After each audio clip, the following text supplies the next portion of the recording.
Chapter 1. The Unveiling. Ring, ring, ring. Ring, ring, ring. Finally, class is starting. My innate talents are awakening.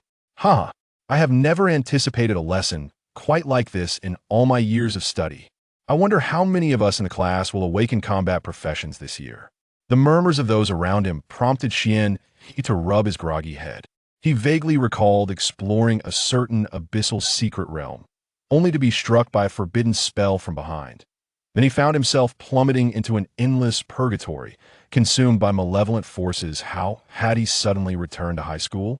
Instinctively, Xian touched the pendant around his neck, seeking to regain his composure. Before he could ponder further, a familiar brilliance suddenly flashed before his eyes. Do not misunderstand, it was merely the blinding glare reflected from the bald head of their homeroom teacher. Students, your 18 years of theoretical study will come to a close today. We have discussed the awakening of professions at length, so there is no need to dwell on it here. Regardless of the profession you draw, it will contribute to our nation and herald a bright future for you all. Yet, at that moment, the students' thoughts were elsewhere, eagerly gazing out the window. Outside, the fervor of profession awakening was in full swing. The bald teacher smiled wryly, opting for brevity as he led the students downstairs. May the luck of the gods be upon me. Let me draw a combat profession. I haven't washed my hands since I opened a bottle, saying, one more year ago, I've been waiting for this moment. Please, do not let me draw a support profession. Do not let me draw a support profession. The diverse murmurs of the students were clearly attempts to alleviate their anxiety. For most, this moment would determine their futures. Becoming a combat professional would allow them to join national systems or guild organizations, granting access to dungeons or the treacherous lands beyond the city. By obtaining certain materials, one could exchange them for thousands of huaxia coins. Conversely, those who became support professionals will be subjected to the government's allocation policy, sent to various locations to serve. Combat professions primarily consisted of 5 categories: warriors, assassins, archers, mages, and summoners. Of course, there were also special professions based on innate talents and the rare hidden classes. Meanwhile, support professions were plentiful, including chefs, alchemists, and blacksmiths, all classified as non-combat roles. The awakening of professions unfolded swiftly in the hall, and Xian found himself momentarily entranced by the scene before him. Xian, we are all going to become professionals this time. A gentle female voice suddenly called from behind. Turning around, he saw a young girl standing behind him. Despite wearing the loose uniform of Honko No. 1 High School, she still showcased an elegantly developed figure. Her skin glistened like snow, her lips were like delicate cherry blossoms, and her brows were as graceful as a moth's antennae. She was a rare beauty indeed. The girl was Qin Mohan from the elite class, and due to a twist of fate when he was young, Xian had saved her. Since that moment, she had remained by his side in both past and present. Yet in his previous life, Xian had been consumed by the chaos of battle, never considering such sentimental ties, ultimately failing her. During an ambush against the otherworldly demons, Qin Mohan sacrificed herself to save him, perishing in the process. Oh my astonishment. In this rebirth, we meet once more. Were it not for the inappropriate setting, Xian would have longed to embrace her, rekindling their pure friendship. Feeling the intensity of Xian Yi's gaze, Qin Mohan found herself unable to withstand it. Her complexion gradually flushed, adding a touch of allure to her innate beauty. This provoked involuntary howls from several boys who had been surreptitiously admiring her, wishing to take Xian Yi's place. Zhao Yan from the elite class next door cast a chilling glance at Xian Yi. Qin Mohan, the epitome of perfection, was undoubtedly the belle of Honko No. 1 High School. Yet, for reasons unknown, she seemed captivated by Xian, frequently surrounding him and disregarding her male classmates. Meanwhile, Xian, with his indifferent demeanor and exceptional academic and physical prowess, had ascended from a government orphanage to this prestigious institution. To the students hailing from well-off families, Xian was an anomaly. No one wished to befriend someone devoid of status. Qin Mohan's affection for him stoked the jealousy of many who harbored their own ambitions. Soon, it was Zhao Yan's turn to enter the awakening array. As his hand touched a transparent crystal ball, a burst of starlight erupted, revealing a summoning staff above his head. Zhao Yan awakens as a summoner. Incredible. He's a summoner. Wow. Zhao Yin is truly fortunate to awaken such a potent profession. Have you forgotten? He is the heir of the Zhao clan in our magical city. This is only to be expected. I wish I could awaken as a summoner too, just one command, and a legion would heed my call. Come now, that profession is only supported by the aristocracy. Just the cost of summoning skills and the equipment for summoned beasts is an abyss. For those of us from ordinary families, even if we became high-level summoners, we'd likely only summon 1,000 slimes. Sigh, I just hope to become an ordinary warrior. The discussions and envy among the crowd elevated Zhao Yan's pride above all. Even the vice principal in the stands rarely smiled. As Honko No. 1 High School is the pinnacle of education in the magical city, consistently producing a multitude of combat awakeners, and this cohort seemed promising. The awakenings continued. Zhou Jia awakens as a chef. Wu Hao awakens as a warrior. Lin Yu awakens as a programmer. Wang Hao awakens as a marksman. Li Yanran awakens as a priest. The variety of professions that emerged was astounding. Those who drew combat or special professions beamed with joy, while the support professions retreated dejectedly to the sidelines. At last, it was Qin and Mohan's turn. She beamed like a blossom as she turned to Xian Yi. "You'll go first." At that moment, all eyes were on Qin and Mohan, not only because she ranked second in academics at Honko No. 1, but also due to her impeccable grace and beauty, which made her a prominent figure at the school. As she stepped onto the awakening platform and calmly placed her hand on the crystal ball, an extraordinary radiance, distinct from all others, surged forth. Qin Mohan, the awakened. Nightwing Archer. Is this a hidden profession? How incredible. Wow, my goddess is truly extraordinary. It seems tomorrow's headlines in the Magic City will feature her hidden vocation. Xian Yi nodded inwardly.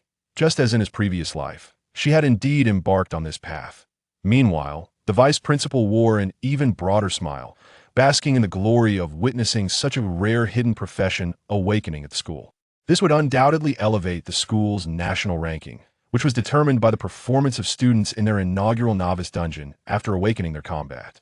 Professions that it had never been heard that a hidden profession could fail to achieve high scores at that moment. Qin Mohan was the center of attention, receiving the admiration of all, as if she were the very heart of the world. Soon, it was Xian Yi's turn. This sudden shift caused the once fervent atmosphere to cool. As a special enrollment student, he was not originally qualified to enter Honko No. 1 middle school. However, his academic performance had consistently ranked first, and due to his close association with Qin Mohan, the other boys in the school harbored intense resentment towards him.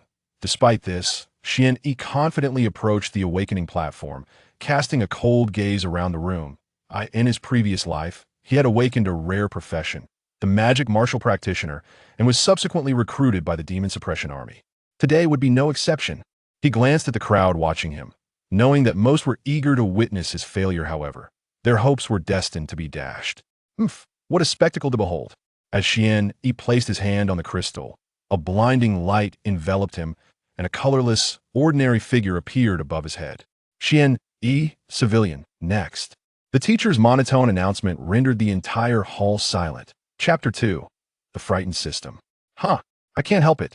Forgive me, I truly couldn't resist. I am professionally trained unless I can't hold it back. I wouldn't be laughing like this. Xian Yi walked up to the stage with such confidence, I thought he would awaken some profession. But it turns out he's a civilian. Indeed, how could someone emerging from an orphanage possess any remarkable talent? Even if he ranks first academically, what good is it? The crowd murmured, casting derisive glances at Xian Yi. Zhao Yan, with a smirk, felt quite pleased. From this moment on, he and Xian Yi would inhabit entirely different worlds. And Qin Mohan could never be with a civilian. Civilians could only accept the state's arrangements, marrying among themselves to contribute to the fight against evil and to supply the population. Yes, they were destined to become mere instruments of reproduction. Ding. Host's awakening talent detected initiating system interface binding. Binding successful. Character, Xian Yi. Level 1. Profession, civilian. Basic attributes, strength, 2, constitution, 2, agility, 2, spirit. 4. Xian Yi felt darkness descend before his eyes. He knew that upon awakening a combat profession, at least one of his 4 primary attributes would approach 10. In his former life, as a magic martial practitioner, both his strength and constitution had been 10 at level 1. What in the world was this panel? Ding. System error detected. Rescanning host. Scan complete. Reawakening profession. This appeared to be the system, and Xian Yi's heart trembled. Upon hearing the subsequent developments, Xian Yi felt an immense sense of relief. Indeed, in his previous life, he had awakened a hidden profession. Although his physical constitution had diminished somewhat in this reincarnation, he should still possess a combat vocation. Should he not? Scanning completed. Profession cannot be altered. As compensation for the host, you will awaken a red passive talent with each level gained. Shall we commence the drawing now? Stunned in place, Xian Yi's heart surged with elation. In this world, everything was categorized into ranks. White for ordinary, green for fine, blue for rare, purple for exceptional, orange for epic, golden for legendary, and finally, red for mythic. Even in his past life, Xian Yi was regarded as one of the foremost experts in Huaxia, yet he possessed only a single red mythic skill. Begin the drawing. With a mere thought, countless crimson lights swirled around Xian Yi. In an instant, a red passive attribute materialized before him. You have drawn the red mythic passive, the Final Whisper. The Final Whisper. Each attack ignores the enemy's defenses, inflicting true damage based on the user's attack power. Should the attack result in a critical hit, the effect of absolute destruction will be further amplified, rendering the critical damage even more lethal. This, truly befitting of a red mythic passive. However, this skill was more suited for later stages. AKT present. With only 2 points in strength, even with defense ignored, the damage inflicted would merely be in single digits. Before Xian Yi could ponder whether his fortune was good or ill, he suddenly felt the pendant around his neck grow warm. Simultaneously, a frantic buzzing echoed in his mind. Beep, beep, beep. A grave omen has been detected on the host. This system will retreat immediately.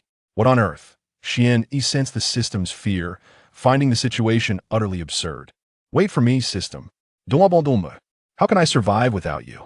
System. There was no response. He hadn't even had the chance to explore the system's other benefits before it vanished.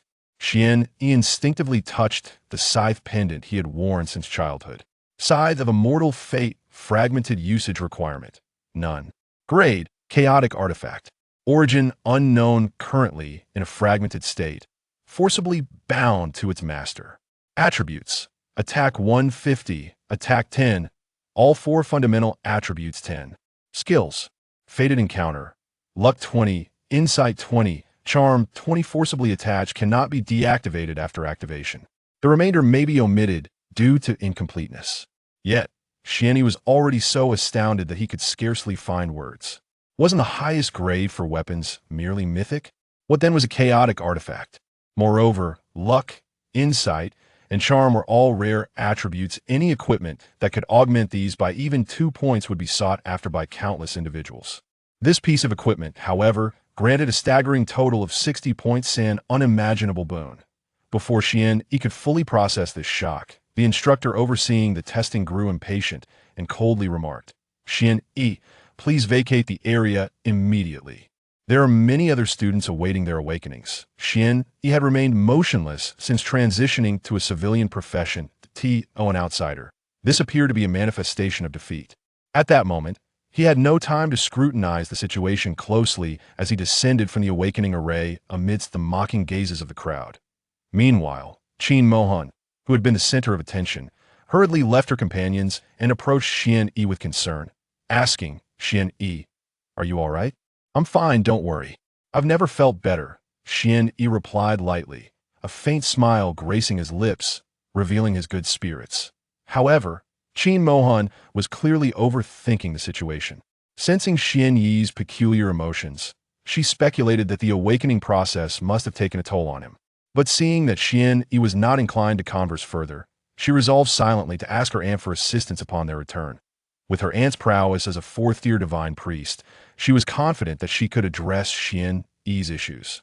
At that moment, those who had completed the awakening were divided into 2 groups: combat professions on one side and support professions on the other.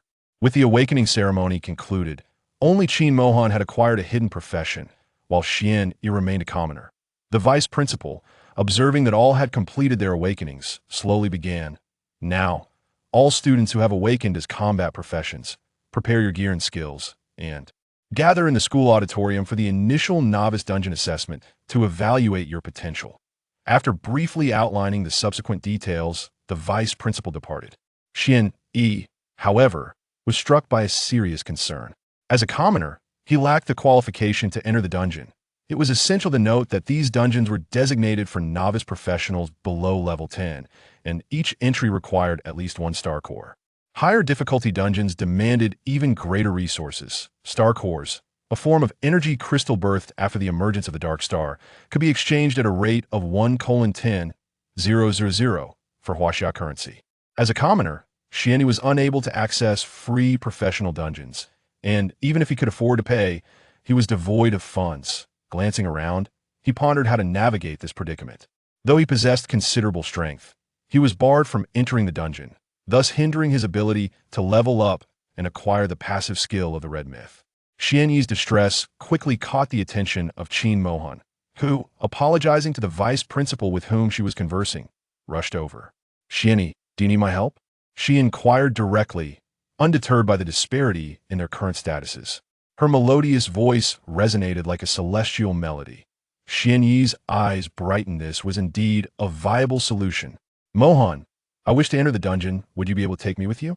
"Of course, let's go right away," Qin Mohan replied without hesitation. However, the vice principal's expression changed as he quickly interjected with urgency. "Qin Mohan, I understand your friendship with him is strong, but you must realize that you are no longer from the same world."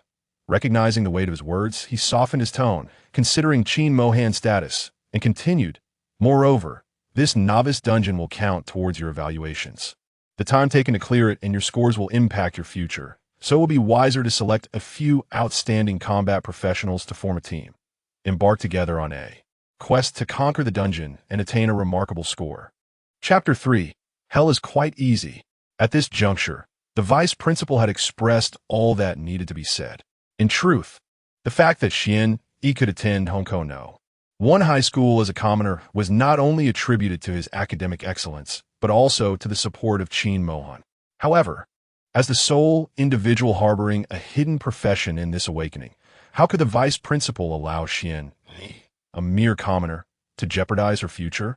Understood, vice principal. Qin Mohan nodded calmly at the vice principal while casually pulling Xian Yi towards the entrance of the dungeon. Her demeanor conveyed a clear message. "I comprehend your words, but whether I heed them is my own affair." This attitude left the vice principal, who had hoped for a change of heart from Qin Mohan, utterly exasperated. Foolish. To disregard one's own future for the sake of a man. The vice principal's previous remarks had not been whispered. Thus many overheard that Qin Mohan intended to bring a commoner into the dungeon. The entrance erupted in uproar. Yet, some individuals remained undeterred, donning their professional gear and persistently stepping forward to showcase their prowess. "Classmate Qin Mohan, I am Wu Jia from Class 3, a warrior with complete skills and equipment. May I join your team?" "Classmate Qin Mohan, choose me. I am Luo Jun from Class 1, a fire mage, fully equipped with skills, and I possess a green, exquisite staff." The envy in the crowd was palpable upon hearing that a level 1 novice possessed a green, exquisite item. It is well known that at level 1, most weapons available are merely white common gear, while exquisite or rare items generally come with level requirements. A level 1 novice could only dream of equipping high-tier professional gear. Thus, a student awakening with a level 1 green, exquisite item and professional skills surely hailed from a wealthy background. At that moment, Zhao Yin approached, radiating confidence in his blue-glowing summoner's robe, capturing everyone's attention. "Wow, that is a blue rare item. I think you're mistaken. Didn't you see that Zhao Yin is glowing all over?" Truly, with the financial backing of the Zhao family guild, it was certain that Zhao Yan's first summoned beast would be of exceptional quality. The murmurs of the crowd only fueled Zhao Yan's pride. He disregarded Xian entirely and stepped forward to invite Qin Mohan. "Classmate Mohan, I am now fully adorned in rare professional attire, and I possess a rare quality variant spirit. Might I have the honor of teaming up with you?" Qin Mohan nodded affirmatively. "All right." Before Zhao Yin could fully bask in his triumph, Qin Mohan's clear voice rang out once more. However, we must include Xian Yi. As the atmosphere in the room fell into a profound silence, Zhao Yin cast a dark glance at his companion, Xian Yi, while earnestly attempting to persuade Qin and Mohan. Classement de Mohan. The first dungeon serves as an assessment of our collective potential, which is crucial for our upcoming college entrance examinations and personal growth. However, Qin and Mohan coldly interrupted Zhao Yin, declaring, "I will not alter my decision. Any classmate willing to form a team with me is welcome to join. However, one condition must be met. Xian Yi must be included." At that moment, to claim that one was unmoved would be a falsehood. Xian Yi resembled the girl from a past life who had always been compliant with him. Yet unexpectedly, she exhibited such a resolute side. The outcome was all too predictable. Although Qin and Mohan attracted numerous suitors, none were willing to gamble their future for a mere smile from her, particularly when it involved escorting someone of humble origins. History has not been devoid of commoners from noble backgrounds. They often reject their fates. Thus, some sought assistance to gain entry into the dungeon. Yet, the subsequent tenfold increase in the difficulty of leveling for combat professions, coupled with the meager attribute boosts received with each level, was enough to drive anyone to madness. Furthermore, the awakening that combat professionals experienced every 10 levels only exacerbated the disparity. Before reaching level 10, the gap between supportive and combat professions might not be significant, but post-level 10, it became an insurmountable chasm. Consequently, even if some noble offspring were reluctant to accept their fates, they would inevitably comprehend the harshness of reality after surpassing level 10. Their destinies had been sealed the moment their professions were determined. Among the crowd, aside from Qin and Mohan, who remained steadfast in her support for Xian Yi, everyone else distanced themselves from the two. This afforded Qin and Mohan, often the center of attention, a rare moment of tranquility. The gazes directed at her were filled with pity and confusion, questioning why she would compromise her future for a commoner. In contrast, when looking at Xian Yi, their expressions betrayed envy, jealousy, and even animosity. Despite his unassuming attire, Xian Yi exuded an effortless charm, with a clean and natural demeanor that was undeniably appealing. His sharply defined features and sun-like gaze captivated those around him, while a few unruly strands of hair casually fell across his forehead, swaying with each movement. His nonchalant aura was undeniable. One could not help but acknowledge that aside from his academic prowess, his appearance could be deemed the finest at Honko No. 1 High School. Yet, the boys were loath to admit it, while the girls began to understand Qin and Mohan's choice. They suddenly realized that today, Xian Yi possessed an irresistible allure, with every gesture effortlessly tugging at their hearts. Thus, amidst the silent parting of the crowd, Qin and Mohan and Xian Yi approached the entrance to the dungeon. Generally, the activation of a dungeon incurs significant costs, and each professional has only one opportunity to enter. As for Xian Yi, a supportive profession, or one that barely qualifies as such, he had no chances left to enter. Unperturbed by the opinions of those around him, Xian Yi had grown accustomed to solitude in his previous life, often disregarding others. In this life, he resolved not to repeat such mistakes and felt compelled to offer Qin and Mohan some form of recompense. A good child undoubtedly deserves a reward.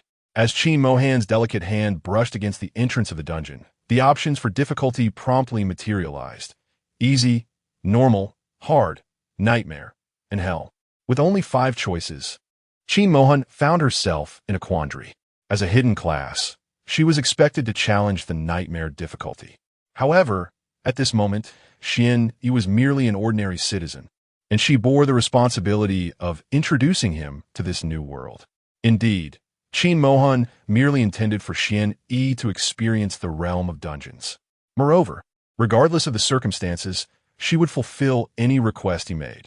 Just as Qin Mohan was gritting her teeth to select easy, Xian Yi grasped her jade hand and, seizing the moment her cheeks flushed, guided her hand to the hell difficulty. Trust me, with me by your side, will be a breeze. The intimacy of their hand holding left Qin Mohan utterly flustered. She hardly registered Xian Yi's words and inadvertently confirmed the hell difficulty. At that moment, the vice principal's expression darkened further. It seemed that their only student to awaken a hidden class would likely not even secure a passing score. For throughout the entirety of Huaxia, there existed no records of successful completions at the hell difficulty. Chapter 4. The terrifying commoner. What have I witnessed? Hellish difficulty? How could this possibly be? It appears to be Xian Yi, grasping Qin Mo Han's hand as he makes this choice. Yet, this revelation swiftly ignites ire among the onlookers. Even upon witnessing it, they refuse to believe that their goddess has been claimed by another. The entire school is plunged into fervent debate over this decision. As the light illuminates, the pair has already entered the realm of the instance. Simultaneously, Qin Mo Han dons the attire of an archer, astonishingly clad in an entire set of rare blue gear. Her lineage is even more enigmatic compared to Zhao Yan. Having entered the instance, Qin Mo Han can't help but bitterly smile at her unfortunate miscalculation in selecting the hellish difficulty. Nevertheless, now that they are within, she quickly adjusts her mindset and enters a combat-ready state. Before her lies a tangible locale from the real world, the Wailing Valley. However, as they step into the valley's mouth, they are met with a throng of snow wolves meandering about, seldom straying alone. Snow Wolf, Level 5. Health, 300. Skills, Blood Bite, with a 30 chance to inflict bleeding effects. As the detection spell reveals the attributes of the snow wolves, even Qin Mo Han's calm demeanor begins to waver. Those capable of entering this instance are all merely at Level 1, making it a considerable challenge to breach the snow wolf's defenses. Even with her full set of gear, she estimates that her attacks would deal a maximum of 20 points of damage. Yet, the snow wolves are formidable beasts. It would take but 2 of their strikes to lead them to failure, resulting in their expulsion from the instance. This truly spells danger. Qin Mo Han readies her bow and activates her stealth skill, calmly stating, Xian Yi, wait here for me. I shall attempt to lure a solitary snow wolf. Xian Yi gazes at Qin Mo Han, now adorned in her archer-esque garb, the snug light armor accentuating her figure, exuding an aura of breathtaking beauty. No. Allow me to draw the enemies, he insists, eager to gauge whether his combat instincts have become lax. A perfect opportunity presents itself. He picks up 3 stones and hurls them towards the trio of snow wolves forging together. A howl erupts from the 3 snow wolves as their bloodthirsty eyes fixate on Xian Yi and Qin Mo Han, charging towards them without hesitation. Is this truly a tactic to draw the enemies? Qin Panis. If it were merely 1 snow wolf, she might manage. However, with 3, she finds herself at a loss to protect Xian Yi, who cannot even equip armor.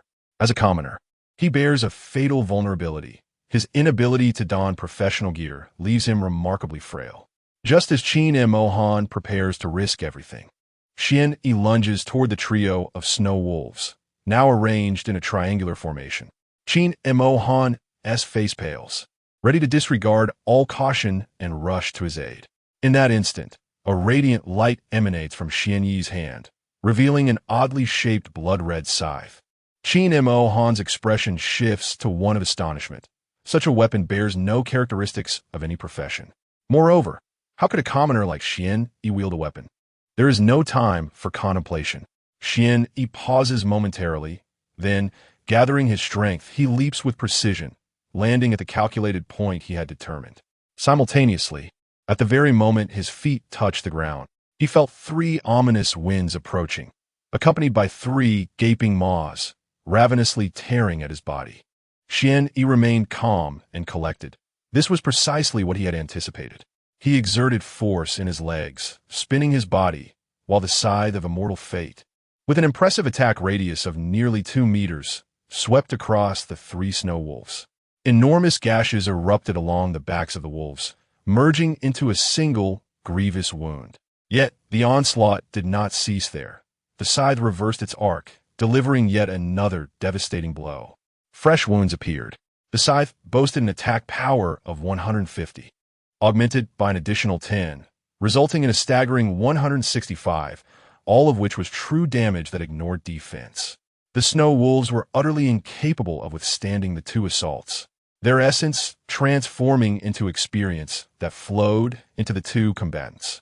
The battle, concluded in an instant, was a testament to Xian Yi's extensive combat experience from his past life and his extraordinary reflexes. Though it appeared daunting, the reality was far simpler. Kill Snow Wolves 3 Experience 30. Level 1, 3100.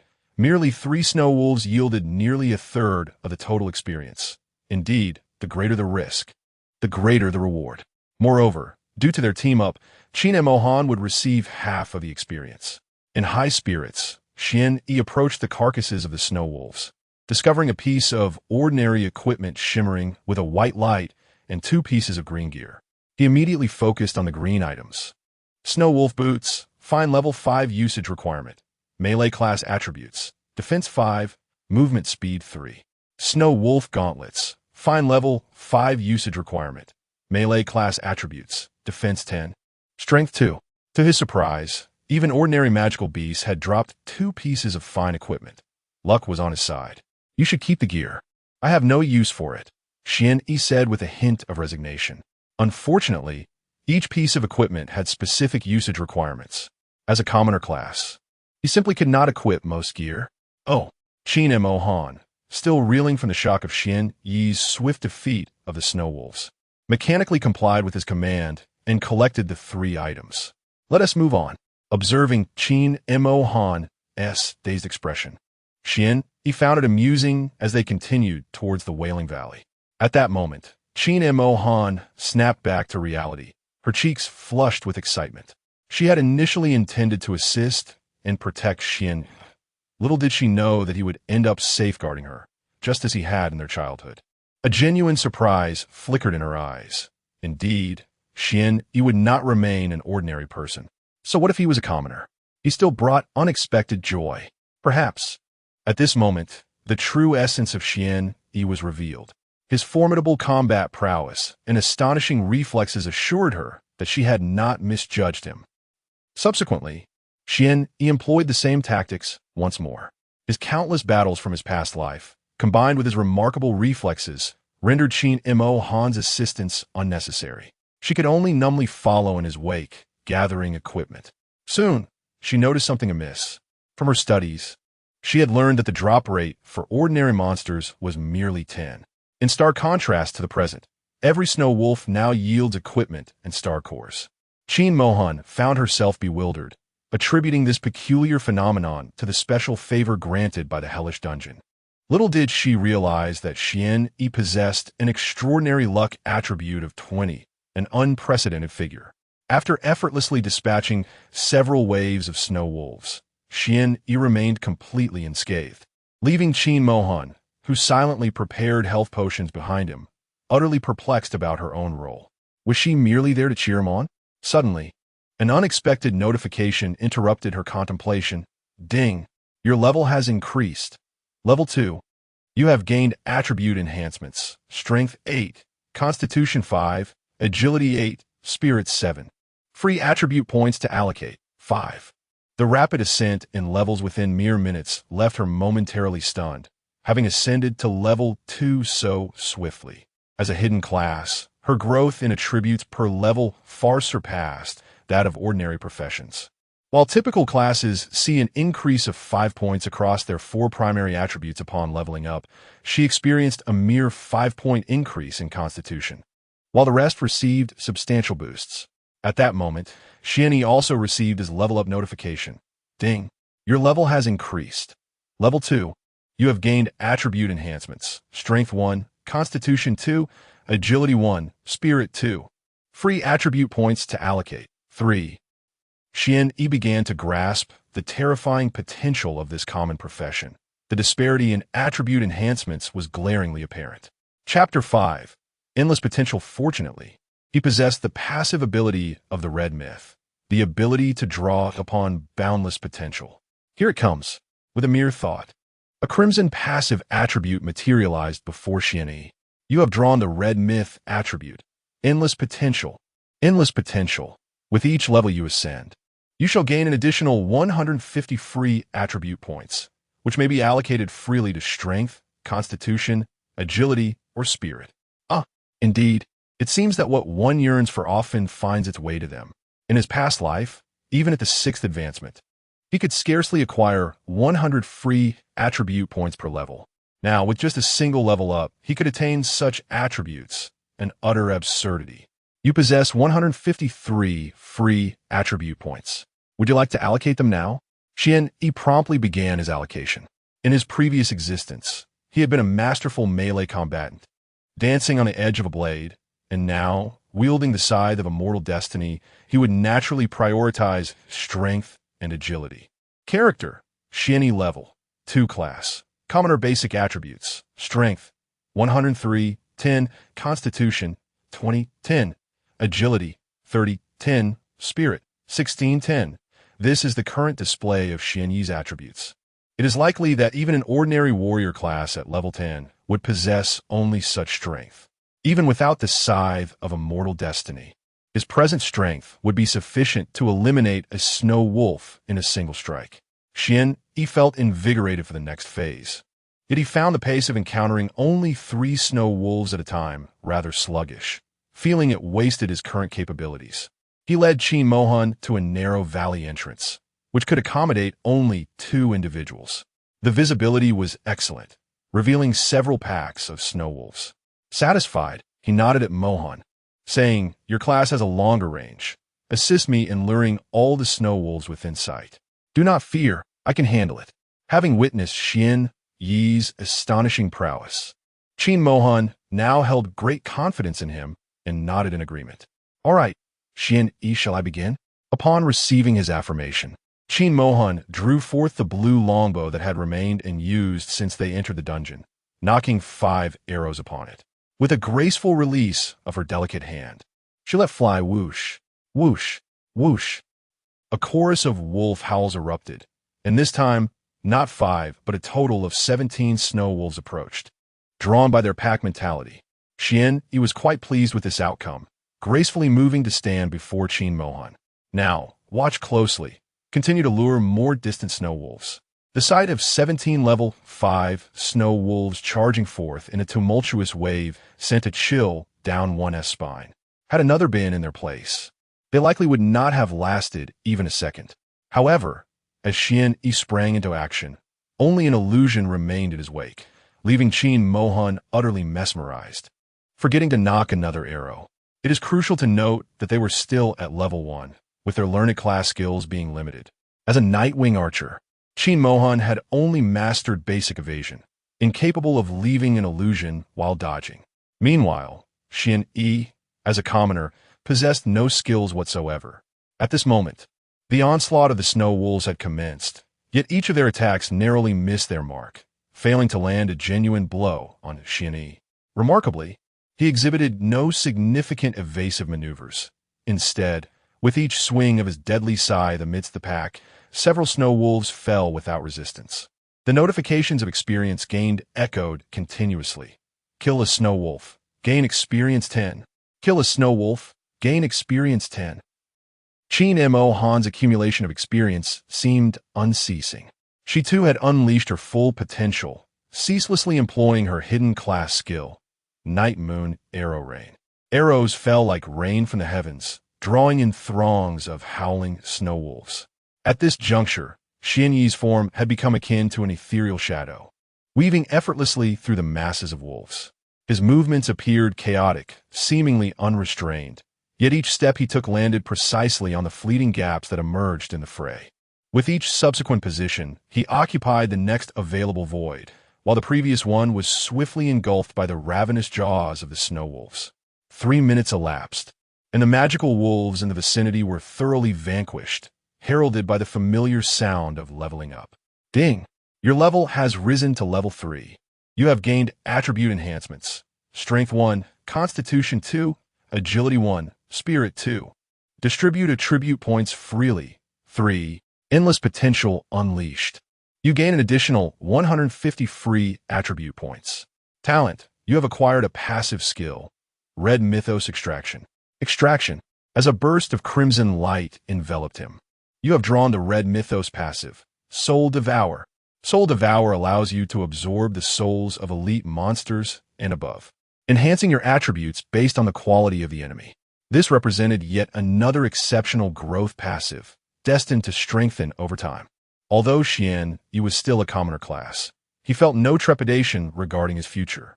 While he lacked class-specific skills, he possessed the formidable Red Mythos passive skill. Who could possibly contend with that?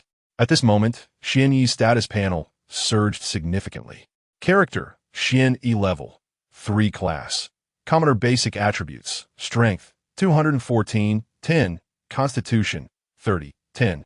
Agility, 40, 10, Spirit, 36, 10, Skills, none passives. Last Whisper, Red Mythos, Endless Potential, Red Mythos, Soul Devour, Red Mythos. With his current attributes, even a warrior who had completed their first-class advancement would find themselves outmatched. Thus, the pursuit of further levels continued. The howls in the Wailing Valley echoed incessantly. True to its name, Qin Mo Han excitedly trailed behind Xian Yi, her emotions oscillating from surprise to shock and eventually settling into a state of numb acceptance. Her initial inventory was now brimming with carefully selected, high-quality gear, and she had amassed over 100 star cores, which if converted to currency, would amount to millions. Such a high drop rate, Qin Mo Han attributed solely to the rewards befitting the hellish difficulty. The ordinary snow wolves have all been vanquished. They pressed onward, and before long, after braving the howling winds and swirling snow across a valley, they caught a glimpse of a massive crimson wolf, its size exceeding that of the previously encountered snow wolves by more than threefold.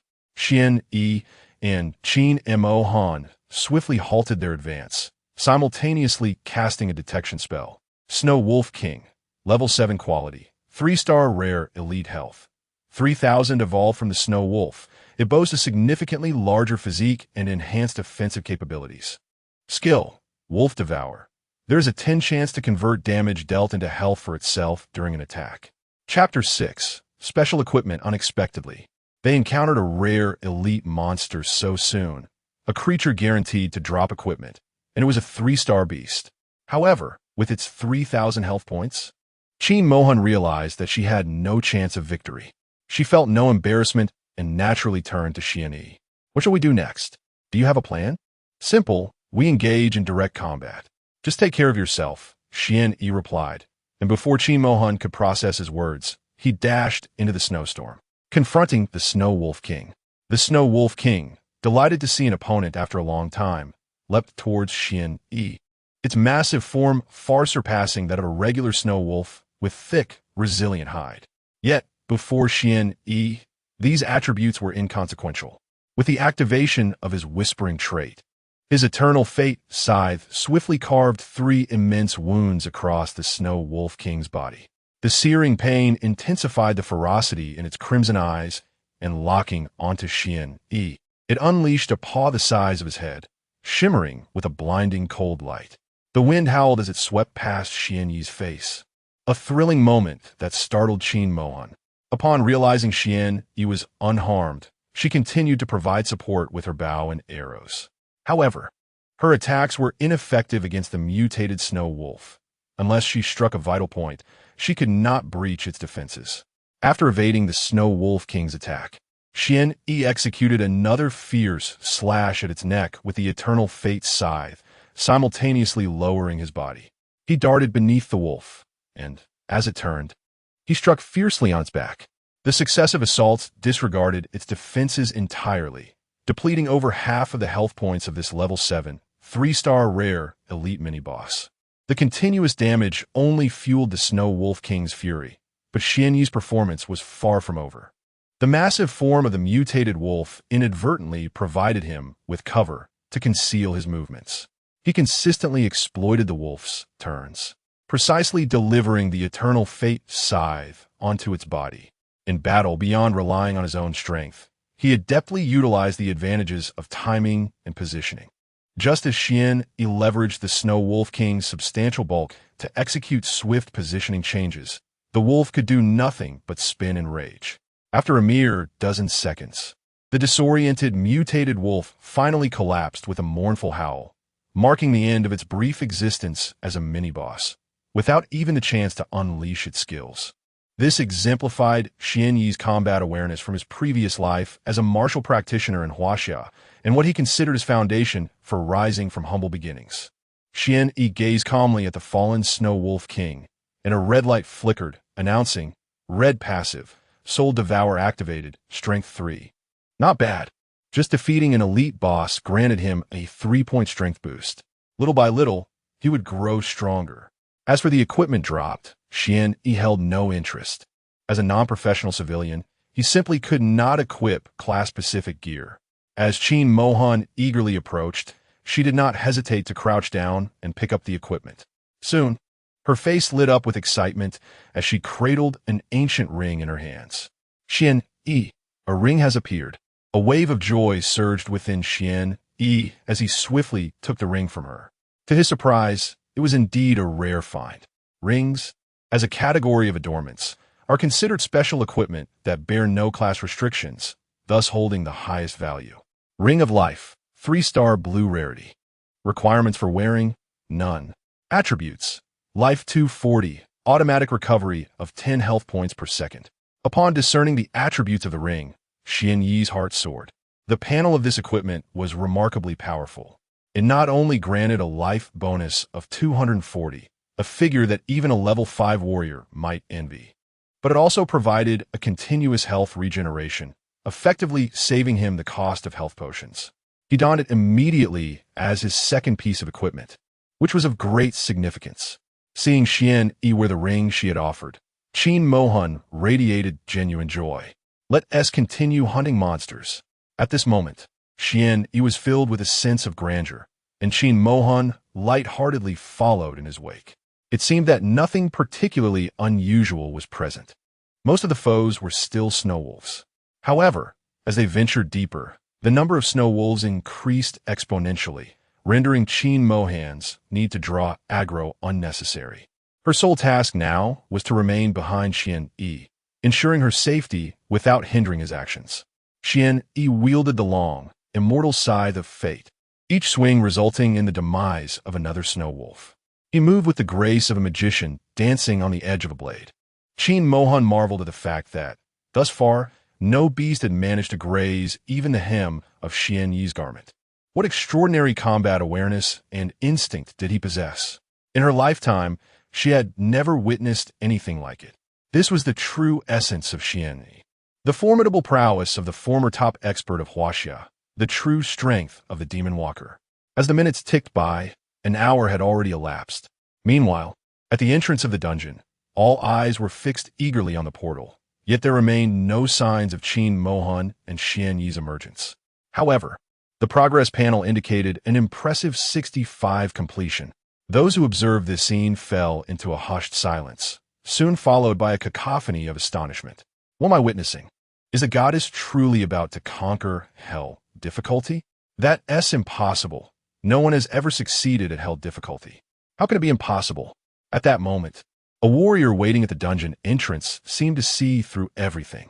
Perhaps we have all underestimated the extraordinary potential of Qin Mohan's hidden class. She may indeed be on the verge of making history. Upon hearing this analysis, the crowd reflected on the possibility. As a hidden class, she was indeed capable of achieving feats beyond the reach of ordinary individuals. It was astonishing that the goddess, accompanied by an ordinary person, could reach such heights. Wow, I regret my decision. Had I known, I would have accepted the goddess's invitation and joined that commoner in the dungeon. At the entrance of the dungeon, Zhao Yan's countenance was increasingly grim. Like many others, he had initially been curious to see how long Qin Mohan could endure while leading commoners into the dungeon. To his astonishment, not only had she persevered, but she had also propelled the progress of the hellish dungeon to an impressive 65. Now, just a few minutes later, the progress displayed had surged to 68. The vice principal's plump face mirrored disbelief. He was well aware of the dungeon's formidable difficulty. This dungeon's data was interconnected throughout the entirety of Huaxia, and from its inception, the hellish difficulty had been designed to be insurmountable. Yet, the current progress of 68 was defying his understanding. Were they at Honko number 1 high school on the verge of making history? At this moment, He regretted not having intervened in Qin Mohan's obstinate decision to bring a commoner into the hellish dungeon. Had they assembled 3 more combat professionals, perhaps Qin Mohan would have already achieved the first completion of the hellish dungeon. Then, Honko No. 1 High School could have gained renown across Wuxia. Chapter 7. The Swamp Giant Python Fame. Yes. Upon contemplating this notion, the vice principal's eyes sparkled with excitement as he promptly rose from his seat. Bring me a reporter from the Magic City News immediately. Inform them that there is breaking news. We must ensure their presence without fail. Once arrangements were made, the vice principal wiped away the beads of sweat that had formed from his nervousness. Their school, Honko No. 1 Middle School, was about to become renowned. Even if Qin Mohan did not succeed, her emergence as a hidden class was certainly worthy of making headlines. And if they could conquer the hellish difficulty dungeon, that would undoubtedly be a story of national significance. Meanwhile, within the dungeon, Qin Mohan remained blissfully unaware of the uproar unfolding outside. As she listened to the delightful chime of experience gained, she joyfully collected equipment and star cores. Kill Snow Wolf 3, gain experience 30. Kill Snow Wolf 3, gain experience 30. Kill Snow Lizard 3, gain experience 60. At long last, after clearing the area of snow lizards, Xian Yi received the long-awaited notification of his level up. Ding! Your level has increased to level 4. You have gained attribute enhancements. Strength 1, Constitution 2, Agility 1, Spirit 2. You have 3 attribute points to allocate freely. Endless potential activated. You have gained 150 free attribute points. Talent. You have obtained a passive draw for a red mythic skill. The acquisition of 153 free attribute points thrilled Xian Yi within. He allocated 100 points to attack, 20 to agility, and distributed the remainder between constitution and spirit. This decision reflected his aspirations for the future, focusing on high attack and agility. With his red passive ability and combat awareness, few adventurers will be able to withstand his ferocious assaults in the later stages. Once Qin Mohan had meticulously selected the equipment from the recent drops, Xian Yi completed his passive draw at level 4. You have drawn the red mythic attribute, Undying Body. Undying Body. When health drops to 1, the Undying Body automatically activates, halting any further decline in health. You will be immune to all damage for 5 seconds, during which you cannot restore health by any means. The cooldown for this passive skill is 10 hours. Powerful and extraordinary. Xian Yi found himself at a loss for words to describe the Undying Body. The ability to be immune to all damage for 5 seconds offered immense tactical opportunities, whether for counterattacks, fleeing, or drawing damage. This passive not only increased survivability in combat, but also provided substantial strategic value. At this point, they had ventured deep into the Wailing Valley, where the silhouettes of snow wolves had vanished, replaced entirely by snow lizards. Snow Lizard, level 7. Health, 700 skill, tough skin, 50 chance to resist minor attacks from enemies. With the snow lizards boasting 700 health, Xian Yi found it impossible to dispatch them in a single blow. It required 2 attacks to vanquish one completely. This diminished the efficiency of their monster farming. Though somewhat dissatisfied, Xian Yi had no choice but to patiently continue his harvesting. Should others become aware of Xian Yi's insatiable desire, even after vanquishing monsters twice, one can only imagine their reactions. Given the formidable hide and robust flesh of the snowfield giant lizard, Qin Mohan had entirely relinquished her attempts to engage, as her feeble strikes failed to breach its defenses. In this dungeon, she felt a profound lack of engagement. Despite being a hidden class, while Xian Yi was merely a commoner, the roles had seemingly reversed, leaving her with little to do other than collect fallen equipment and star nuclei. As the dungeon progressed, the only aspect that lifted Xian Yi's spirits was the increased drop rate from the snowfield giant lizard, yielding 2-star nuclei each time it was defeated. Upon reaching 90 completion of the quest, they arrived at the depths of the Wailing Valley. It was a decayed marshland where a black serpent, over 10 meters in length, coiled around a tree. Its vertical pupils surveyed the surroundings at will, even though it did not fixate on Xian Yi and his companion. The mere act of locking eyes with it sent chills down Qin Mohan's spine. She felt devoid of courage to confront such a creature. And it was no wonder that historically, no one had ever succeeded in the hellish dungeon. Xian Yi, upon seeing the giant python, was equally taken aback. This serpent was indeed extraordinary. Marsh giant python, level 10. Quality, 5-star rare. Health, 7,000. Skills, strangulation, utilizing its immense body and strength to coil and constrict enemies. With a chance of instant kill. Scaled shield, activating its hard scales for protection, reducing incoming damage by 30 and granting 30 poison resistance. Serpent's dash, swift movement, temporarily increasing its speed for pursuit or evasion. Venom storm, expelling all stored venom, inflicting continuous damage on all enemies within the venom's radius. With 7,000 health points alone, the mere 4 skills of the marsh giant python instilled terror in anyone who dared to oppose it. Qin Mohan tugged at Xian Yi's sleeve, feeling a sense of retreat wash over her. Moreover, serpentine monsters inherently instilled psychological dread in women. Xian Yi, what shall we do? This marsh giant python appears insurmountable. Xian Yi smiled confidently. Before acquiring his immortal form, he would have undoubtedly fled at the sight of such a creature, for the continuous area damage from its venom storm might have led to his demise.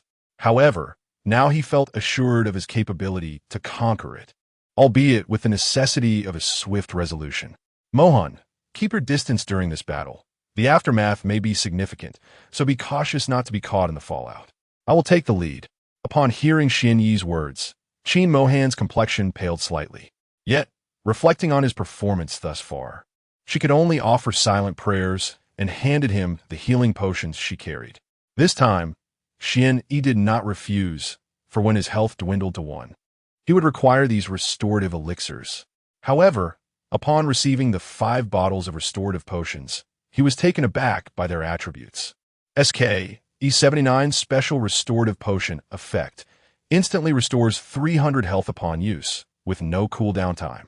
To understand, the primary life potion purchased typically restores 100 health points within a mere 5 seconds. The more advanced the potion, the greater the restoration, accompanied by a cooldown period. He estimated that the finest offering from Qin Mohan would be a high-grade potion capable of restoring 300 health points within the same 5 seconds. Little did he know, what she produced was nothing short of a divine elixir. The absence of a cooldown alone could incite a frenzy among countless individuals. Empowered by this newfound confidence, Xian Yi hesitated no longer.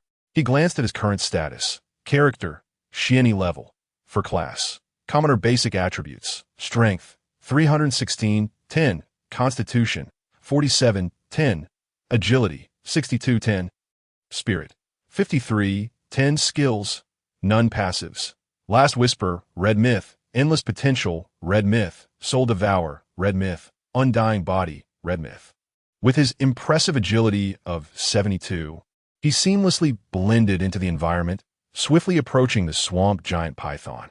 The closer he drew to the colossal form of the swamp giant python, the more steady his breathing became.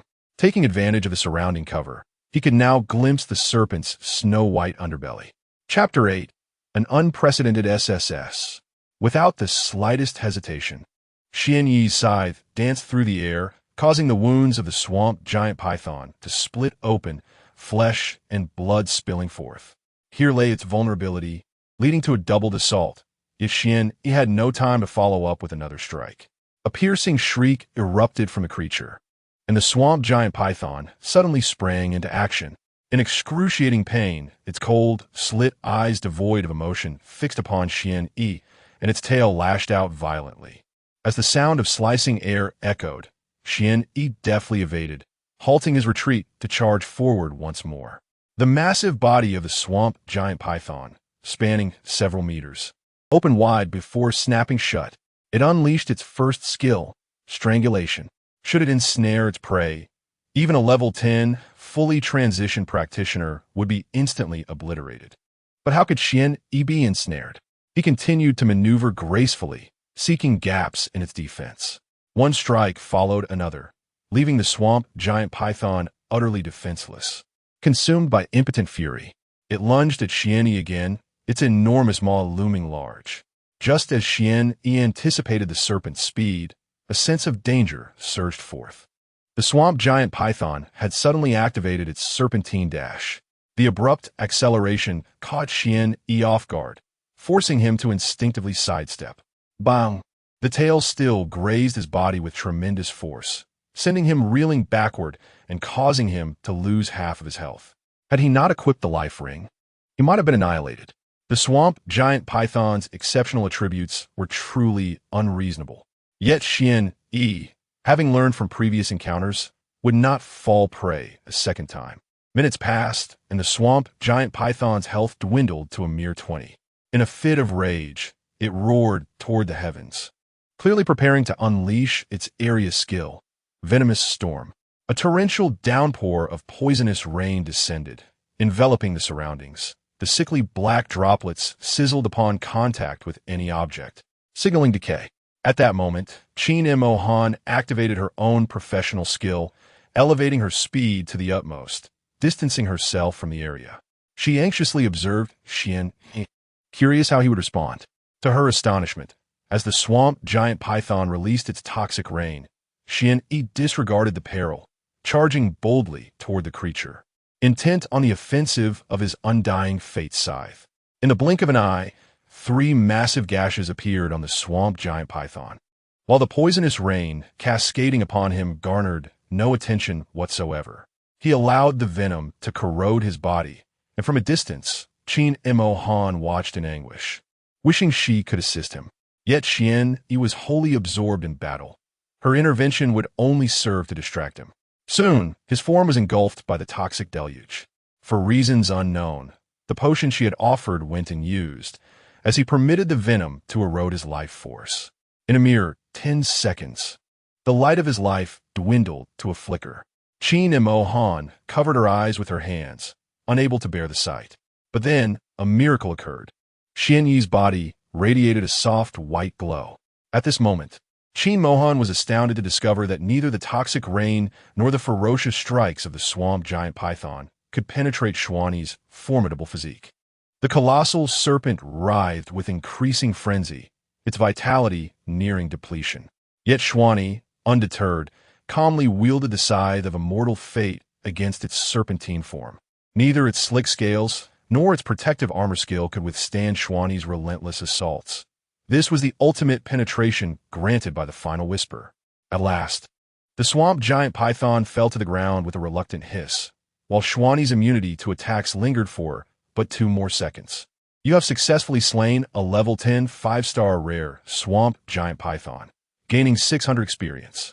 Red passive ability, Soul, Devour activated, Strength 11, Constitution 3. Congratulations! As the first to conquer the Hell difficulty dungeon, you shall be ranked first on the Huaxia Hell leaderboard. Congratulations! As the first to complete the Hell difficulty dungeon Howling Valley, you have received 1200 Hell completion experience. Exclusive profession treasure chest X1. Ding! Your level has risen to level 5. Endless potential activated. The notifications of leveling up and completion resonated not only in Xuani's ears, but also echoed in Qin Mohan's mind. She could scarcely believe it. They had truly cleared the Hell difficulty dungeon. Or rather, Xuani had achieved this feat single-handedly. From her initial skepticism to her current acceptance, the entire experience still felt surreal. Yet, the sounds in her mind assured her that this was no dream. Meanwhile, 2 reporters from the Magic City News were making their way to the grand auditorium of Honko No. 1 High School. One burly man bore the weight of photographic equipment, while the other, a female reporter, clutched a microphone. The man grumbled, questioning why they had been dispatched to cover a mere vocational awakening conference. What significant news could possibly arise from it? The female reporter echoed his sentiments, lamenting, "Who could blame us? Today marks the return of the demon subduing army's commander to the city, beloved by all the girls in Magic City." Her eyes sparkled momentarily, but soon dimmed as she sighed. Such momentous news usually warrants our full team. Yet who knew? Well, it is what it is. Honko no. 1 high school pays well, so our superiors sent just the 2 of us. As they continued their complaints, their arrival at the school elicited a displeased expression from the vice principal. After investing considerable funds, Only 2 reporters had shown up. Before he could voice his frustration, the progress bar for the Hell Dungeon displayed 100 on the screen at the entrance, capturing the attention of all present. Simultaneously, a shocking announcement appeared. Congratulations to Honko no One high school in Magic City for Shwani and Chin Mohan's first completion of the Hell difficulty dungeon Howling Valley, securing the top spot on the national completion leaderboard. Although the surrounding students had anticipated this news, the reality of the announcement sent ripples of excitement through the crowd. They erupted into cheers and exclamations. No way. What I witnessed was astonishing. They truly conquered it. I always believed that the goddess was no ordinary individual, yet I never anticipated this to be genuine. It is madness. This world has gone insane. To think that someone managed to navigate the Hell Dungeon with mere civilians. The fervent discussions among the crowd soon captured the attention of 2 reporters, whose comprehension faltered amidst the bewildering dialogue, leaving them to question whether their ears had deceived them. Upon their eyes falling on the grand screen at the dungeon's entrance, they beheld the nationwide records of novice dungeon completions. From simple, ordinary, and difficult to nightmare and ultimately, hell. Every achievement was documented, and astonishingly, the previously insurmountable Hell difficulty now bore a singular name on its leaderboard. Novice Dungeon Completion Rankings. Hell difficulty, first place, Shwani from Magic City, Chin Mohan, completion time, 1 hour and 33 minutes. Rating, SSS. Chapter 9. With his company, an unprecedented SSS rank. It is worth noting that among the novice dungeons with completion records currently on the leaderboard, the best performance so far has only reached an S rank under nightmarish difficulty. Hence, the significance of this SSS rank is self-evident. The 2 journalists, just moments ago in disbelief, now found it hard to trust their own eyes. They gazed at the vice principal, who was beaming with joy, wishing they could express their gratitude with a kiss. The vice principal was indeed their benefactor, unexpectedly providing them with such a monumental scoop in exchange for their investment. As the dungeon concluded, Xian Yi had already completed his extraction of the red passive ability. You have extracted the red passive, Echo of Desperation. Echo of Desperation. When your health drops to 30, your attack power increases by 100. At 20, it increases by 200. At 10, it increases by 300. At 5, it increases by 400. At 1, it increases by 500. Xian Yi was momentarily stunned by this passive effect. He would grow stronger as his health diminished. While he continued to ponder potential strategies, Chin Mohan's voice broke through his thoughts, filled with excitement. Xian Yi, their more special equipment. She hurriedly handed him a beautifully crafted necklace. Elemental Guardian, 3-star purple excellence. Wearing requirement, none. Attributes, Spirit 25, with an additional 5 resistance to poison. This was yet another piece of commendable equipment, and Xian Yi donned it without hesitation, as there were no restrictions on wearing it. Currently, his equipment was pitifully scarce, consisting of merely 3 items, a ring, a necklace, and the scythe of eternal fate. However, his attributes and strength were terrifyingly formidable.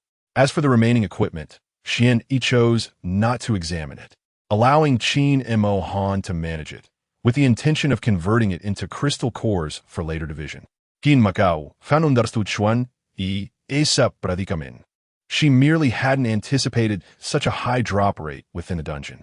Essentially, every monster contributed crystal cores, and even the boss dropped an extraordinary amount of equipment. Let us go, we'll exit together. Upon hearing Xian Yi's words, Chin Mohan excitedly organized the precious equipment and hurried to follow him. At this moment, she felt as though she were meeting Xian Yi for the first time. Whether it was his overwhelming strength or his charisma that far surpassed his former self, she found herself utterly captivated. She wished that this moment could last a little longer. Yet, recalling her promise to her father, she couldn't help but clench her small fists, her eyes brimming with reluctance. Outside the school auditorium, as the light of the dungeon's entrance illuminated, Xian Yi and Chin Mohan emerged, resembling a pair of celestial beings. Dressed in professional attire, Chin Mohan radiated brilliance, her blue aura making her appear like an ethereal fairy, captivating all who beheld her. In contrast, Xian Yi, clad in plain attire devoid of any professional attributes, was naturally overlooked. Regret began to swell in the hearts of those present, lamenting their decision not to team up with Qin and Mohan. She accomplished what even an ordinary person could achieve in hell difficulty, not to mention a professional. Surely her performance would be even more remarkable? The vice principal stepped forward, his eyes gleaming with excitement as he gazed at Qin Mohan, a mixture of elation and flattery evident in his demeanor. Congratulations, Qin Mohan, for achieving the first ever clearance in the history of Huaxia. Thank you. Qin Mohan replied with a calm and unassuming tone. Meanwhile, two journalists, who had been trailing the vice principal, were quick to bombard her with questions. One wielded a camera while the other held a microphone. Congratulations, Qin Mohan. Could you share your insights on clearing the hell difficulty? As the only student to awaken a hidden profession in this endeavor, would you mind introducing your class?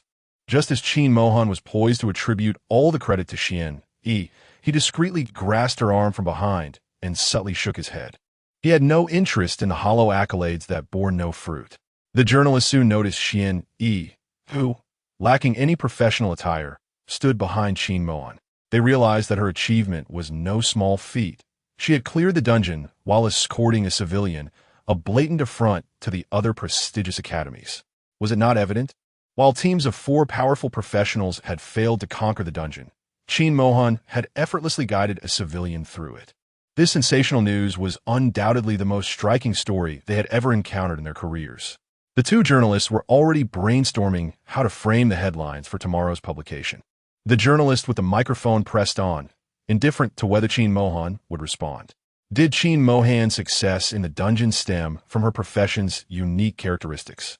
Or did she perceive the hell dungeon as inconsequential? This question resonated with many. They still found it hard to believe, suspecting something was amiss within the dungeon. Zhao Yan, who sat despondently on the ground, was a case in point. When Qin Mohan and Xian Yi exited the dungeon, he had been prepared to recklessly choose the hell difficulty himself, only to be thwarted by the vice principal, a relative of his, who was well aware of the true difficulty associated with such a challenge.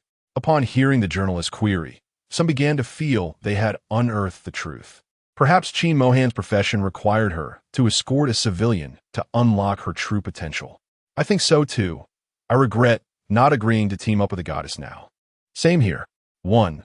They were convinced that it was Qin Mohan's extraordinary profession that enabled her to conquer the seemingly insurmountable hell dungeon. After all, who would believe that a civilian could lead a professional to victory? They might as well believe in a troop of pigs playing mahjong in the sky. As all eyes turned to her, Qin Mohan unabashedly brought Xian Yi to the forefront, revealing a radiant smile. It is because I have Xian Yi by my side that I possess the courage to face everything. Perhaps that is the secret behind my success in clearing the hell dungeon. Her unexpected words, akin to a half-confession, left the audience in stunned silence. Click. The sound marked the shattering of many youthful hearts in the crowd. The journalist's eyes sparkled with excitement. A formidable awakened professional. Yet he harbored a peculiar fondness for the humble occupations of ordinary civilians. What an electrifying revelation. Just as the reporter was about to press further with his inquiries, the vice principal, upon a subtle cue from Qin Mohan, swiftly stepped forward to draw the journalist closer to him. This young lady was indifferent to fame, yet he was determined to seize the opportunity for his moment in the spotlight. Chapter 10. Echoes of desperation. The crowd grew increasingly fervent, surrounding the two individuals as if they were impenetrable. Xian Yi remained speechless, while Mohan, seemingly sensing his distress, offered an apologetic smile and promptly summoned someone to escort them from the school gates. Given her status, departing early from the institution posed no issue. The pair departed like celestial companions, basking in the envious gazes of onlookers. One of them was possibly the most formidable hidden class practitioner in the school, while the other, in their eyes, certainly embodied the most contented of commoners. Zhao Yan, having been struck to the ground by his uncle, wore a countenance of utter despondence, shrouded in darkness. Originally, Qin Mohan was meant to be his, and today's accolades would have rightfully belonged to him. All of this was stolen by Xian. Xian Yi had taken everything from him. Oomph.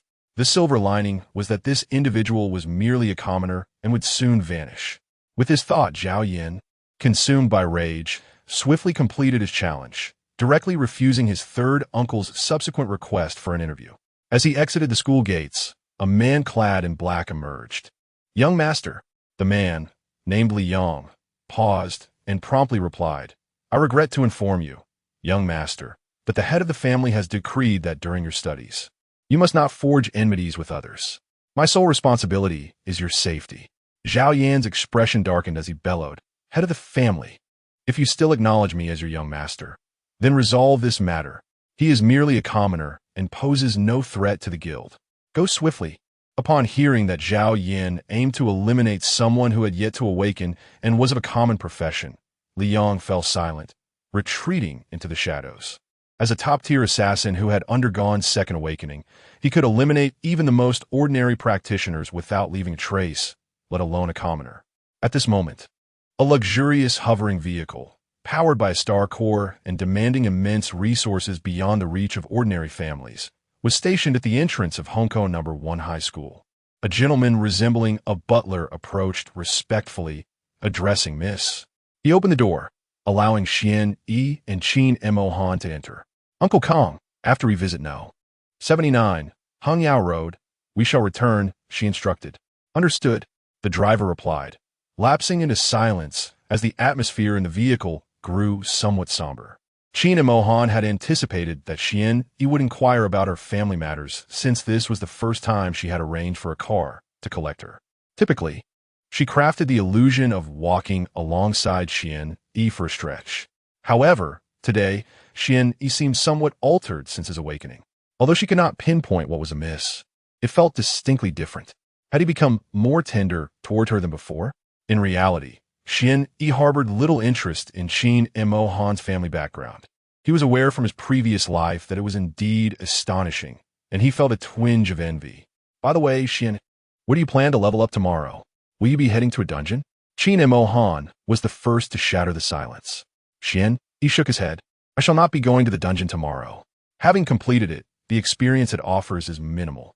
I wish to venture outside the city instead." Qin Mo Han's delicate face shifted, and she hastily advised, "Xian Yi, there are genuine malevolent entities outside the city, born since the emergence of the dark stars. If we perish in the wilderness, it will be true death. Therefore, it is best that we do not venture outside the city before reaching level 10. Xian Yi gently patted Qin Mo Han's head, a gesture so affectionate that it caused her cheeks to flush. "Do not worry, I am quite measured in my actions. It is simply that I lack a means to exit the city. Oh, Moan, surely you have a way to assist me, won't you?" Under the onslaught of Xian Yi's endearing demeanor, Qin Mo Han, albeit somewhat confused, nodded in agreement. Yet, upon reflection, she could only manage a wry smile, realizing that she was indeed unable to refuse Xian Yi's request. Upon returning to his residence and agreeing to meet Qin Mo Han again the following day, Xian Yi stepped through the door. It was a modest yet cozy little attic, a respectable dwelling in this working-class neighborhood. Both of his parents, warriors by profession, had perished in a mission outside the city while he was still an infant. This property, along with the necklace around his neck, was the only inheritance they left him. As he opened the door, the familiar furnishings greeted him: the worn television, the mahogany dining table, the comfortable rattan chair. In his previous life, he had spent his entire youth here, alone. So much had transpired today, from the awakening of his red passive ability to the acquisition of the scythe of immortal fate. These experiences far exceeded anything he had encountered in his past life, and he was eager to see what heights he could reach with such a remarkable beginning. Nightfall arrived swiftly, a gentle breeze stirring the curtains, and a shadowy figure materialized before Xian Yi. Instantly alert, he opened his eyes wide. A professional, and one whose power seemed to be at the second tier. The figure, noticing that Xian Yi was merely a civilian, regarded him with a detached gaze, as though he were observing a corpse. "Good perception," the assailant remarked. "Kid, remember in your next life not to offend those you cannot contend with." With that, the figure transformed into a wraith, a dagger piercing toward Xian Yi's chest. Stunned, Xian Yi stood frozen, allowing the dagger to embed itself within him. Liang, the assailant, found this to be entirely natural. As a second-tier professional, how could a civilian possibly resist? Yet, he was puzzled to see the civilian smiling. Even as the dagger had struck true, and the man's vitality was swiftly waning. Receiving fatal damage, life value drops to 1, undying body activates, gaining 5 seconds of immunity to all damage. Life value at 1, activating Echo of Desperation, gaining a 500 attack bonus. Just as Liang sensed the civilian's life force nearing its end, his dagger inexplicably became immobile. At that moment, a shadow struck, delivering 5 times the attack bonus, combined with an ability to bypass defenses. Li Yang's head flew away, bewilderment etched upon his face, while his body collapsed into a pool of blood. Xian Yi's lips curled into a cold smile. He could have evaded the attack. However, given that his opponent was a fully fledged second-tier assassin, if he could not secure a decisive blow, it would devolve into a protracted struggle, with the initiative resting firmly in the assassin's hands. With the assassin's heightened agility, he could withdraw at any moment. However, how could Xian Yi possibly allow the assassin to leave alive? The body was meticulously disposed of, perhaps emblematic of the brutality that followed the descent of the Dark Star. The slaughter was not confined solely to the conflict between humanity and the malevolent. It also permeated the interactions among individuals. At this moment, Xian Yi laid out the possessions of the fallen assailant. This individual appeared to be at level 25, fully equipped with professional gear. Remarkably, even the dagger he wielded was a 3-star purple artifact. Such exceptional quality equipment does not come cheaply, and Xian Yi promptly claimed it for himself. However, what captivated his interest the most was the cloak he held in his hands, which was classified as a special piece of equipment. Astonishingly, its quality was rated as an orange epic. Chapter 11. The next step, the Cloak of Shadows, a 5-star epic. Wearing requirements: none.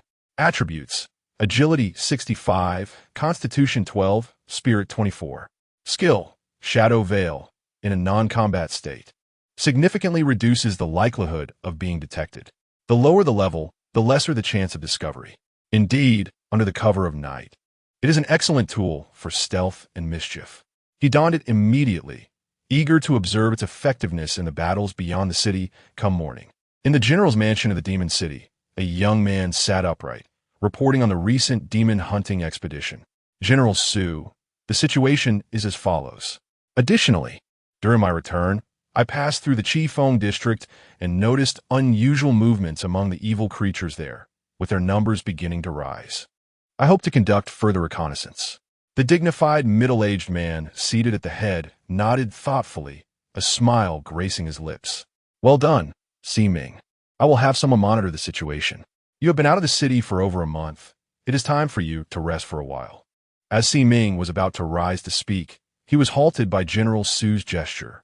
You are a leading figure among the youth of our Demon City. Many look up to you as a role model. When you have the chance, go out and give some speeches, engage with the younger generation. I hereby grant you a week of leave. This is an order. Yes, Si Ming responded, standing to accept the directive. Do not be too formal. By the way, you graduated from Honko No. 1 High School, did you not? General Su suddenly inquired. Yes, General. I attended Honko No. 1 for my high school education. Si Ming answered honestly, though unsure of the general's intent. Ah, indeed, it is a remarkable institution. No one has ever cleared the new player dungeon, the hell difficulty of the Wailing Valley, until your peers from Honko No. 1 accomplished it. What? Si Ming stood up again. Disbelief etched on his face as he gazed at the general. Had anyone else made such a claim, he would have dismissed it outright. A hell difficulty dungeon? Not even a level 1 novice, nor a level 10 professional, could possibly succeed. After completing his first dungeon challenge, he had attempted to enter the hell difficulty Wailing Abyss and had been utterly overwhelmed, unable to contend even with ordinary monsters, reduced to tears. General Su observed Si Ming's astonishment with satisfaction. He felt a similar turmoil upon learning this news. You know the individuals who cleared this hell difficulty dungeon, one being Qin Mohan, the young lady from the Qin family, and the other is Xian Yi, a commoner. Si Ming was left bewildered, struggling to comprehend. Wasn't the purpose of a novice dungeon to achieve higher scores by teaming up with 4 individuals? Why were there only 2, and bringing a commoner along for a dungeon raid? Was this serious? Do not find it absurd. When I first saw this record, I wore the same expression as you. Moreover, I can share an even more astonishing piece of information. My primary focus regarding this held difficulty clear is on the commoner named Xian Yi. At General Su's words, Si Ming stood frozen in shock, taking a long while to regain his composure. The general, reluctant to engage in conversation, merely offered a salute before departing in confusion. At that moment, Su, who was in high spirits, indulging in a rare bottle of fine liquor, which he consumed in one swift gulp. The hellish dungeon had been meticulously crafted by his own hands, and he was intimately familiar with its intricacies, many of which eluded others. The leaderboard clearly displayed: first place, Mo Du Xian Yi Qin Mo Han, completion time, 1 hour 33 minutes. Rating, SSS. This leaderboard was not merely a ranking without order. It reflected the significance of each participant's contributions and the damage inflicted within the dungeon. Ha ha ha, how amusing. He paid no heed to the commoners nor the process. He only regarded the results, fixated on the visible outcomes. This Xian Yi was undoubtedly formidable. Meanwhile, Xian Yi found himself entranced, clutching the exclusive class treasure chest awarded for the first completion. Based on experience, such treasure chests guaranteed the acquisition of skills unique to one's class. Yet, as a commoner, he pondered what class-specific abilities he could possibly possess. Confounded, he decided to open it, and a golden light enveloped him. You have acquired the commoner exclusive skill, Hidden Insight. Hidden Insight possess acute perception of all objects, enabling the detection of environmental nuances and the identification of enemies' weaknesses, while also allowing the ability to discern attributes of foes whose levels do not exceed 30 levels above yours. Xian Yi found himself both amused and bewildered. Was this skill a result of the commoner's need to read the room? As for its strength, he believed it to be quite potent. Coupled with his already formidable combat instincts, this skill could be considered extraordinary. Moreover, the ability to see through enemies exceeding his level by 30 would undoubtedly enhance his capacity to confront adversaries. Now, he eagerly awaited the dawn, ready to resolve a significant dilemma. The following day, as sunlight streamed into the room, Xian Yi yawned and made his way downstairs. Upon opening the door, his eyes brightened at the sight of Qin Mo Han. Today, she was free from the confines of her usual school uniform, although clad in a simple long dress. It accentuated her exquisite figure. Her face was devoid of makeup, her skin as fair as snow, radiating a subtle blush. When Xian Yi appeared before her, her eyes instinctively sparkled with delight. The youthful innocence and purity of her demeanor compelled Xian Yi to exclaim, Mo Han, you look truly beautiful today. Qin Mo Han's lips curled into a lovely smile, a hint of shyness causing her to lower her gaze as she retrieved a permit from her small handbag. This is the exit permit you require, Xian Yi. Xian Yi reached out to accept it, noting the seal of the Demon Suppression Army, an emblem that could not be forged. He exuberantly tucked the document away and declared, Let us go, Mo Han. To repay you, I shall take you to level up today.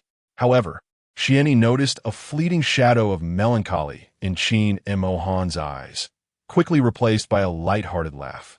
I want to be joining you, as I have several dungeons to clear, and my family has arranged for me to familiarize myself with my class's characteristics today. Portuguese, Wanyi.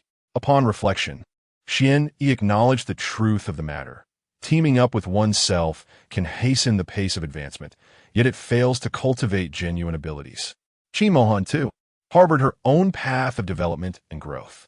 With this realization, Xian Yi nodded in agreement. Very well. Next time, whichever dungeon you wish to explore, we shall go together, and I shall treat. Deal. Qin Mohan readily accepted.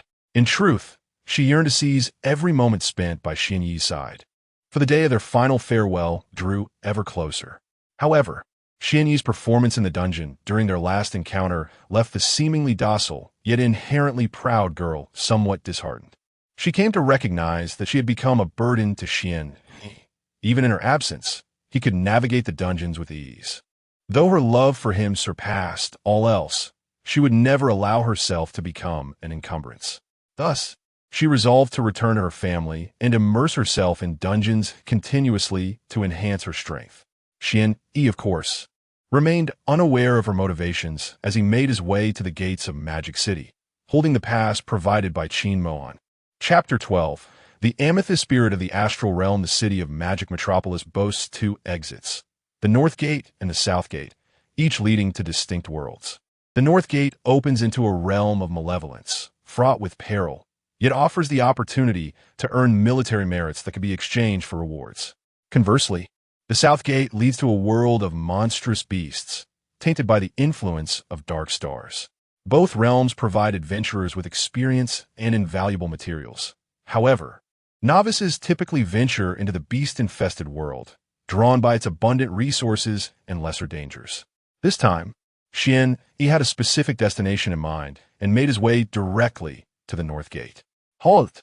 No ordinary person may approach the city outskirts. Two soldiers from the Demon Suppression Army swiftly intercepted Xian Yi as he reached the entrance. Without wasting words, he produced his pass. Upon examining the high-ranking authorization and the seal of the Demon Suppression Army's general headquarters, the soldiers, though puzzled by the youth's age and his lack of official attire, promptly dispensed with formalities and respectfully allowed him to pass. Xian Yi coldly stowed away his pass and traversed the imposing gates, stepping into the world beyond. The area was abuzz with activity, filled with camps and the cacophony of voices calling out, forming teams to the smoky zone. All slots filled. Just need one level 2 warrior. Seeking a party to defeat level 15 skeletons in the abyss of despair. Leveling up? Come join.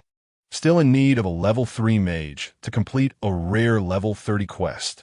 As a mere level 5 novice, augmented by the stealth of his shadow cloak, Xian Yi drew no attention whatsoever. Even when high-level players occasionally glanced his way, they merely assumed he was delivering a message. Outside the city, the lowest level of malevolence was 15.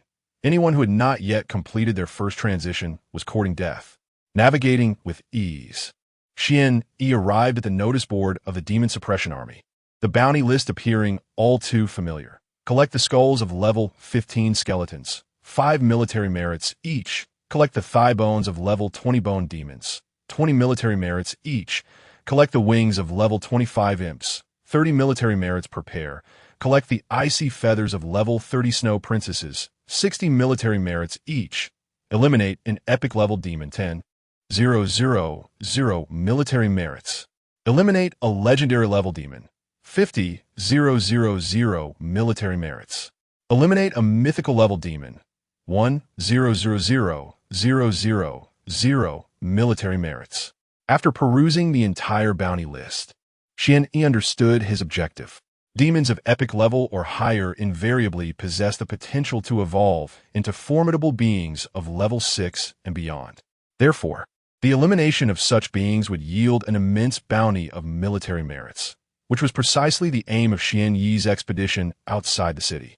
In his previous life, as the preeminent warrior of Huaxia, an octuple transcendent martial magus, he bore the responsibility for Magic Metropolis. One fateful year, a calamity erupted in the Chiefing District, giving rise to a mythical bone warden that surpassed level 6. He had been absent during that catastrophic event, resulting in significant losses for the city, with countless adventurers perishing. This time, he vowed that such a tragedy would not unfold again. According to the initial timeline, it is currently the formative years of the Bone Abyss Messenger, a phase that must not be afforded the luxury of growth. My purpose in this expedition is to assess the situation and, if the opportunity arises, to eliminate any threats at their inception. Should the malevolent forces prove too formidable, I shall bide my time until my own strength has sufficiently matured. As these thoughts coursed through my mind, I arrived at a trading post. This establishment is affiliated with the Illusory World Merchants Guild, the largest commercial organization in all of Huaxia. The wares available here transcend the realm of ordinary mortals, catering exclusively to those of the combat profession. It offers an array of items, materials, vocational skill tomes, equipment, rescue talismans, and much more. The currency for transactions has shifted to star cores. Despite my recent emergence from a hellish dungeon, where Chin Mohan had converted all her equipment into star cores for me, granting me a near 1,000 count, equivalent to several million soft currency. This sum barely suffices in the trading post, where even a single vocational skill tome commands hundreds of star cores. The specialized ring I intended to acquire is priced exorbitantly, requiring close to 1,000 star cores, and its attributes do not even compare favorably to the life ring I currently possess. Indeed, embracing the path of a professional means bidding farewell to the ordinary. Even millions in soft currency cannot withstand reckless expenditure. Consequently, I opted to procure a few restorative potions before departing from the human encampment. Just as I was about to exit, an item in a nearby stall caught my eye. Among a collection of exquisite amethyst crystals, one in particular exuded an aura of peculiarity. Suppressing my curiosity, I activated my sole unique skill, Secret Insight, granting me acute perception of all objects. As my gaze focused, an introduction regarding the amethyst crystal materialized before me. Star Realm Purple Spirit Crystal, a mysterious crystal born of the dark star world, possessing formidable spatial attributes, capable of opening dimensional spaces with an unimaginable storage capacity. This was indeed a remarkable find, causing my eyes to widen in astonishment. Casually, I picked up the crystal to examine it, aware that while my initial inventory had been enhanced, its storage capacity remained limited. Subsequently, I would need to expend a considerable number of star cores at various trading posts or military outposts to expand it. Observing my apparent disinterest in the other crystals, the vendor brusquely stated, "Purple magic crystal, 10 star cores." Without further ado, I procured the crystal and departed. The vendor, momentarily taken aback, felt a surge of joy within. Typically, a standard purple crystal might not even be worth a single star core. Yet this newcomer had made a purchase without hesitation. With renewed vigor, the vendor began to scrutinize the bustling crowd of professionals, eager to identify more such novices. After concluding my transaction, I sought solitude in a deserted area, where I activated the Star Realm Purple Spirit Crystal. In an instant, I felt a connection to an alternate space, one that did not belong to my inventory. This space, however, was vast, comparable to dozens of football fields, an asset of strategic significance. With this unexpected development, I continued to meander through nearby stalls, though little of interest presented itself. Even if there were items that caught his eye, their exorbitant prices rendered them utterly unaffordable. With everything in order, Xian Yi no longer lingered and stepped beyond the gates of the camp. The camp outside the northern gate of the demon city was vast, divided into 12 regions according to the 12 earthly branches: Zi, Chou, Yin, Mao, Chun, Si, Wu Wei, Shun, Yusu, and Hai. Xian Yi chose to enter the Abyss of Demons through the Fire Horse District. The Abyss of Demons is the term used on Blue Star to describe areas tainted by demonic energy. Following the emergence of the Dark Star, countless malevolent beings had surged forth, their released demonic energy continuously corroding human territories. It was only when humanity began to awaken their professions that this dire situation stabilized. As he stepped inside, he could distinctly sense the air becoming oppressive. Xian Yi did not hesitate, blending into the environment in a state of concealment. Even when encountering third-tier professionals, they often overlooked Xian Yi. He made his way toward the location of the peculiar peaks, the sound of the wind rustling his cloak. After half an hour, the sound of clattering bones echoed, and he finally encountered the first batch of skeletal monsters. Xian Yi felt a strange familiarity upon seeing them. Skeleton Monster, Level 15, a spectral entity born from the remains of deceased humans, corrupted by demonic energy. La King Combat Waren, yet possessing an exceptionally sturdy physique. Quality, ordinary health, 1100 strength, 93 constitution, 110 agility, 21 spirit, 25 skills, skeletal form, can immunize 20 of damage from ordinary attacks. Pale Hands, wielding hands imbued with chilling demonic energy, there exists a 20 chance to inflict 180 damage. Chapter 13. Invulnerable to all laws beneath the veil of secret insight. All information regarding the skeletal creatures was laid bare. These were merely ordinary level 15 monsters, their attributes slightly inferior to those of typical level 15 adventurers. However, It is crucial to note that they represented the most common and lowest tier among the fiends. Xian Yi, still at level 5, had one primary objective: to grind for experience points. With a flicker of brilliance, he drew forth the eternal fate scythe. In front of him lay 13 ordinary skeletal foes. As Xian Yi's strikes cleaved through a cluster of 3 skeletons, the remaining creatures quickly reacted, converging upon him. With his current attack power exceeding 500, he could obliterate their health bars with merely 2 basic attacks. The 13 ordinary skeletons posed no challenge whatsoever, swiftly disintegrating into a chaotic heap of bones. Kill Skeletons 3, experience 600. Kill Skeletons 3, experience 600. Kill Skeletons 7, experience 1400. Indeed, slaying monsters beyond one's level, particularly those corrupted by dark energy, yielded experience far more rapidly than that obtained in dungeons.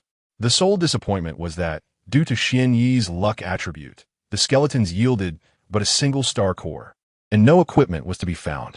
It was no wonder that aside from leveling up, few adventurers sought to hunt skeletons. Fortunately, each skeletal head granted 5 military merit points. Otherwise, the number of hunters would dwindle even further. As Xian Yi collected the skeletal heads and prepared to depart, a faint glimmer caught his eye. It appeared that the secret insight had uncovered something valuable. He promptly moved aside the pile of skeletons, revealing a small blade of grass shimmering with a soft blue radiance. Starshine grass. Xian Yi marveled at this find, as it could enhance mental acuity, a prized possession among mage practitioners. If sold, it could fetch a handsome price. However, Xian Yi chose to consume it directly, confident that his current luck would ensure he was never short of wealth. Mentality 2. Not bad at all. It seemed prudent to remain vigilant of his surroundings, for there might be more mystical herbs to discover. Xian Yi continued his quest for the next monster spawn point, intent on augmenting his strength. This time, he boldly charged into a throng of 30 skeletal creatures. With each swing of the eternal fate scythe, the skeletons crumbled like building blocks. Yet, the sheer number of adversaries meant he occasionally sustained hits. In an instant, a third of his health was stripped away, but Xian Yi remained unfazed, the lower his health, the stronger he became. After purposefully allowing a skeleton to inflict a wound, his health plummeted to 30. The echo of desperation activated. Upon reaching this critical threshold, his attack power surged by 100. What would typically require 2 strikes to vanquish a skeleton was now achieved in a single blow, reducing them to mere remnants. Xian Yi deftly swept across the battlefield. Every skeleton within his line of sight met with misfortune. Like a cascade of dominoes, they toppled en masse. Kill Skeletons 3, experience 600. Kill Skeletons 3, experience 600. As the life force of Xian Yi gradually restored under the passive effect of the life ring, he concluded this round of slaughter, gathering all the skulls into his vast storage space. After a brief moment of organization, Xian Yi proceeded towards the next spawning point of skeleton monsters. He continued to engage in battle, allowing the pristine white hands of the skeletons to touch him lightly, thereby enhancing his perfect combat state. Once the echo of desperation was activated, his attacks became increasingly ferocious. Each swing of the scythe of immortal destiny brought him immense satisfaction. Before long, half the day had passed. As levels progressed, the rate of advancement slowed dramatically, with the difficulty escalating exponentially. This process of monster grinding was tedious and solitary for most, yet was an essential journey toward becoming a formidable warrior. Only by enduring solitude and mastering loneliness could one cultivate the heart of a true champion. At the very least, Xian Yi found great enjoyment in this process. After clearing another wave of skeletons, he received the notification, "Ding. Your level has risen to level 6. You have gained attribute enhancements. Strength 1, Constitution 2, Agility 1, Spirit 2. Free attribute points to allocate. 3. Endless potential unleashed. You have gained an additional 150 free attribute points. Talent. You have acquired a red myth passive extraction. Extraction. Each time Xian Yi beheld the modest increase in his attributes upon leveling up, a pang of regret struck him. Yet he was grateful for the replenishment of endless potential. You have drawn the red myth passive. Invulnerability to all laws. Invulnerability to all laws. You will reduce all types of spell damage, fire, water, earth, wind, thunder, darkness, and other elemental attacks by 90. Additionally, you will possess immunity to various negative statuses, such as poison, silence, dizziness, etc. A surge of joy coursed through Xian Yi. With this passive ability, he had become the nemesis of spell-casting monsters. A 90 resistance was likely unparalleled in this world. Simultaneously, Xian Yi did not forget to allocate all 153 of his newly acquired free attribute points. His status panel now read: Character, Xian Yi level, 6 profession, commoner basic attributes, strength, 513, 10, constitution, 82, 10, agility, 93, 10, spirit, 76, 10 skills, hidden insight, exclusive, passives, last whisper, red myth, endless potential, red myth, soul devour, red myth, undying body, red myth, echo of desperation, red myth, invulnerability to all laws, red myth. Xian Yi continued to prioritize strength, unafraid of death. Unlike other classes, he did not need to consider investing in constitution. With every level up, he allocated all 100 points to strength. Now, his explosive attack power, combined with the additional 150 from the Scythe of Immortal Destiny, surpassed even third-tier professionals, while ordinary fourth-tier professionals without equipment enhancements were left far behind. This was the manifestation of his boundless potential, and as time passed, he would only grow stronger, even reaching heights once deemed unimaginable. Feeling the immense power within, Xian Yi exerted himself further in battling the monsters. Suddenly, a distant clash and a surge of magical energy captured Xian Yi's attention. He approached directly and was met with the sight of a blood-red skeleton creature, conspicuously brandishing a crystal sword amidst a throng of skeletons. A party of 5 was engaged in a perilous hunt against the malevolent entity, or rather, they were being hunted by it. Their team composition was relatively balanced, comprising 2 warriors, 1 mage, 1 archer, and 1 cleric. Under Xian Yi's keen insight, their levels and classes were laid bare, approximately ranging from levels 15 to 16. He also acquired information regarding the blood skeleton, blood jade skeleton, level 17 quality, 3-star rare health, 7,500 skills, blood jade slash, conjures an unparalleled sword energy, inflicting immense damage. Double slash, instantly delivers 2 slashes with an exceptionally high activation frequency. Blood jade energy, capable of absorbing the life force of surrounding skeletons, restoring 700 points of vitality each time, with a cooldown of 5 seconds. Chapter 14. Wings of Purification. Upon witnessing the blood jade skeleton monster, Xian Yi's eyes gleamed with excitement. This creature was a minor boss, and with his luck, he was certain to yield valuable treasures.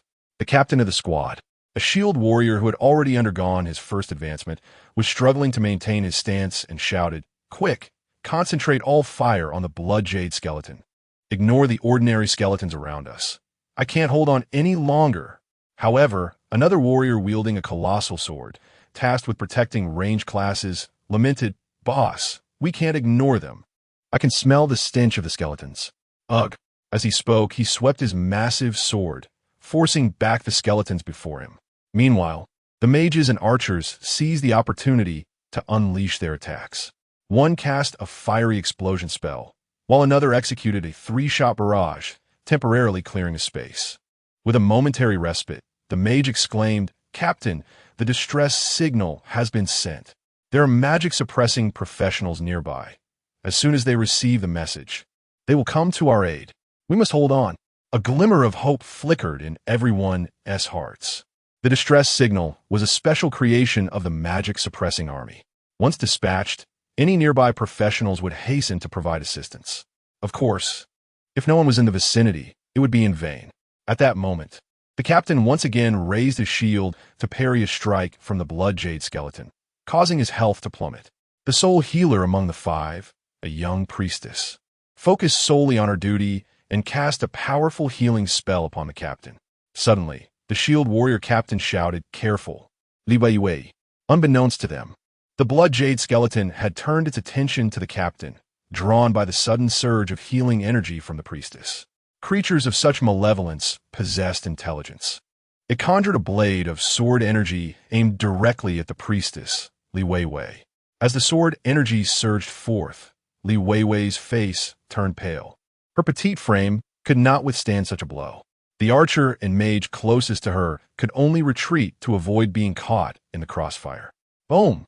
The crimson energy crashed into the ground, creating a massive 10-meter crater in the charred earth. Li Weiwei's figure vanished from sight, just as despair engulfed everyone. A voice echoed, "Miss, next time you heal someone, make sure to protect yourself first."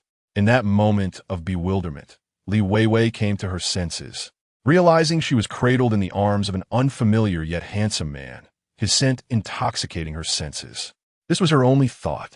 Xian-Yi gently set Li Weiwei down and turned to the still-dazed group, saying, "You all focus on protecting yourselves. Leave the rest to me." With a flash of brilliance, Xian-Yi grasped the scythe of eternal fate and charged into the heart of the skeleton horde. Be careful.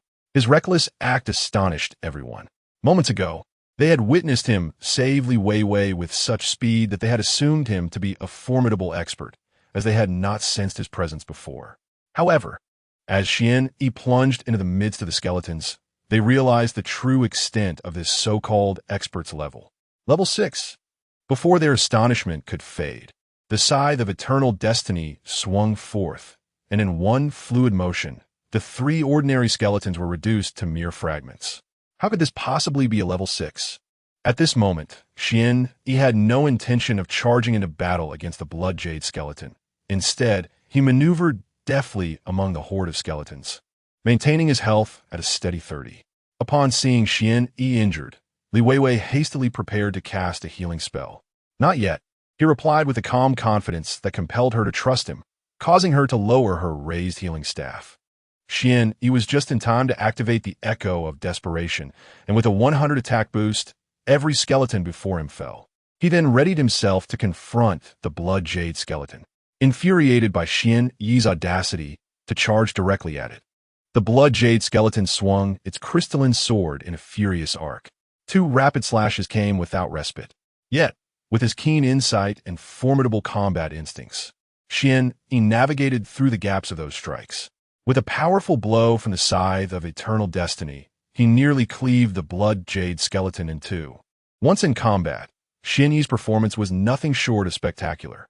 Each swing of the blood jade skeleton's sword was deftly evaded by him. When the Echo of Desperation faded, he would allow a nearby ordinary skeleton to strike him, ensuring his health remained below 30. In gratitude for the assistance of the skeletons, Xian-Yi would swiftly dispatch them with the scythe, completing the task in a mere 2 minutes. What was once deemed an invincible foe by the 5-member team was utterly dismantled. Kill bonus, 3-star rare, blood jade skeleton, experience 2000, red passive, soul devour activated, strength 7. Constitution 5. A faint crimson light enveloped Xian-Yi, unexpectedly rewarding him with a significant bounty. 5-star cores, 2 pieces of gauntlets, and a crystalline sword. He collected these with ease, and, while the Echo of Desperation still lingered, he cleared the remaining ordinary skeletons. Witnessing this, the team leader rushed forward, clasping his hands in gratitude. "Thank you for saving us." Despite having witnessed his level 6 status, which seemed extraordinary, Xian-Yi's proficient combat skills and nearly terrifying attacks left them in awe, dismissing any doubts as flaws in their detection methods. Xian-Yi nonchalantly shook his head and inquired, "Have you encountered any information regarding other rare monsters?" The 5 exchanged glances, uncertain. Rare monsters typically required a guild and a well-organized team to challenge. Common folk would avoid such encounters, yet it appeared this formidable individual intended to face them alone. The team leader managed a wry smile, responding cautiously, "We have no leads on other rare fiends. If we had, we likely wouldn't have survived this long. Today, we were fortunate to cross paths with you. Otherwise, our team might have faced total annihilation." At this moment, Li Weiwei widened her eyes and curiously inquired, "Master, are you a practitioner of the purifying wing? Otherwise, How could you be so formidable? Xian Yi paused briefly, then smiled. One might say so. Farewell, everyone. With that, as the cloak of Xian Yi billowed, his figure vanished into the vast plain. The 5 individuals, upon hearing Xian Yi's response, gazed at his disappearing form with reverence. The purifying wing welcomed only those practitioners who were exceptionally skilled, each capable of standing against 100 foes. They possessed the pinnacle of combat awareness and a comprehensive array of professional skills, truly the elite within the demon suppression army. Hey, was it you who sent the distress signal? A melodious female voice resonated behind the 5. They turned around in surprise, only to find a female assassin standing quietly before them. Her exceptional poise was unmistakable, clad in a form-fitting, deep blue assassin's attire that accentuated her exquisite figure, slender waist, long legs, and a gracefully contoured silhouette. Anyone who caught a glimpse could hardly tear their gaze away. Yet, her fair, delicate hand gripped a dagger emanating a violet glow, imbued with a palpable aura of lethal intent. Chapter 15, Level 7, Celestial Flash. The dazzling spectacle left the 4 men of the team utterly mesmerized.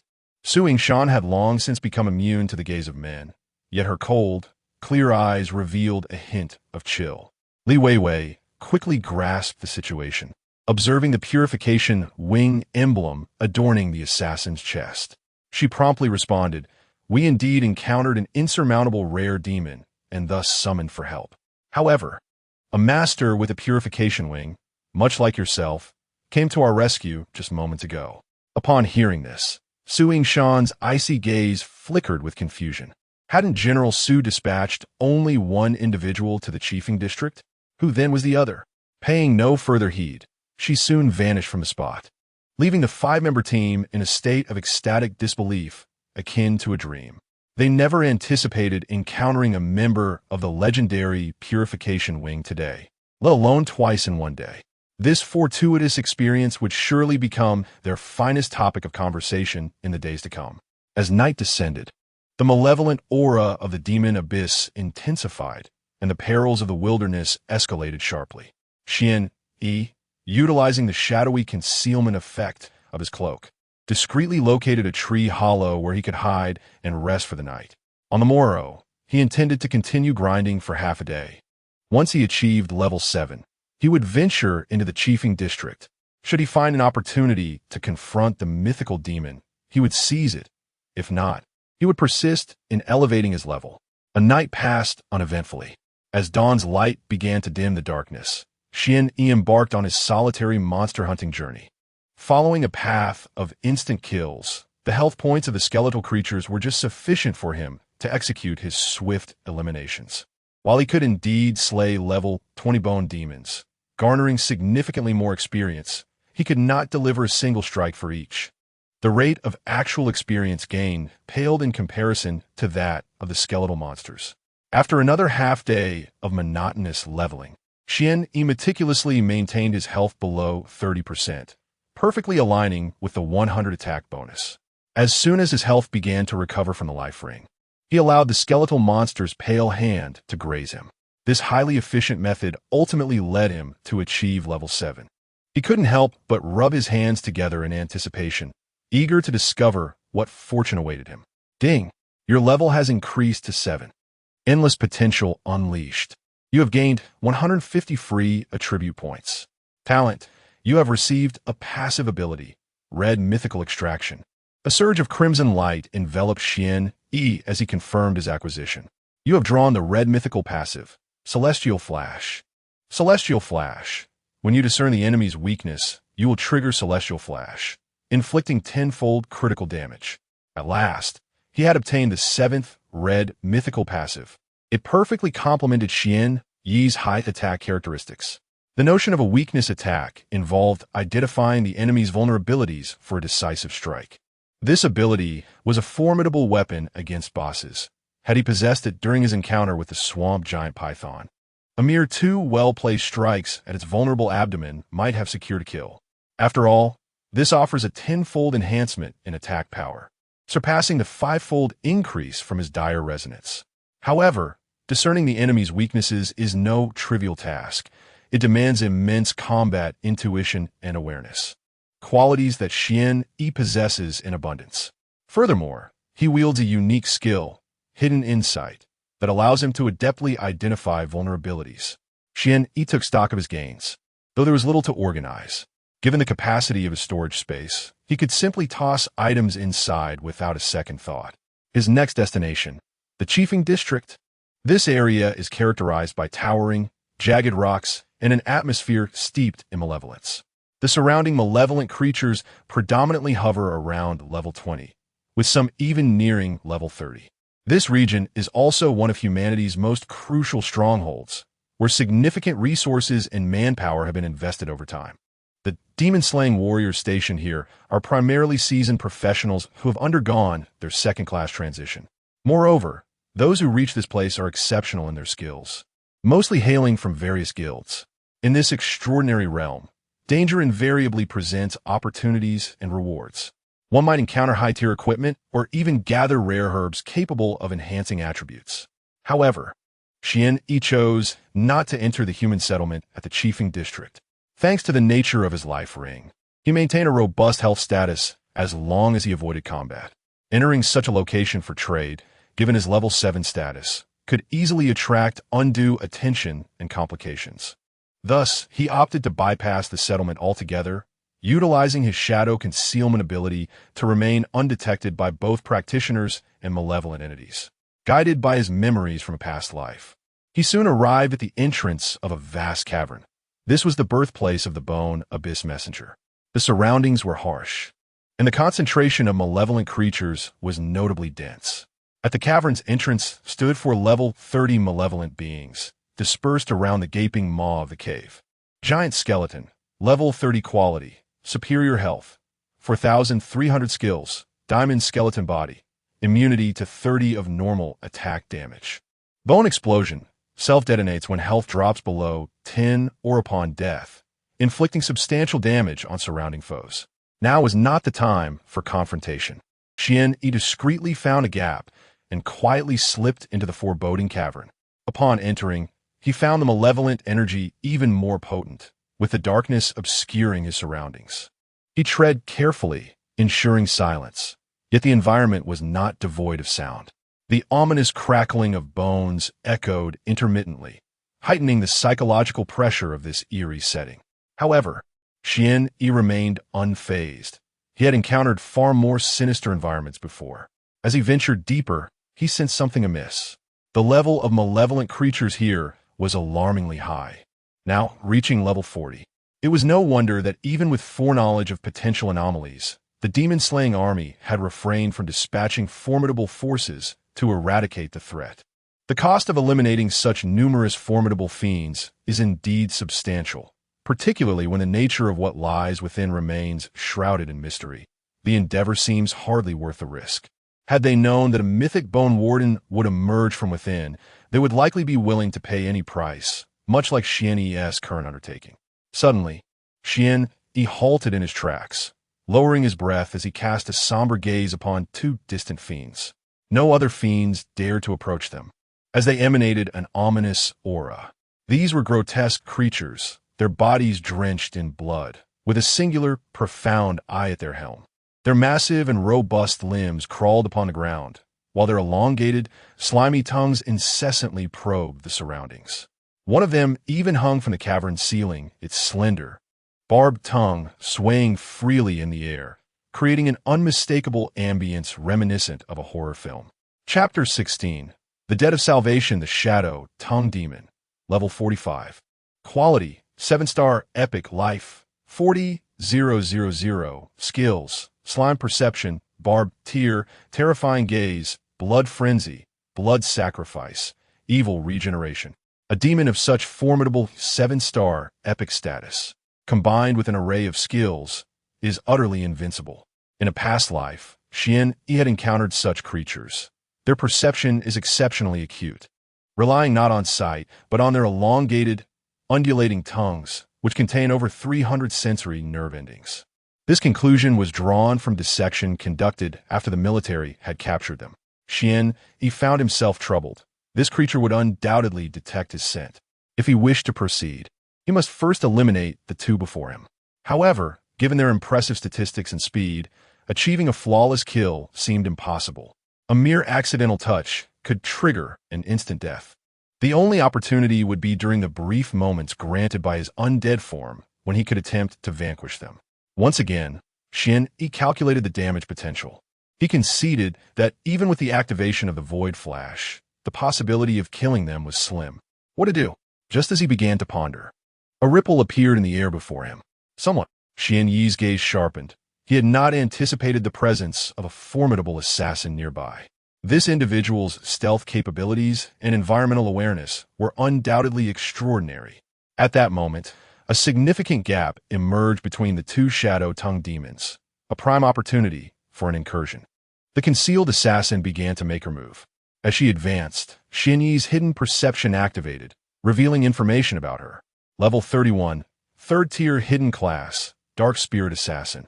Her strength was commendable. However, as she attempted to breach the blockade created by the two shadow-tongued demons, she underestimated their slime-coated tongue's detection abilities.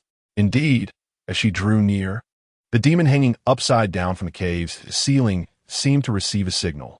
Its tongue, extending several meters, suddenly lashed out toward a point in the air. The other shadow-tongued demon began to crawl toward that direction as well. Su Yingshan's delicate face turned pale. She had been detected. With her high agility, she decisively evaded this attack, but the danger was not yet averted. Having just completed her third tier, her speed paled in comparison to that of the shadow-tongued demons. Soon, one of the barbed tongues swept across her, resulting in a tear in her outfit and a vivid crimson wound on her fair skin. Nevertheless, she used the momentum to roll forward several meters. Now pursued by two shadow-tongued demons, her only path lay ahead. She had previously utilized her detection skill to discern the properties of this demon, discovering it to be a formidable 45 level 7-star epic. As it exceeded her level by 10, she was unable to extract more detailed information. At that moment, the foul wind from behind urged Su Yingshan to activate her professional skill, Shadow Strike. With a flicker of illusion, she narrowly escaped the strike of the shadow-tongued demon. Yet, she had begun to regret her decision. She could have returned after detecting the level of the surrounding evil entities, so why risk delving deeper? Even if the treasures guarded by the two shadow-tongued demons were of immense value, she needed to ensure her own survival first. The stench of death drew nearer. With a swift strike, she hastily activated her protective shield, yet her body continued to be propelled backward like a projectile. Ahead lay a deep, dark cavern, only 100 meters away, and Su Yingshan's beautiful eyes shimmered with a star-like brilliance. This might be her only opportunity to escape. However, her life force was teetering on the brink of demise. Desperately, she poured a restorative potion into her mouth while activating her skill, Shadow Step, which doubled her speed once more. This was her last resort. Both her shield and explosive skills had just fallen into cooldown. The shadow-tongued demon trailing behind sensed the human's intentions and, no longer willing to toy with her life, surged forward with newfound speed. Simultaneously, it unleashed its spiked claws, aiming for Su Yingshan's vulnerable back. A wave of dread washed over her, and a flicker of despair crossed her cold features. She could feel the might of the impending strike. With her remaining health, she would surely not endure. The cavern's entrance still lay a mere 10 meters away, and a flash of unwillingness ignited in her eyes. Was she truly destined to perish? Xian Yi had been following closely since the battle commenced. He recognized that familiar silhouette. Su Yingshan, the foremost assassin of Huaxia in her previous life, possessed formidable talents and terrifying abilities that set her apart from the rest. Only he, in his former self, could match her prowess. It seemed that his presence had altered the course of many events. Seeing a familiar face in peril, Xian Yi dashed forward, wrapping his strong arms around her slender waist. A masculine scent enveloped Su Yingshan, causing her body to stiffen as she struggled to comprehend the situation. Suddenly, an immense force surged forth as the man shielded her from the attack with his back.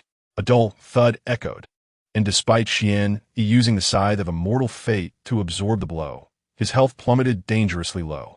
Your health is below 1. The undying body will automatically activate, granting you immunity to all damage for 5 seconds. Thus, Xian Yi embraced Su Yingshan as they plunged into the unfathomable abyss. 10 meters, 20 meters, 70 meters. Xian Yi admitted to feeling a twinge of panic. Meanwhile, Su Yingshan regained her senses. She beheld the man who had saved her, and her previously icy demeanor softened, her autumn-like eyes reflecting a flicker of confusion. She did not recognize him. Why would he risk his life to save hers? 100 meters, 110 meters, just before the immunity effect was to expire, Xian Yi gritted his teeth, determination flashing in his eyes. He suddenly adjusted Su Yingshan's position, cradling her tightly, and without hesitation propelled her upwards. His strength, exceeding 700, sent Su Yingshan soaring into the air. Bang! Xian Yi's body crashed violently against the ground, scattering the surrounding black mist. Despite his remarkably resilient physique, he struggled to regain his breath. Su Yingshan swiftly adjusted her posture in midair and landed gracefully beside Xian Yi. Her icy visage betrayed a hint of urgency as her delicate hands retrieved a premium potion from her bosom, pouring it into Xian Yi's mouth. Yet it proved futile, as it merely trickled out. Although she was unfamiliar with Xian Yi, she recalled how he had selflessly shielded her from the lethal strike of the dark-tongued demon, risking his own safety. Now, he was again using his own body to alleviate the force of their descent, saving her once more. Under such perilous heights, survival was inconceivable without such sacrifice. Even as a stranger, she felt an overwhelming sense of gratitude toward Xian Yi, desperately wishing for him to awaken. At that moment, a faint blush flickered across her frostbitten features, her eyes reflecting unwavering determination. Just then, Xian Yi, still gasping for air, felt an awkward softness press against his lips, accompanied by a sweet fragrance filling his mouth. Chapter 17, Mythical Demons. Xian Yi gradually regained his senses, slowly opening his eyes. What did he see? The infamous frost beauty from his previous life, Su Yingshan, who had always regarded men with disdain, was performing artificial respiration to prolong his life. At that moment, Su Yingshan's delicate face was slightly flushed, her eyes tightly shut, unwilling to open them. Up close, her enchanting beauty was flawless, exuding a smooth, lustrous allure.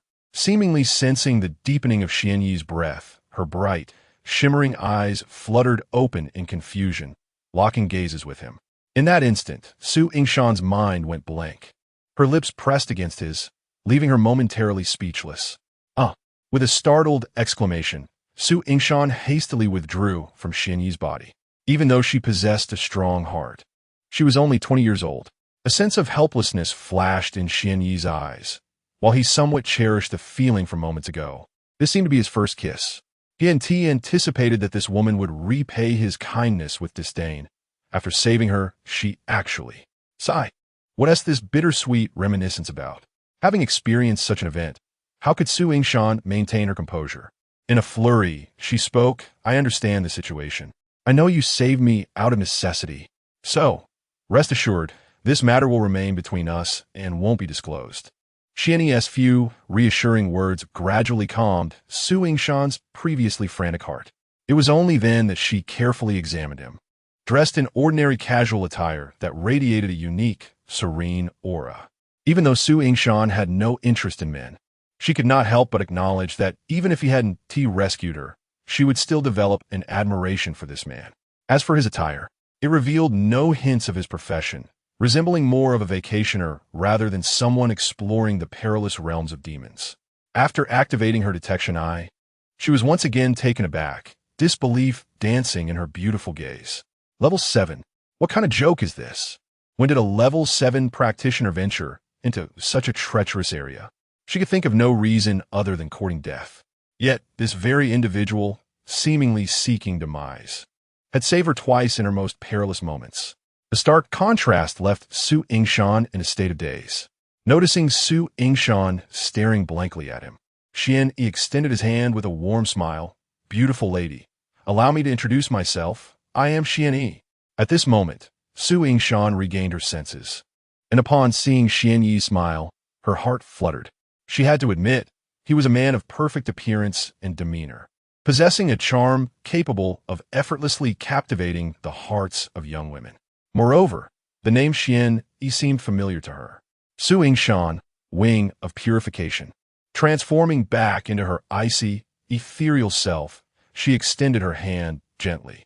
She had assumed that Xian Yi would be astonished by her identity, but he merely nodded, acknowledging their acquaintance. This compelled her to inquire, "What brings you here alone? From your appearance, you must have just awakened your profession, right?" Xian Yi chuckled, acknowledging, "Indeed. It was primarily due to my recent awakening as a professional, and my curiosity led me to venture into the realm of evil, inadvertently straying quite far." Su Yingshan felt a tumult within her heart. This was no mere distance. Even seasoned second-tier professionals would steer clear of this area.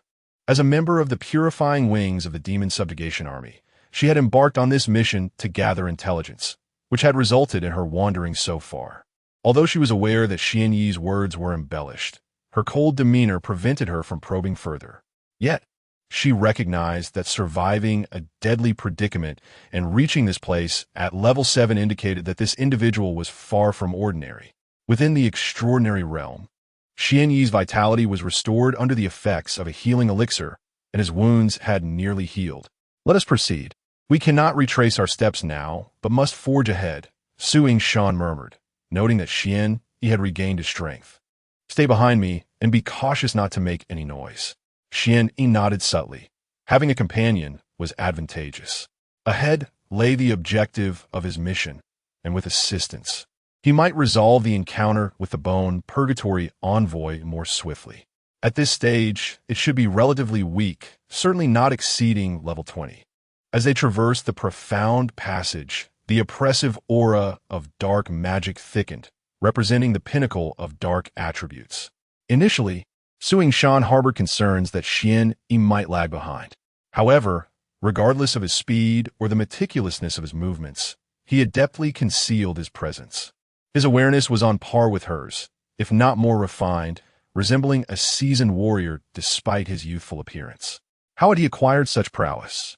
Her curiosity about the man trailing her intensified as the darkness before them began to dissipate, revealing a vast expanse. They instinctively halted. The cavern ahead was entirely shrouded in hardened white bones, with a dark energy sphere suspended in the air, connected by an ethereal energy line to a shadowy figure. This figure, standing 2 meters tall, was supported by a pair of bony wings, hovering aloft and absorbing the surrounding black energy. Although its form was cloaked in a skeletal exterior akin to white jade, it harbored translucent flesh beneath. Clutched in its hand was a scythe forged from dark energy, its black hole-like eyes flickering with an erratic luminescence. Both Xian Yi and Su Yingshan simultaneously gleaned information from their observations. Bone Purgatory Envoy, level 17 quality, 5-star mythical, demon lord, health, 24,000 strength, 1, 270 constitution, 2, 400 agility, 560 spirit, 1, 350 skills, soul harvest, inflicts significant damage on foes and siphons their souls to restore health or enhance attack power. Bone Spike Assault, summons bone spikes from the ground to damage enemies within range, potentially inflicting a brief immobilization effect. Dark Shield, generates a shield composed of dark energy, capable of absorbing substantial damage. Summon Undead, calls forth undead creatures to aid in battle, which can attack enemies or bestow beneficial effects upon the Bone Purgatory Envoy. Death's Embrace, unleashes a surge of dark elemental energy that ensnares and impedes the movement of adversaries, while inflicting substantial ongoing damage. Bone Prison, summons a bone cage beneath the enemies, rendering them immobile for 5 seconds. Shadow Assassination, instantly teleports behind an enemy to execute a swift and decisive strike. Ultimate skill, Descent of the Bone Abyss. The Bone Abyss Herald unleashes its full might, conjuring a colossal domain of bone that deals catastrophic damage to all foes within, potentially inflicting various debilitating conditions. Invincible, utterly unconquerable. Although Su Yingshan may not possess the ability to detect and dispel the specific skills of the Bone Abyss Herald like Xian does, the mere statistics of its capabilities have already plunged her into despair. Chapter 18. Don Su Yingshan's highest strength attribute barely reached over 700 points. a figure bolstered by her status as a hidden class and the enhancement of her exquisite equipment. In contrast, ordinary practitioners of her caliber possessed only around 400 points of strength. It was no wonder that each time a mythical evil emerged, countless members of the army had to sacrifice their lives to confront it. The Bone Abyss envoy had not yet fully matured, yet it already exhibited such formidable attributes. It was imperative that it be prevented from growing stronger. Su Yingshan silently resolved to report this information upon her return. It was likely that the demon suppression army from Magic City, regardless of the cost, would strive to cleanse this area and obliterate the nascent mythical evil. Xian Yi exchanged a glance with Su Yingshan, and they began to withdraw quietly. At this moment, the figure of the Bone Abyss envoy was no longer visible in the distance. Su Yingshan spoke coldly, "I intend to return. The news of a mythical evil in this vicinity must be disseminated." A flicker of determination and resolve shone in her eyes. "Xian Yi, once we ascend, I will draw the attention of those two vile evils. You must seize the opportunity to break through and ensure this message is conveyed." With that, Su Yingshan turned again, leaving Xian Yi with a breathtaking view of her back. However, Xian Yi grasped her hand firmly, and, just as Su Yingshan was about to express her frustration, he replied calmly, "Do not rush. Wait for me for about 10 more hours. I have not yet fully recovered, but I possess a method to deal with this evil." Su Yingshan abruptly turned around, ready to voice her thoughts, but upon meeting Xian Yi's earnest gaze, she refrained from speaking. From his eyes, she discerned a steadfast conviction that transcended mere words. Yet, she could not fathom it. Although Xian Yi wielded that extraordinary skill of attack immunity, with his level 7 attributes, even if the Bone Abyss envoy remained motionless, he would have no chance of breaching its defenses. Furthermore, with a staggering 24,000 health points, this battle was destined to be a war of attrition. Even if they were to retreat now, the likelihood of escaping the pursuit of the Dark-Tongued Demon with their combined strength was exceedingly slim. She could only hope that this man, who had saved her, could perform a miracle. The two fell into silence as the night passed. When the 10-hour cool-down of Xian Yi's undying body came to an end, he rose effortlessly. "Let us proceed, but remember not to approach my combat area. I may not be able to watch over you while I am engaged in battle." "Understood." Su Yingshan nodded in agreement, but as realization dawned on her, a flicker of indignation stirred within her. What did he mean by that? Did he truly consider her a third-tier hidden class practitioner, a burden to him? A level 7 practitioner? Su Yingshan felt a sense of injustice. She was eager to witness how this man, who had not even advanced to his first promotion, intended to vanquish a mythical evil. Upon their return to the cave, surrounded by a sea of stark white bones, Xian Yi had no intention of concealing his presence this time. In the face of a mythical evil, it was nearly impossible to approach it unnoticed. This was knowledge earned through the sacrifices of countless assassin practitioners. As they reached this level, their perception of surrounding energies became remarkably acute. Moreover, in such an open expanse, there was no place to conceal one's presence. Furthermore, whether Xian Yi could vanquish the Bone Prison envoy hinged on a singular opportunity within his intricate scheme. Should it be alerted, releasing its abilities from the air, he would stand no chance of overcoming it. Even the mere act of approaching would be a distant dream. Upon Xian Yi's arrival, the hollow eye sockets of the Bone Prison envoy ignited with a crimson glow. Simultaneously, the blood-red core connecting to the dark energy severed its linkage. "Human, how did you arrive here?" For any malevolent entity surpassing the purple excellence level, they were formidable beings capable of engaging humans without hindrance. "Oh, I was merely wandering about. Yet here I encounter such a frail, skeletal fiend," Xian Yi remarked, inciting the dark energy surrounding the Bone Prison envoy to surge violently. Inciting its wrath, it extended its alabaster skeletal arm, summoning dark energy. In an instant, 6 level 17 ordinary skeletons materialized, converging upon Xian Yi. With his current attack profile, augmented by his final whisper trait, he executed 2 consecutive swings of the scythe of immortal fate. His figure danced among the 6 skeletal foes, and in the blink of an eye, they were reduced to mere heaps of bones. This spectacle left Su Shan, who watched from a distance, utterly stunned. It seemed she too would need to activate her professional skills to match Xian Yi's speed in dispatching the skeletons. Is this truly your strength? If you possess no other means, then I shall claim your dog head. Pa, your skull. Xian Yi's taunts persisted. The bone prison envoy, unaccustomed to such indignation since its inception, was now seething with rage. The dark energy enveloping its form erupted violently, as if intent on devouring the entire world. The space around them warped, radiating an overwhelming aura of dread and pressure. Human, I shall make you comprehend the consequences of offending me. Descend into hell. Death's embrace. With a flourish of its scythe, a dark energy tendril suddenly erupted from the ground. This abrupt assault was inescapable, leaving no room for evasion. Yet Xian Yi remained remarkably composed, even apathetic to the notion of dodging. He calmly raised his scythe of immortal fate, making a casual sweep to sever the black tendril that ensnared him, emerging unscathed. Are you merely tickling me? A level 17 fiend. Do you even know how to attack? No wonder you appear so emaciated and weak. Not even a level 7 human like myself can be subdued by you. You must be struggling in your realm of malevolence.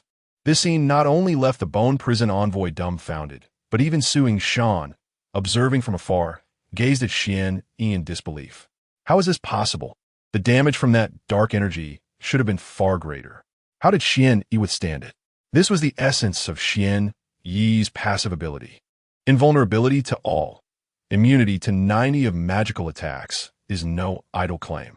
The Bone Abyss Messenger had just employed a locking skill, which was of the dark attribute. Thus, its grasp on Xian Yi could only be described as mildly irritating. Xian Yi's increasingly arrogant and mocking demeanor evidently provoked the Bone Abyss Messenger to a state of utter fury, driving it into a frenzy.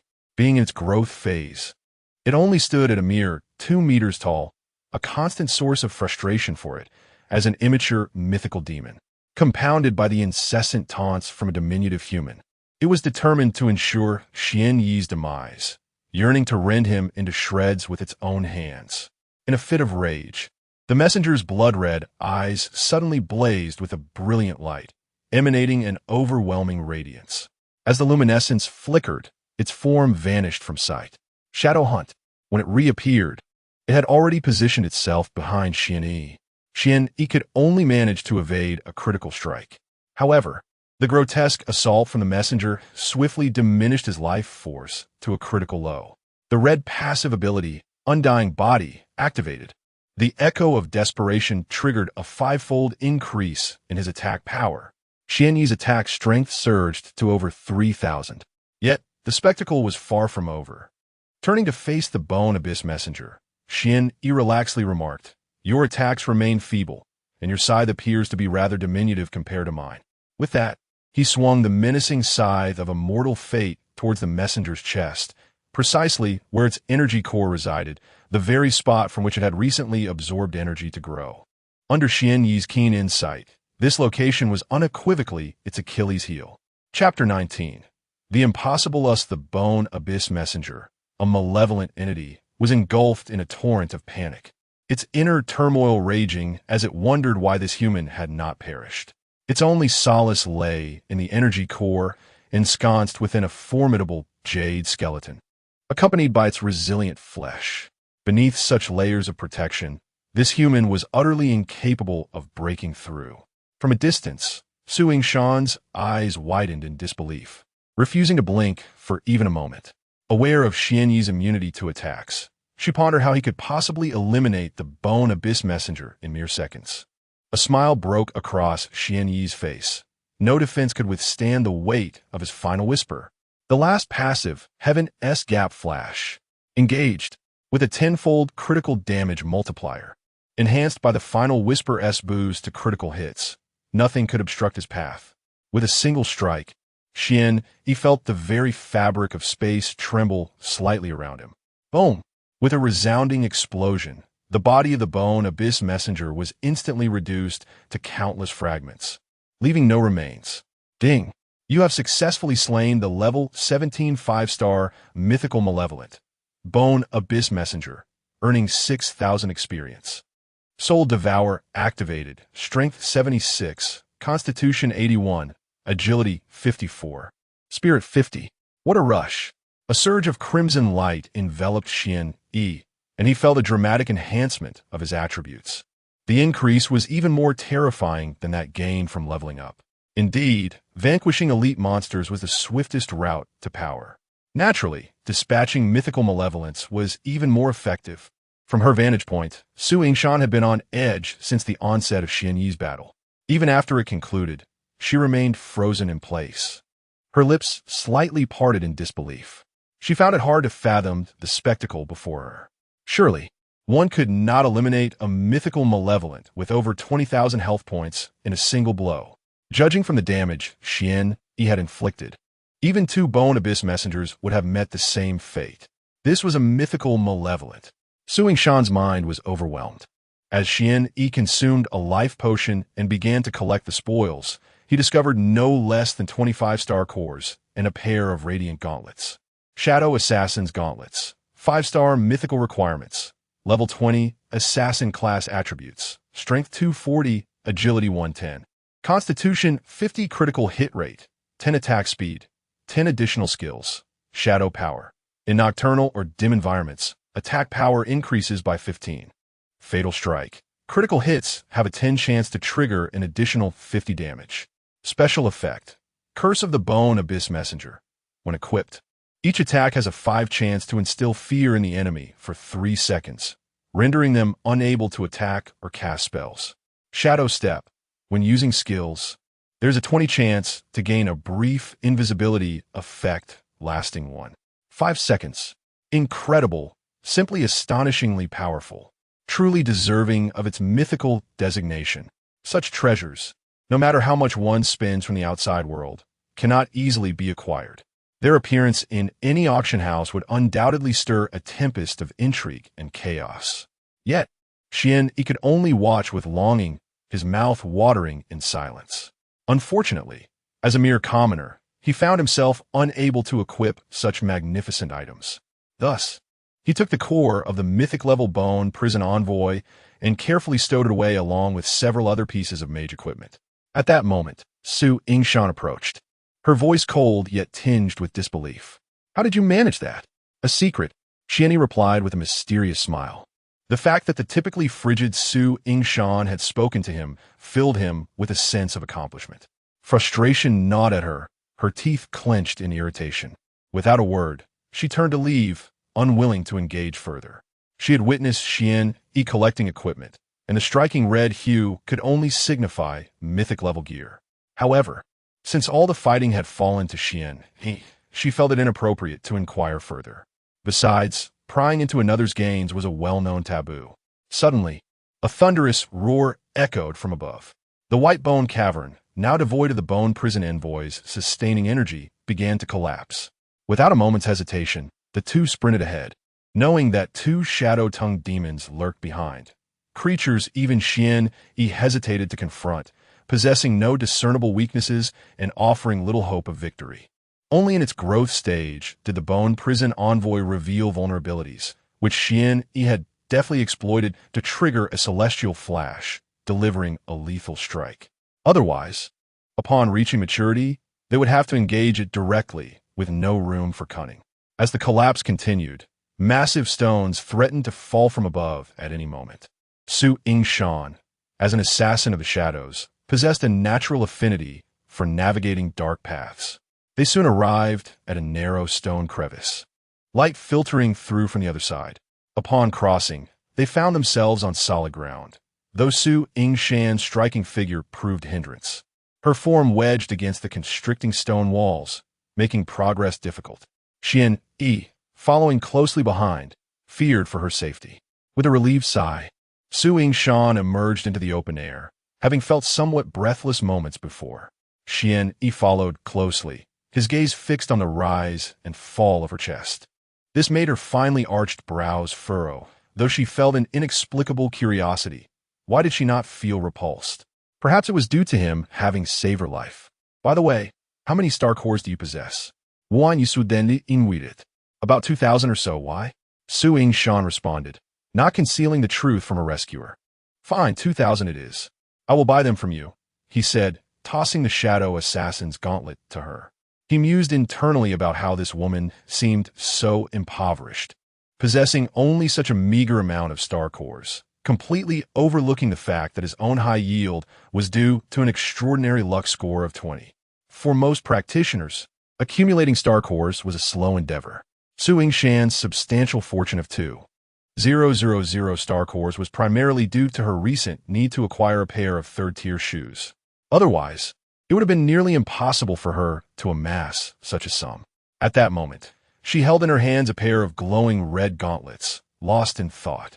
Why would she mythicize equipment for herself? Even if it were 20,000 star cores, obtaining mythic gear would still be out of reach. Moreover, she had saved me twice. Women tend to remember men who leave a profound impression on them, and Xian Yi had done so in a manner that would forever linger in her memory. It now seemed there was only one plausible explanation. Su Yingshan's bewildered gaze soon sharpened with clarity as she pieced together the situation. She sighed softly, stating, I will repay you the star cores owed for this equipment. We are not meant to be, I'm sorry. Whatever, Xian Yi replied dismissively, waving his hand. His decision to bestow the equipment upon Su Yingshan stemmed from the camaraderie forged in their past lives, and he had no other acquaintances among the assassin class. Such mythic gear transcended mere monetary value. It was only fitting to entrust it to someone familiar. After she finished speaking, she donned the gauntlets, leaving Xian Yi with a breathtaking silhouette as she vanished amidst a fragrant breeze. Her thoughts were now somewhat disordered, compounded by the task of returning to report on the mission. Whether it was the intelligence on the mythic demon or the news of Xian Yi's triumph over it, the implications were bound to send shockwaves throughout the entire demon city. Wait, Xian Yi suddenly realized the significance of her final words. What did she mean by impossible? Had she misunderstood something? Chapter 20. Brigadier General enough. Xian Yi shook his head. After several days away, it was time to return. After all, he was still a high school student, with a considerable distance to go before graduation. Only after completing the college entrance examination could he truly consider an end. In the heart of the demon city, at the highest command of the demon subjugation army, Su Yingshan, a member of the purification wings, also stood there, her ice-like skin exuding a chilling aura that froze the hearts of those around her. At this moment, several six-tier professionals from the military hierarchy were present, their eyes wide in disbelief. Had they not known that Su Yingshan was a member of the purification wings and the daughter of General Su, they would have expelled her to reflect on her words. They were eager to hear her outlandish claims. General Su guora viteresmai, his resolute face revealing a hint of helplessness. Yingshan, it's not that I don't believe you, but consider what you are saying. A 7th-level professional, killing a mythic demon with a single blow. Who could believe that? Su Yingshan no dit koldi, her eg demanor rendering heritigent. She then produced a hidden gauntlet from her hand. Instantly, the blood-red hue illuminated the eyes of all present. The entire world seemed to fade, leaving only this mysterious crimson glow. This is mythic equipment. The red sheen, the sensation, the scent. It was astounding to behold such legendary gear. Stop it. Old bear, wipe your drool. It's dripping onto my pants. General Su's subordinates were awash with incredulity, their gazes fixated on the eerie red light, their eyes wide as if they might pop from their sockets. They were beginning to believe that Su Yingshan must have encountered a mythic-level demon during her outing. After all, where else could this mythic gear have come from? As they pondered this possibility, General Su, who received some news, his expression shifting to one of surprise, followed by a smile. Enough debate. The Merit Exchange Center just informed me that someone has surpassed 100,000 merits and is eligible for the rank of Brigadier General. Let us go see who it is. Perhaps it is the person Yingshan spoke of. Upon hearing Su Hu's words, the others exchanged glances. As they too held the rank of Brigadier General, they understood the arduous journey one must undertake as a professional within the demon subjugation army to achieve such a milestone. They were eager to discover which old-timer had finally amassed enough merit, knowing full well it could not be the 7th-level professional Su Yingshan had mentioned. In a private chamber within the Merit Exchange Center, Xian Yi sat alone. He had laid out all the skulls he had collected during his recent hunts, along with the core of the mythic demon. Initially, the attendant at the merit exchange was startled when Xian Yi requested to enter the secluded area for merit registration. For one had to accumulate at least 5,000 merits to gain entry. This meant slaying no less than 1,000 skeletons. Little did he expect that this 7th-level individual, lacking even a professional outfit, would accomplish such feats. To everyone's astonishment, he produced several hundred skulls, among which gleamed a core pulsating with a crimson light. The indescribable aura and the mysterious, profound luster were blinding. Simultaneously, it conveyed an unmistakable message. This was no dream. He was witnessing the core of a mythic malevolence in his lifetime. Such an extraordinary exchange of military merit could only be sanctioned through a direct appeal to his superiors. For military achievements corresponded to the ranks within the Demon Suppression Army. Although his position was nominal, he enjoyed all the privileges and benefits associated with the title. With over 1 million military merits, coupled with the enhancement from the mythic-level malevolence, Xuan Yi could directly attain the rank of Brigadier General.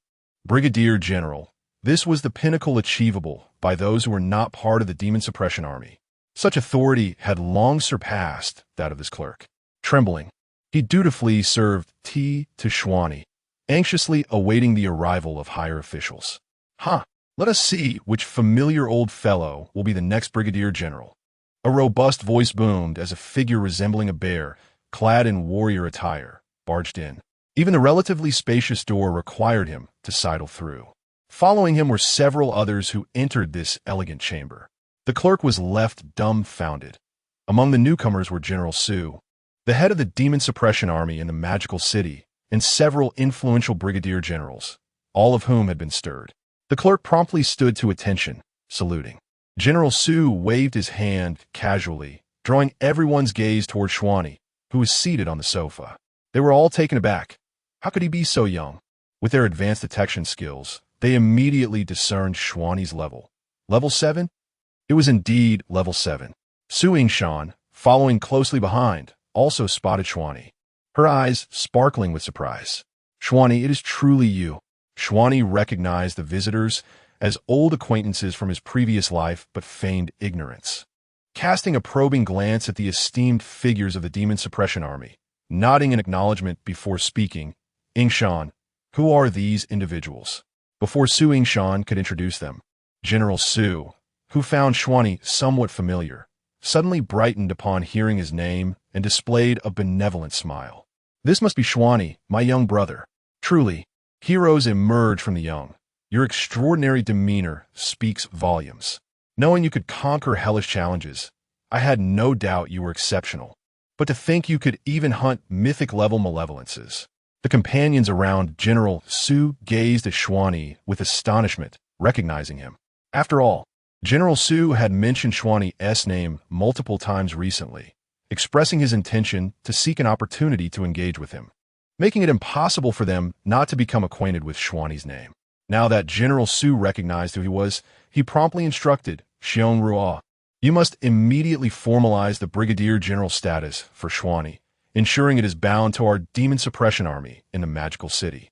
Yes, General. The bear-like warrior swiftly took Xuan Yi's identification and proceeded to handle the necessary arrangements personally. The group awaited in silence. And in just the time it took to brew a cup of tea, a beautifully crafted medal was placed into Xuan Yi's hands. The medal is adorned in a regal shade of purple, prominently featuring the emblem of the Demon Suppression Army. Furthermore, intricately etched in the four corners are the auspicious creatures of the Azure Dragon, White Tiger, Black Tortoise, and Vermilion Bird. It bears the identity insignia of Xian Yi, rendering impersonnation impossible. This Brigadier General badge is not merely a symbol of status. It also possesses the capability to nullify detection. However, Xian Yi accepted the Brigadier's credentials with a calm demeanor, devoid of the anticipated excitement.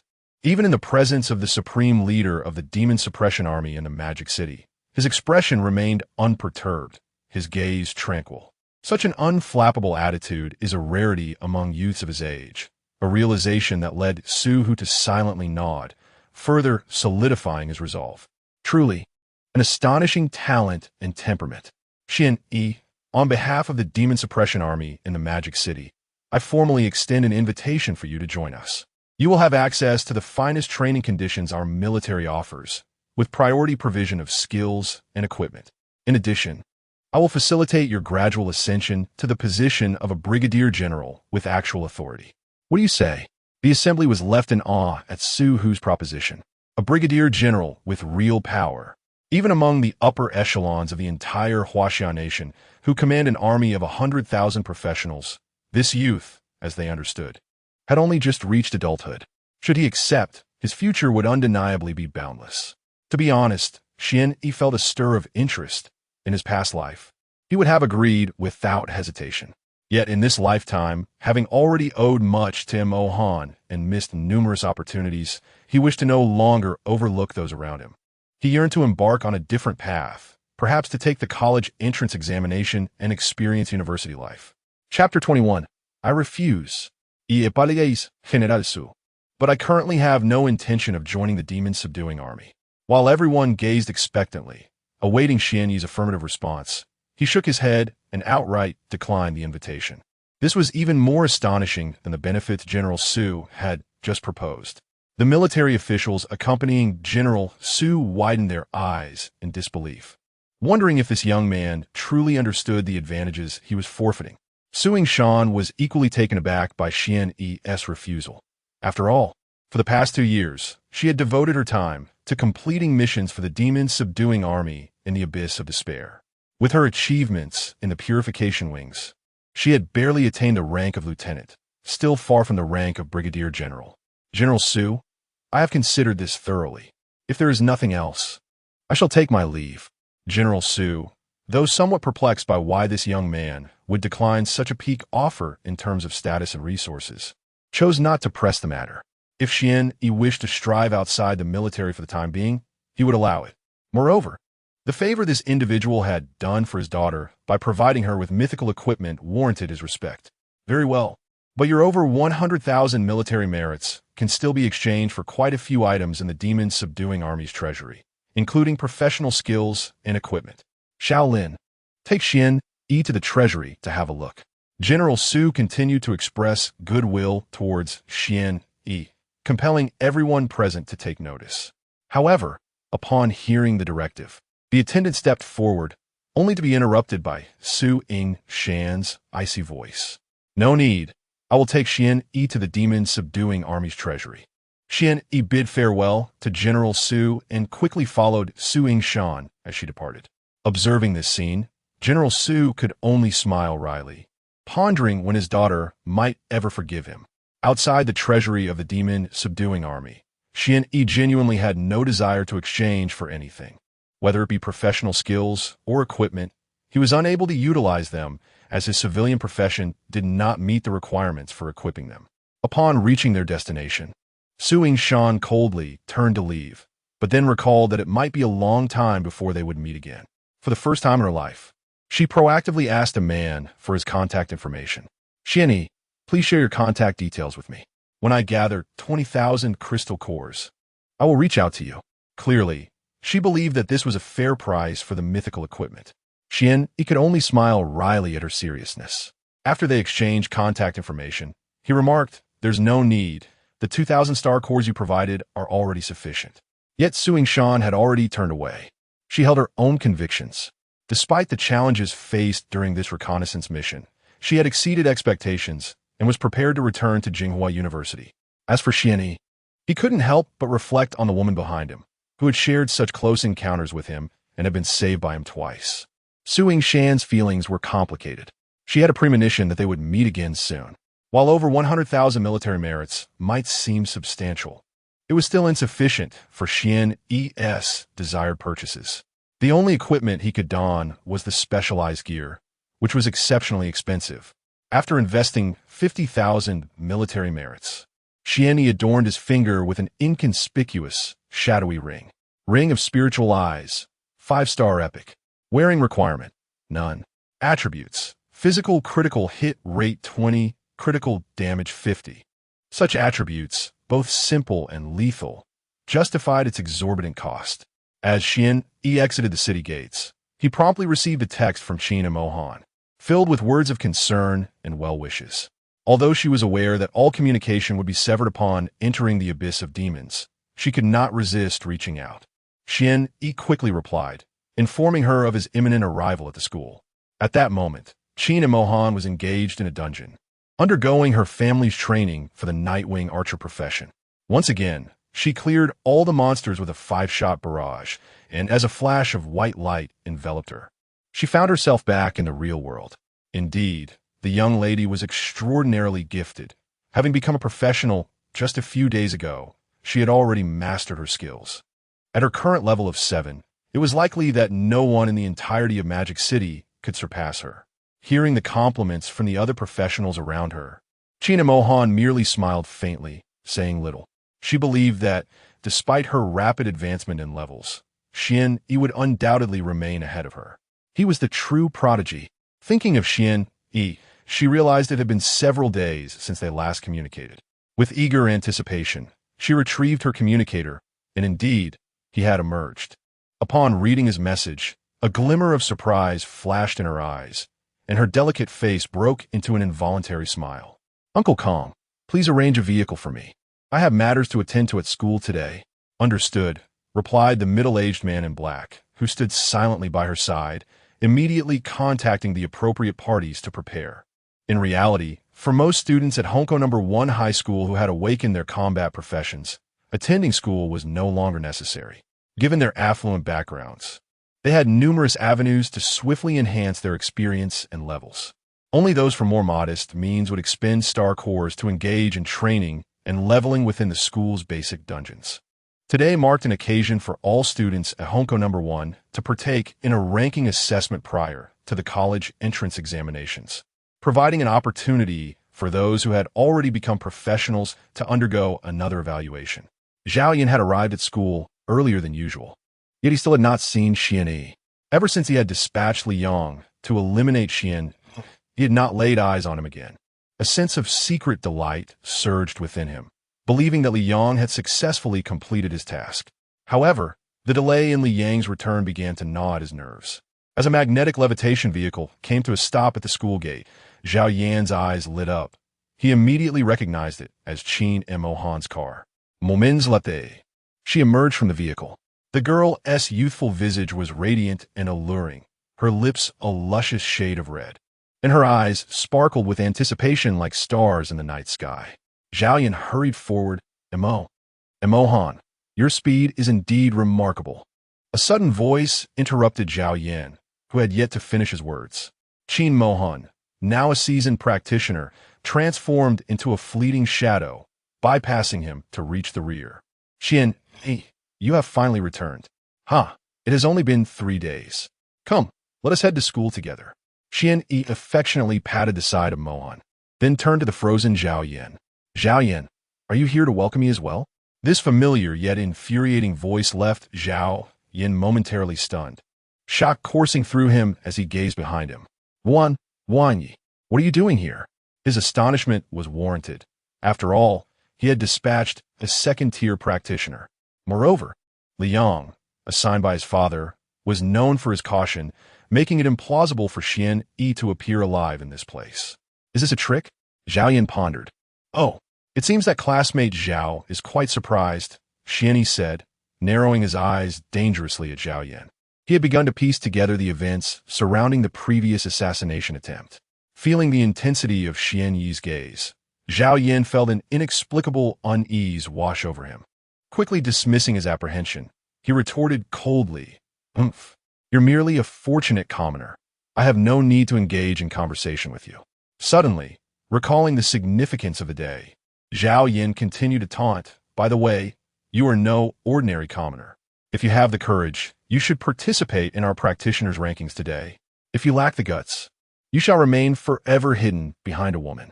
Upon hearing this, Qin Mohan frowned, but Xian Yi gently restrained her, chuckling, "I must say, your provocation is rather juvenile."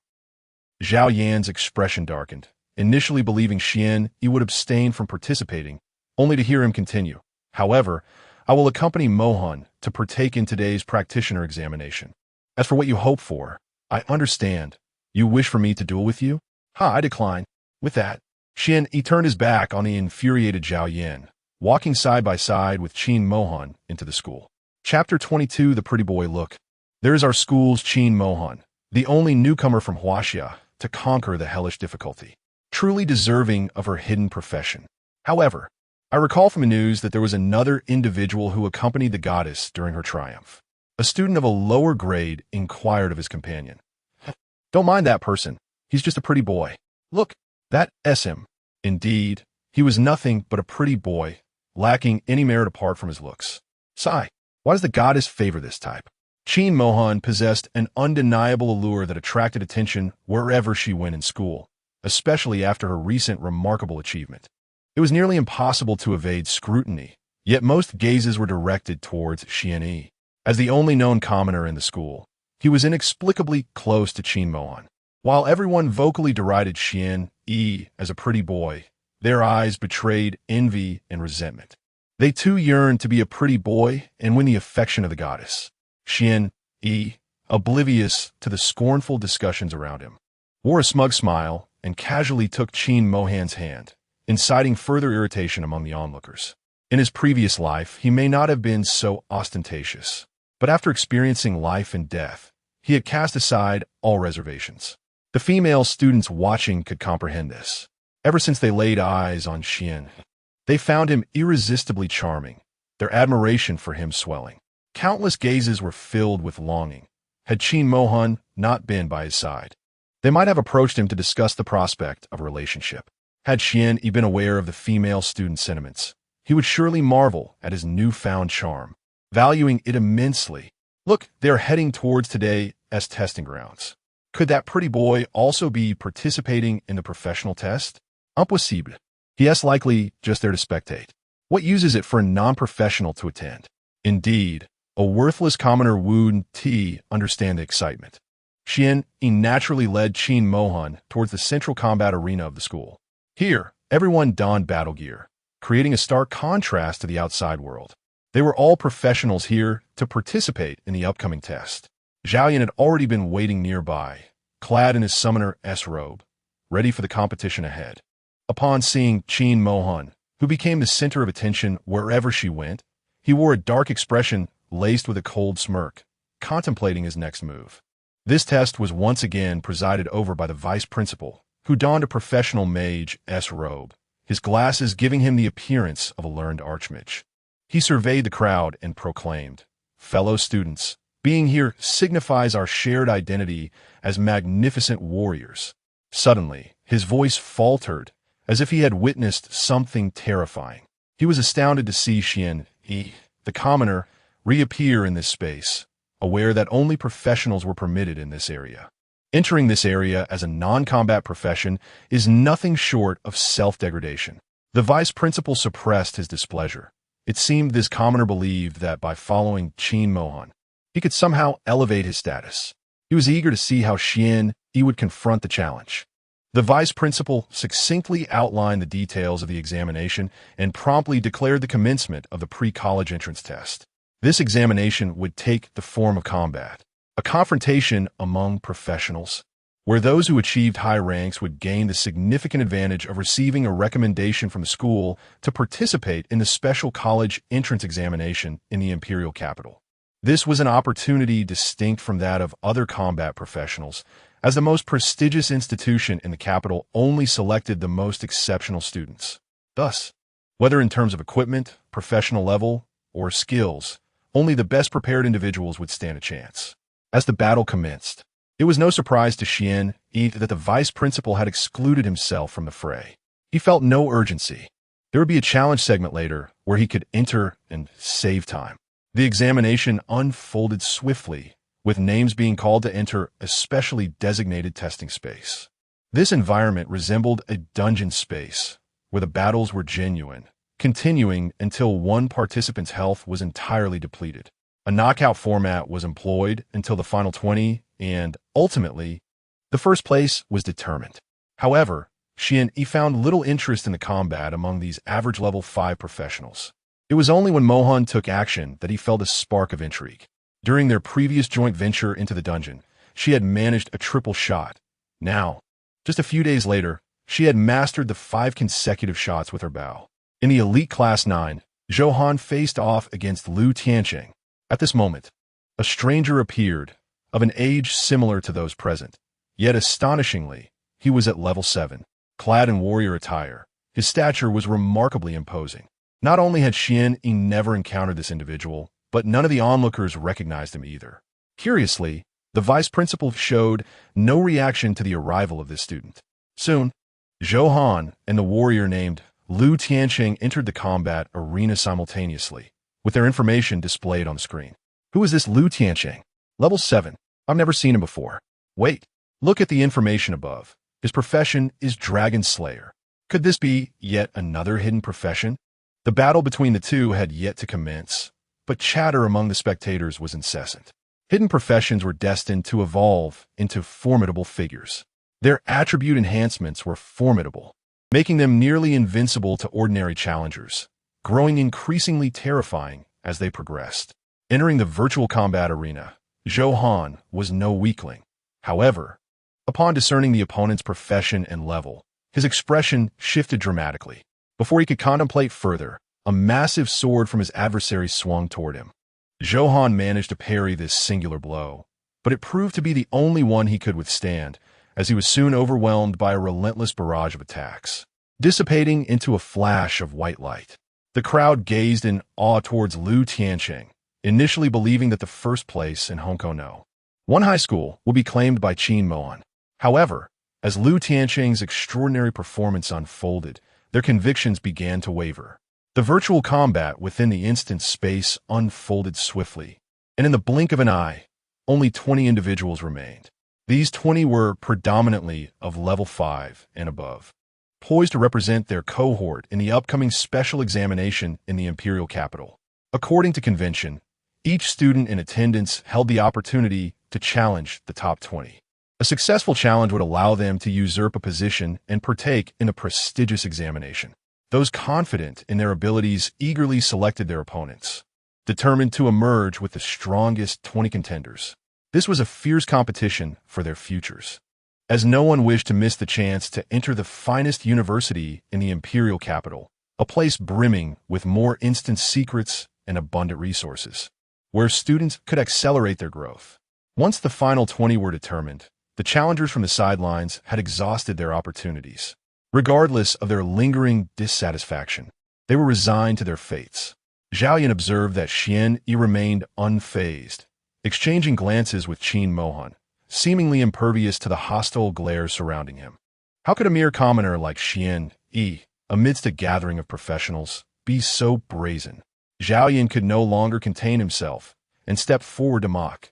Xian Yi, having lingered in our professional zone for so long, how do you find it? Do you wish to join the fray?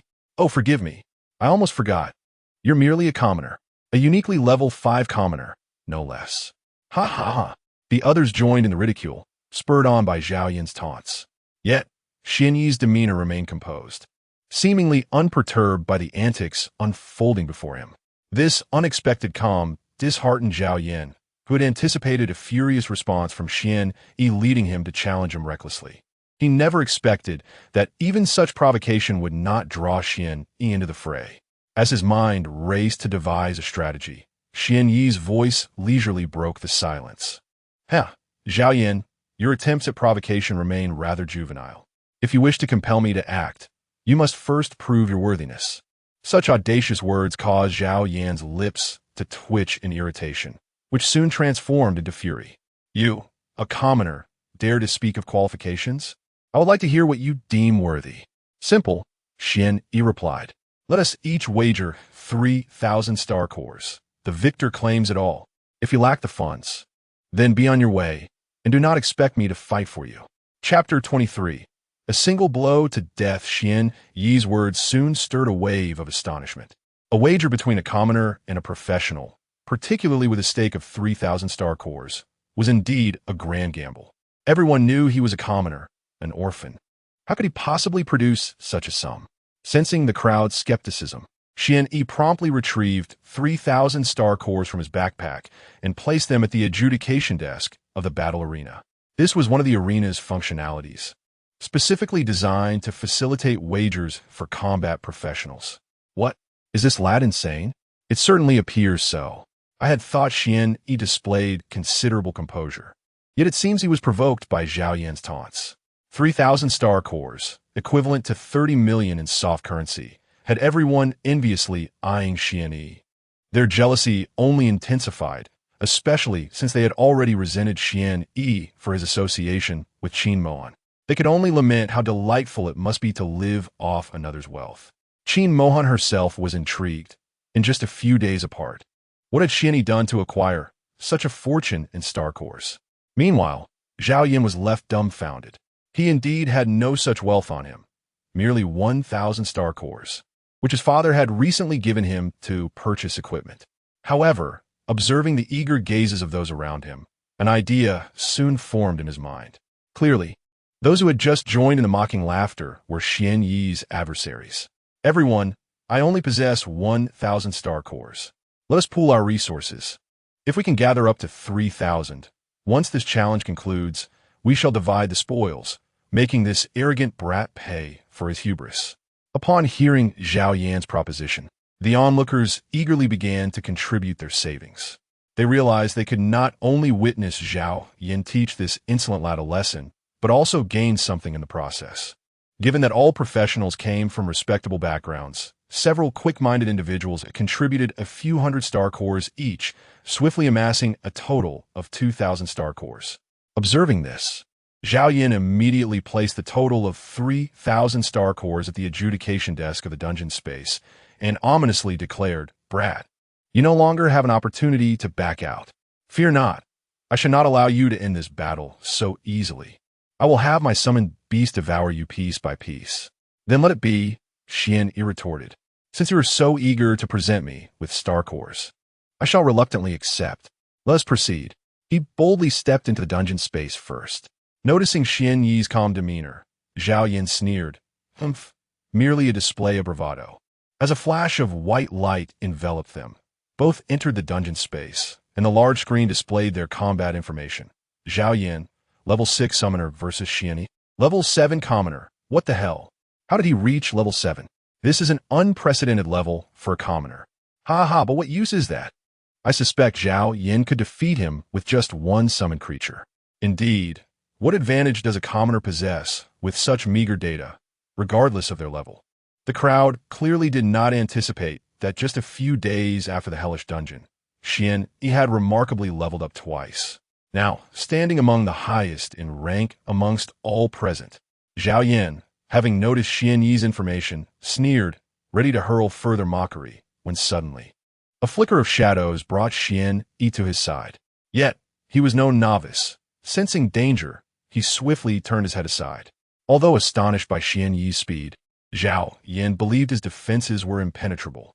As the glow of his summoner's power ignited, he anticipated that when his summoned beast emerged, Xian Yi would be left wailing in despair. The onlookers were equally astonished by Xian Yi's swiftness, a speed that even assassins might envy.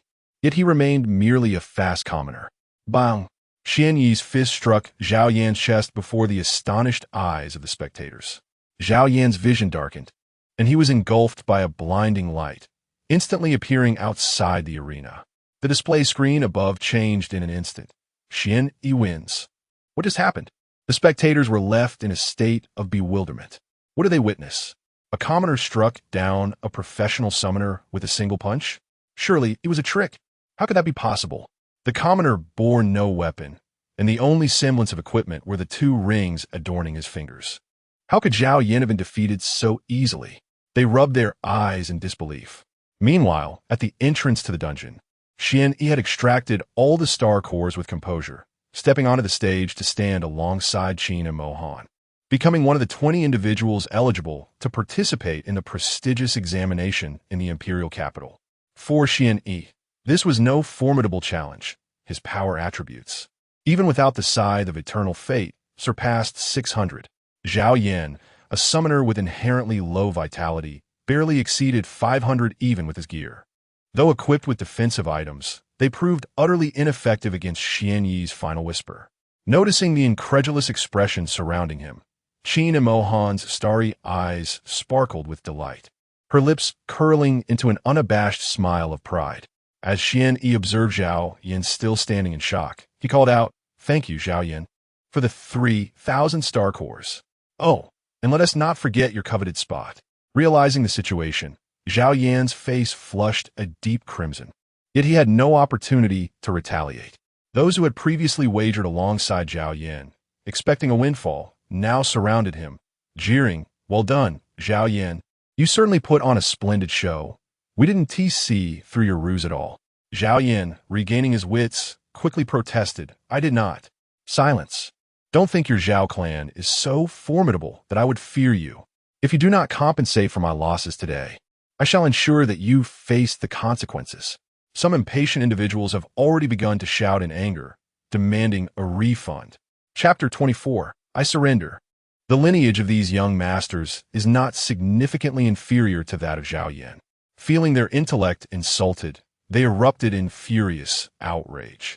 Not only they, but all present believed that Zhao Yan and Xian Yi had conspired to swindle 2,000 star cores.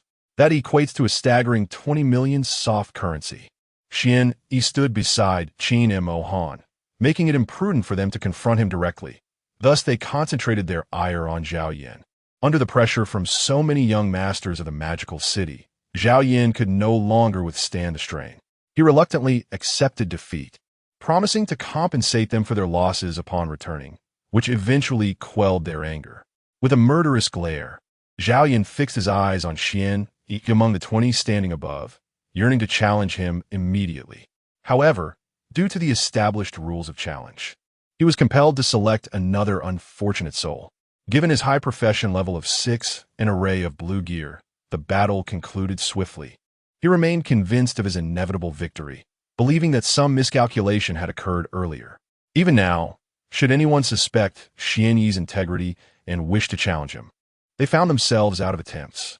They could only watch helplessly as a commoner entered the ranks of the top 20. Even the vice principal, who had previously looked down upon Xian, he begrudgingly accepted the situation, despite his seething resentment.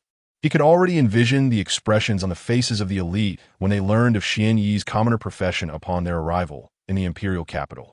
Did this not clearly indicate that their prestigious school had no talents of note, requiring a common profession merely to fill the ranks? As the competition for the final rankings commenced, the 20 participants who re-entered the dungeon space were wholly dedicated, and the battles grew increasingly intense. After exchanging pleasantries with Xian Yi, Qin Mohan joined the fray with a smile. The equipment and skills of these 20 were among the finest in the entire school, captivating the onlookers who watched in rapt fascination. It remained unclear if there were any behind-the-scenes maneuvers, but after the vice principal cast a significant glance at Zhao Yan, the teacher in charge announced, "First round, 7th match, Zhao Yan versus Xian Yi." "Huh, you commoner. Although I do not know what trick you employed to gain a fleeting victory earlier, this time, I shall ensure you experience what it means to be a true professional," Zhao Yan declared, a cruel smile etched across his face. Yet, Xian Yi merely glanced at those observing him, and with a calm demeanor, stated, "I surrender." "Wuan Yi surrenders." "Zhao Yan wins," the teacher proclaimed, prompting an uproar among the onlookers. Zhao Yan's expression darkened. He felt no elation in victory.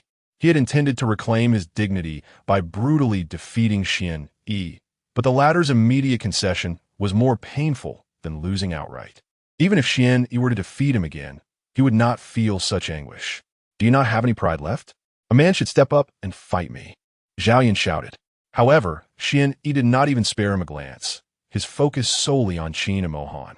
"Whether I am a man or not is not for you to judge. If you insist on fighting me, let us wager, hand over the star cores, and I'll raise the stakes to 6,000 star cores." Upon hearing the magnitude of the wager proposed by Xian, every individual present could not help but swallow audibly. However, Zhao Yan was consumed by impotent fury, for he could not possibly muster such a sum. "Ladies and gentlemen, I shall soon challenge this commoner, and I implore you to assist me in gathering 6,000 star cores. Rest assured, this time it will be a mere acquisition of wealth. I shall grant this peasant no opportunity. Yet, as he cast a pleading glance towards those around him. He found each person retreating, unwilling to lend him any funds. Just moments prior, someone had suffered a loss of 2,000 star cores, a memory still vivid. Despite Zhao Yan's emotionally charged performance and his palpable hatred toward Xian Yi, to the onlookers, he appeared nothing short of a fool. Was he not blatantly attempting to swindle their money? Those who had recently sought to curry favor with Zhao Yan quickly shook their heads, exclaiming, "No, no, young Master Zhao, we are but humble folk with no star cores to spare." The others nearby fervently nodded in agreement, echoing, "Indeed, young Master Zhao, we lack star cores." At that moment, Zhao Yan felt as though his chest might explode from rage, yet he found no outlet for his frustration. His murderous gaze remained fixed upon Xian Yi, who, in contrast, appeared more delighted, engaging in intimate conversation with Qin and Mo Han, eliciting her melodic laughter. The fire of indignation in Zhao Yan's eyes threatened to consume him entirely. As the second round commenced, Zhao Yan faced off against Lu Tianqing. Without delay, the match began. Upon realizing his opponent wielded an unfamiliar hidden class, Zhao Yan dared not be complacent. Recalling the experience of being dispatched by Xian Yi with a single blow, he retreated as he entered the dungeon, creating distance between himself and his adversary while summoning his beasts. 3 rare and formidable creatures manifested before him. Though Zhao Yan possessed commendable strength, he was pitted against another hidden class. Lu Tianqing did not even employ many class skills, instead opting to deliver straightforward strikes with his great sword. It was evident that his strength attribute was formidable. The great sword felt weightless in his hands. Amid the relentless barrage of attacks, Zhao Yan was swiftly reduced to a mere wisp of light once more. Having faced defeat twice in quick succession, he trembled with rage, stammering "You." Yet before he could utter another word, Lu Tianqing regarded him with indifference, a glimmer of malice flickering in his eyes. "What's the matter? Haven't had enough? Shall we wager on life and death? Do you dare?" Zhao Yan was momentarily rendered speechless, fully aware that Lu Tianqing had decisively bested him with his sheer might. Were they to gamble on life and death in reality, he was certain he would meet his demise. He swallowed his pride, directing his impotent fury towards Xian Yi and Lu Tianqing. "Just wait," he thought. "Once the opportunity arises, I shall ensure that these arrogant individuals pay dearly." The ensuing battles lacked any remarkable displays, while Xian Yi forfeited all his matches, content to secure a rank of 20. He had no desire to engage in endeavors devoid of benefit. As for the prospect of etching his name upon the illustrious honor roll of Hongkou No. 1 High School, he felt no inclination whatsoever. He merely wished to conclude swiftly, so that he could delve deeper into the realm of temptation to level up and awaken the next red passive ability. He was not far from reaching level 8. Furthermore, he had conceived a plan that, if successful, would not only accelerate his strength but also allow him to amass additional star cores. Xian Yi was lost in a reverie, entirely disregarding the presence of those around him. The students below were not the only ones perturbed. Even the vice principal seethed with frustration. To this day, no one has been able to discern Xian Yi's attributes, not even the vice principal above. This was due to the concealment effect of his shadow cloak, coupled with the recently acquired Major's Medal, which shielded him from various detection techniques. No one was privy to his extraordinary attributes. The only information available was the simple display of his profession and level. Soon, the final match approached. Undoubtedly, it was a confrontation between 2 hidden professions. "Mo Han, give it your all." Upon hearing Xian Yi's words, Qin and Mo Han smiled gently and replied, "Rest assured, the first place was meant to be yours. I will not allow anyone else to take it." With that, her figure moved, already at the entrance of the dungeon. Chapter 25. Nightwing's Flow. Lu Tianqing approached with a solemn expression, and upon exchanging glances, both recognized each other's identities. Lu Tianqing, Level 7 Dragon Slayer versus Qin Mohan, Level 7 Nightwing Archer. As the screen displayed their battle information, all conversations ceased, and every eye was fixated on the arena, not daring to blink. A seasoned warrior, Lu Tianqing transformed into an illusion upon entering, launching a soaring strike towards Qin Mohan. This was evidently a skill of his as a dragon slayer, one that had never been invoked before. Yet, Qin Mohan was not sluggish in her response. Archery skill, gliding step. She swiftly retreated, evading what would have been a decisive blow. Simultaneously, her already high agility surged by an additional 40, rendering her almost a phantom in the arena. Arrows cascaded down like rain, compelling Lu Tianqing to parry with his sword. Though the damage was minimal, he found himself at a disadvantage from the outset, as the archer's superior agility was insurmountable for a warrior to match. He could only remain composed, wielding his great sword to deflect the arrows. However, Qin Mohan's archery was nothing short of extraordinary, with arrows finding clever angles to penetrate Lu Tianqing's defenses. Archery skill, sudden rain. A torrent of arrows descended once more, leaving Lu Tianqing entirely on the defensive. His gaze turned steely, and he stamped his foot firmly on the ground. He now had but one opportunity. First step. This was another of Lu Tianqing's advanced skills. In any other profession, one would likely be caught in the intervals of skill execution, falling prey to a warrior's relentless strikes. Yet, Qin Mohan remained unperturbed, her arrows steady in her grip. With a light step, she activated her exclusive Nightwing archer skill. Nightwing, flowing wind.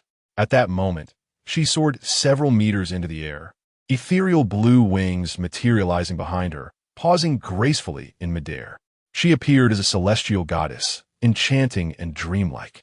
Meanwhile, her assault continued unabated, a deluge of arrows raining down. The spectators were electrified, rising to their feet in excitement. Floating, was this not a capability typically reserved for fifth-tier professionals? This was undoubtedly an exclusive skill. Hadn't the text stated that one would only acquire exclusive skills after the first tier? Perhaps it was a boon of a hidden profession. Flight had always been humanity's aspiration. However, the ability to combat while suspended in air was generally exclusive to fifth-tier professionals. It required an agility in the thousands, a feat still distant from most present. Yet, this did not include Xian Yi. Should he choose to, he could effortlessly allocate his attributes to agility, advancing a few levels with ease. As for why Qin Mohan possessed an exclusive professional skill without having reached the first tier, it stemmed from the rewards of the exclusive professional chest obtained after Xian Yi first conquered the hellish difficulty. Xian Yi received the skill of hidden insight, while Qin Mohan acquired Nightwing, flowing wind. At that moment, it became apparent to all that the outcome was already determined. With Lu Tianqing's current strength, he lacked effective means to strike at an aerial target. With a resigned sigh, she transformed into a white light and vanished. Qin Mohan prevails, exclaimed the crowd. Incredible! Such prowess from the goddess has truly opened my eyes. Before reaching level 10, she has already soared. It seems no one can restrain the goddess's momentum. Congratulations to student Qin Mohan for winning the championship. The vice principal, disregarding his status, descended from the podium, showering her with accolades. He could already envision the impact this cohort would have in the upcoming special examination, undoubtedly achieving results that would resonate throughout the entirety of China.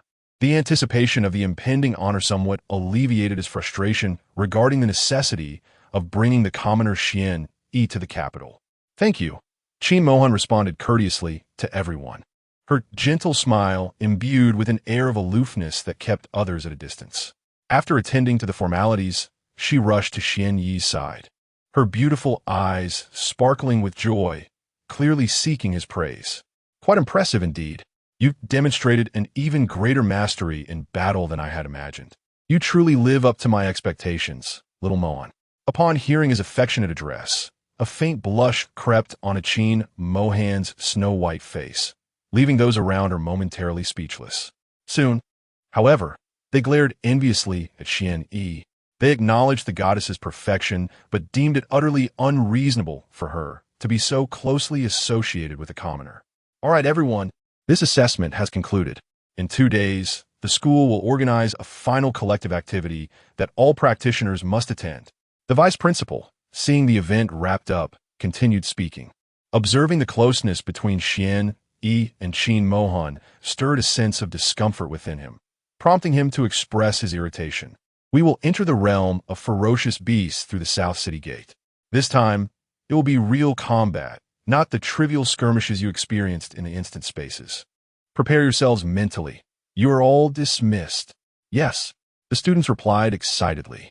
For many, the world beyond the city had been a mystery since birth.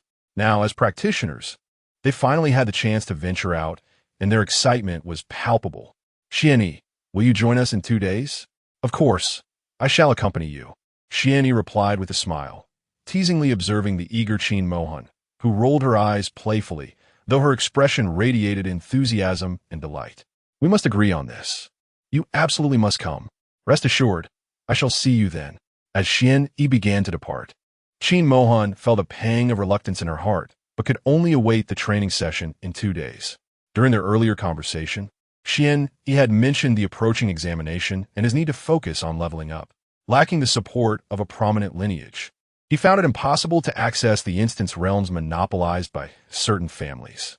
Even though Qin Mohan had subtly indicated her desire to take him along, he had still declined her good intentions. After all, the battles within those instance spaces paled in comparison to the thrill of combat in the abyss of demons. For Xianyi, the trials of life and death would forge his growth at a far swifter pace. Qin Mohan refrained from further persuasion, despite her desire to remain by Xianyi's side at all times. The approach of the college entrance examination also signified the impending days of separation. Clutching his pass, Xianyi confidently navigated through the guards, familiar with the route leading to the world beyond the city walls. This pass was valid for a month, and he modestly refrained from using his major's medal to intimidate the gatekeepers. Drawing upon his memories, he effortlessly made his way to the internal camp of the Demon Suppression Army, intent on seeking an audience with General Su. As he approached, the guard attempted to halt him, but Xianyi promptly produced his major's medal from his pocket. The glimmer of purple in his grasp startled the guard, who immediately stood at attention, offering a respectful salute. Each medal of the Demon Suppression Army was meticulously recorded, rendering any imitation impossible. After the guard reported his arrival, Xianyi was promptly ushered in with reverence. General Su, occupied with pressing matters, merely gestured for Xianyi to take a seat before returning to his work. Once the final document was processed, he rubbed his temples and looked at Xianyi with a mixture of relief and fondness. It's only been half a day since we last met. What brings you here? Su, who was astonished, but waved his hand dismissively, saying, rest assured, as long as it's not a major issue, I will grant my approval without hesitation. Your hunt of the mythic grade demon has undoubtedly left many old-timers in Huaxia astounded, and it has certainly given us in Modu a moment to shine. The memory of the collective meeting and the expressions of those old fellows brought a wave of satisfaction to General Su. Chapter 26. The Soul-Severing Blade. Wanyi, of course, remained oblivious to General Su's sentiments. He wasted no time in articulating his intentions. General Su, I wish to acquire the identity of the Purification Wing to share military intelligence concerning the malevolent entities, facilitating my pursuit of high-quality demons. Xianyi's request took the general by surprise, plunging him into contemplative silence. The Purification Wing, after all, comprised the military's elite, each member possessing at least triple transformation combat capabilities.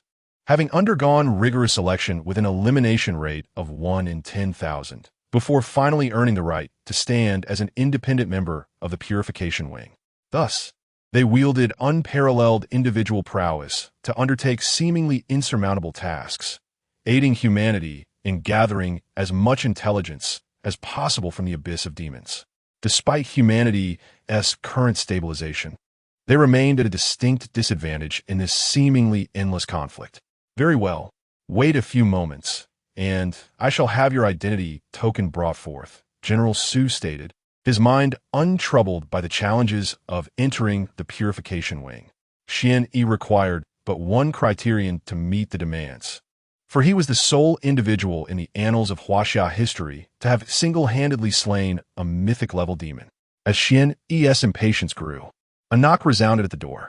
Before General Su could respond, an agitated figure entered. General Su, why are you admitting anyone into the Purification Wing? Is the information regarding this Xianyi a mistake? How can he be classified as a civilian? The newcomer, A slender man clad in military garb and draped in a grand cloak bore a stern expression tinged with indignation. Though he held a token of the purification wing, he did not present it to General Su. Casting a glance at Xian Yi, he fixated on General Su, evidently seeking an explanation. General Sumir Ismail Yentli, Maom Kai. I too fail to comprehend why Xian Yi is classified as a civilian. However, I assure you, I am delivering a true talent. Noting ma on Kai esse skepticism. General Su emphasized. Xian Yi has slain a mythic-level demon. What? How can that be? General Su had witnessed the astonishment of his subordinates countless times, while Xian Yi had long since become accustomed to such reactions. So now, do you believe I have presented you with a talent? Of course, if you are unwilling, that is perfectly fine. Ma Hongkai hastily shook his head, rubbing his hands together with a foolish grin. The general is indeed thinking of our old Ma. I knew that with the general's wisdom. There must be a reason for every action. This is Xian Yi's purification wing insignia and complete set of equipment. As he spoke, he extended the insignia and a ring towards General Su. Yet, General Su did not accept them. Instead, he gestured towards Xian Yi. Ma Onkai, momentarily taken aback, dumbly handed the ring and insignia to Xian Yi. He could hardly believe his eyes and rubbed them vigorously. Level 7? No matter how he probed, the only information regarding the individual named Xian Yi was that he was a mere level 7. He was instantly rendered speechless. Throughout his life, he had never witnessed anything so absurd. Meanwhile, Xian Yi had already taken possession of the badge and the ring. The ring, akin to a spatial backpack, was extraordinarily precious, possessing nearly 2 cubic meters of space. Within it lay a complete set of combat equipment known as the Purification Wings, along with intelligence regarding the distribution of high-level malevolent entities across all regions of the demon capital. Most importantly, it contained a hexagonal crystal pendant that Xian Yi desperately needed. Due to the demonic aura in the abyss of despair, all electronic communication devices had failed, rendering the only means of seeking help the use of distress talismans. These talismans were specially crafted by the military. Once activated, they could be sensed by those nearby. The receiver in Xian Yi's hand, resembling a pendant, could detect far beyond the capabilities of an ordinary person. With this device, he could rush to any location where someone was in peril or encountering rare high-level malevolence. Such experiences were invaluable along with various equipment, and it was crucial that he could enhance his attributes through soul absorption. Xian Yi stowed away his belongings without hesitation, expressed his gratitude, and turned to leave. It was at this moment that Ma Hongkai finally regained his composure. A civilian class joining the Purification Wings was one thing, but the fact that he was only level 7 while having hunted a mythic-level malevolent was remarkable. Ma Hongkai understood that with General Su's meticulous nature, he would not speak lightly. He was uncertain how to assess Xian Yi's membership in the Purification Wings. Nevertheless, it was not the first time exceptions had been made. As long as one possessed sufficient ability, level was of little consequence. Taking a deep breath to suppress his astonishment, he thought, "Kid, I hope you possess the abilities General Su spoke of. Remember, we do not accept the worthless in the Purification Wings." Su interjected with irritation. Maongkai, I believe you should be mindful of your position. Although you are the captain of the Purification Wings in the demon capital, in terms of military rank, you are inferior to Xian Yi, who holds the rank of Brigadier General. Ma Hongkai refrained from responding, feeling somewhat weary. He found it incomprehensible to understand someone like Xian Yi, without paying any heed to the bewildered expressions of General Su and Ma Hongkai. Xian Yi bid farewell and passed through the protective zone of the Ziyang Gate, entering the abyss of despair. He needed to hasten his journey to grow stronger and extract his next skill. Xian Yi affixed the badge of the Purification Wings to his chest and hung the hexagonal pendant at his waist, commencing his path of advancement. The level 15 skeleton monsters posed no hindrance to him whatsoever. He maintained his health below 30, as countless skeletons fell to dust with each strike. Collecting the skulls with ease, he continued onward towards the first marked location on his map, where an exceptional malevolent awaited, conveniently situated in the direction of the Frost Zone. Along the way, Anyone who witnessed Xian in action was left utterly dumbfounded. The speed at which he dispatched foes, with one strike resulting in the demise of multiple adversaries, led them to believe that a powerful individual had arrived in the lower-level region of the abyss of despair to hunt malevolence. 2 hours later, the notifications echoed in his mind. Ding! Your level has increased to level 8. Endless potential unleashed. You have gained an additional 150 free attribute points. Talent. You have earned a red mythic passive extraction opportunity. Extract. As the crimson light faded, his next crimson passive emerged. You have drawn the red mythic passive, Soul Sever. Soul Sever. When an enemy's life falls below 10, you will deliver a fatal blow instantly. Having previously slain the Bone Warden, his level had already neared 8, and within just a few fleeting hours, Xian Yi ascended to the next level and successfully acquired the Crimson Passive. Soul Sever, by its very name, exudes an aura of prowess. Though the description is succinct, it undoubtedly serves as a formidable weapon against high-ranking fiends. Generally speaking, the more powerful the fiend, the more ferocious its retaliatory strike becomes as its life dwindles. The existence of this passive effectively mitigates that peril. Fortuitously, good fortune arrived unimpeded. The jade pendant at his waist began to glow, signaling that someone nearby had activated a distress talisman. Without hesitation, Xian Yi made his way to the designated area, which was perilously close to the frost zone. Chapter 27. The Necromancer Boom. Boom! A myriad of skills erupted in a kaleidoscope of colors, transforming this cursed land into a treacherous battlefield. 4 shield warriors steadfastly formed a protective barrier around their companions, belonging to a civilian guild that had ventured to the region adjacent to the frost zone in search of the unique ice crystal herb. Little did they know that before they could even enter the frost zone, they would encounter a level 33 purple elite demon general. At present, they could barely maintain their defense, too fearful to retreat even an inch, lest they be swiftly eliminated one after another. Necromancer, level 33 quality, 5-star elite, demon general, health, 11,000 skills, life drain, the ability to siphon vitality from enemies through attacks or skills, converting it into personal health. Dark shield, creates a shield composed of dark energy, absorbing a certain amount of damage. Death grip, a long-range grasp that instills fear in enemies and draws them toward the necromancer. Demonic summoning, calls forth demonic minions to assist in battle, each possessing unique offensive and support skills. Shadow arrow, fires a dark energy arrow at enemies, inflicting substantial dark damage. As Xian Yi emerged, he discerned the full extent of the necromancer's skills and attributes.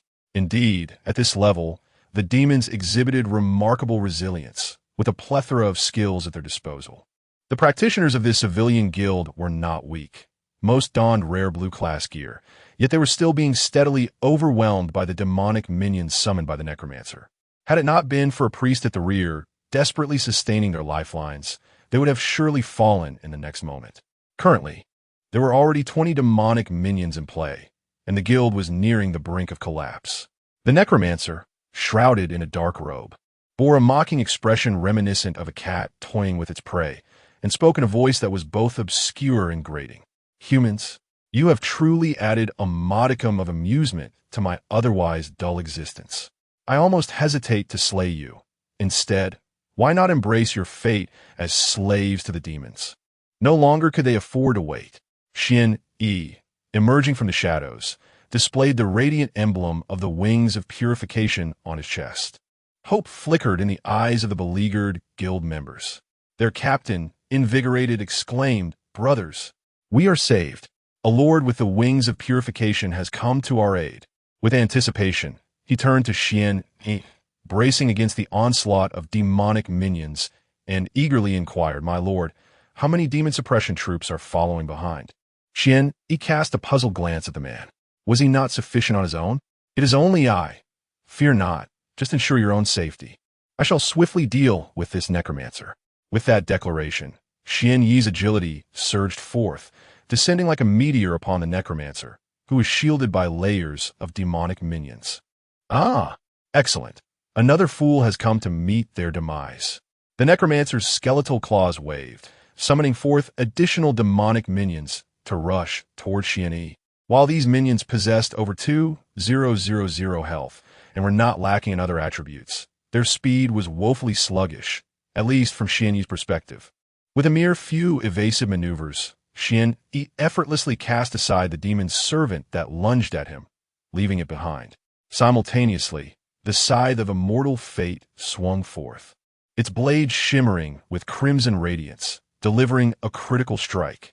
The demon's servant, boasting over 2,000 health points, was instantly vanquished. His inherent strength, combined with the scythe of immortal fate, approached 1,000, and when augmented by the double damage of the critical hit, alongside the enhancement from the Ring of Spiritual Insight and the Final Whisper, the explosive damage surged beyond 3,000. In just one blow, he left the mercenary group in a state of disbelief. The momentary hesitation of the formidable shield bearers exposed vulnerabilities in their defense. The claw strike from the demon servant jolted them back to reality, prompting their captain to shout, "Hold your ground. Stay focused. With a powerful ally here, we are saved."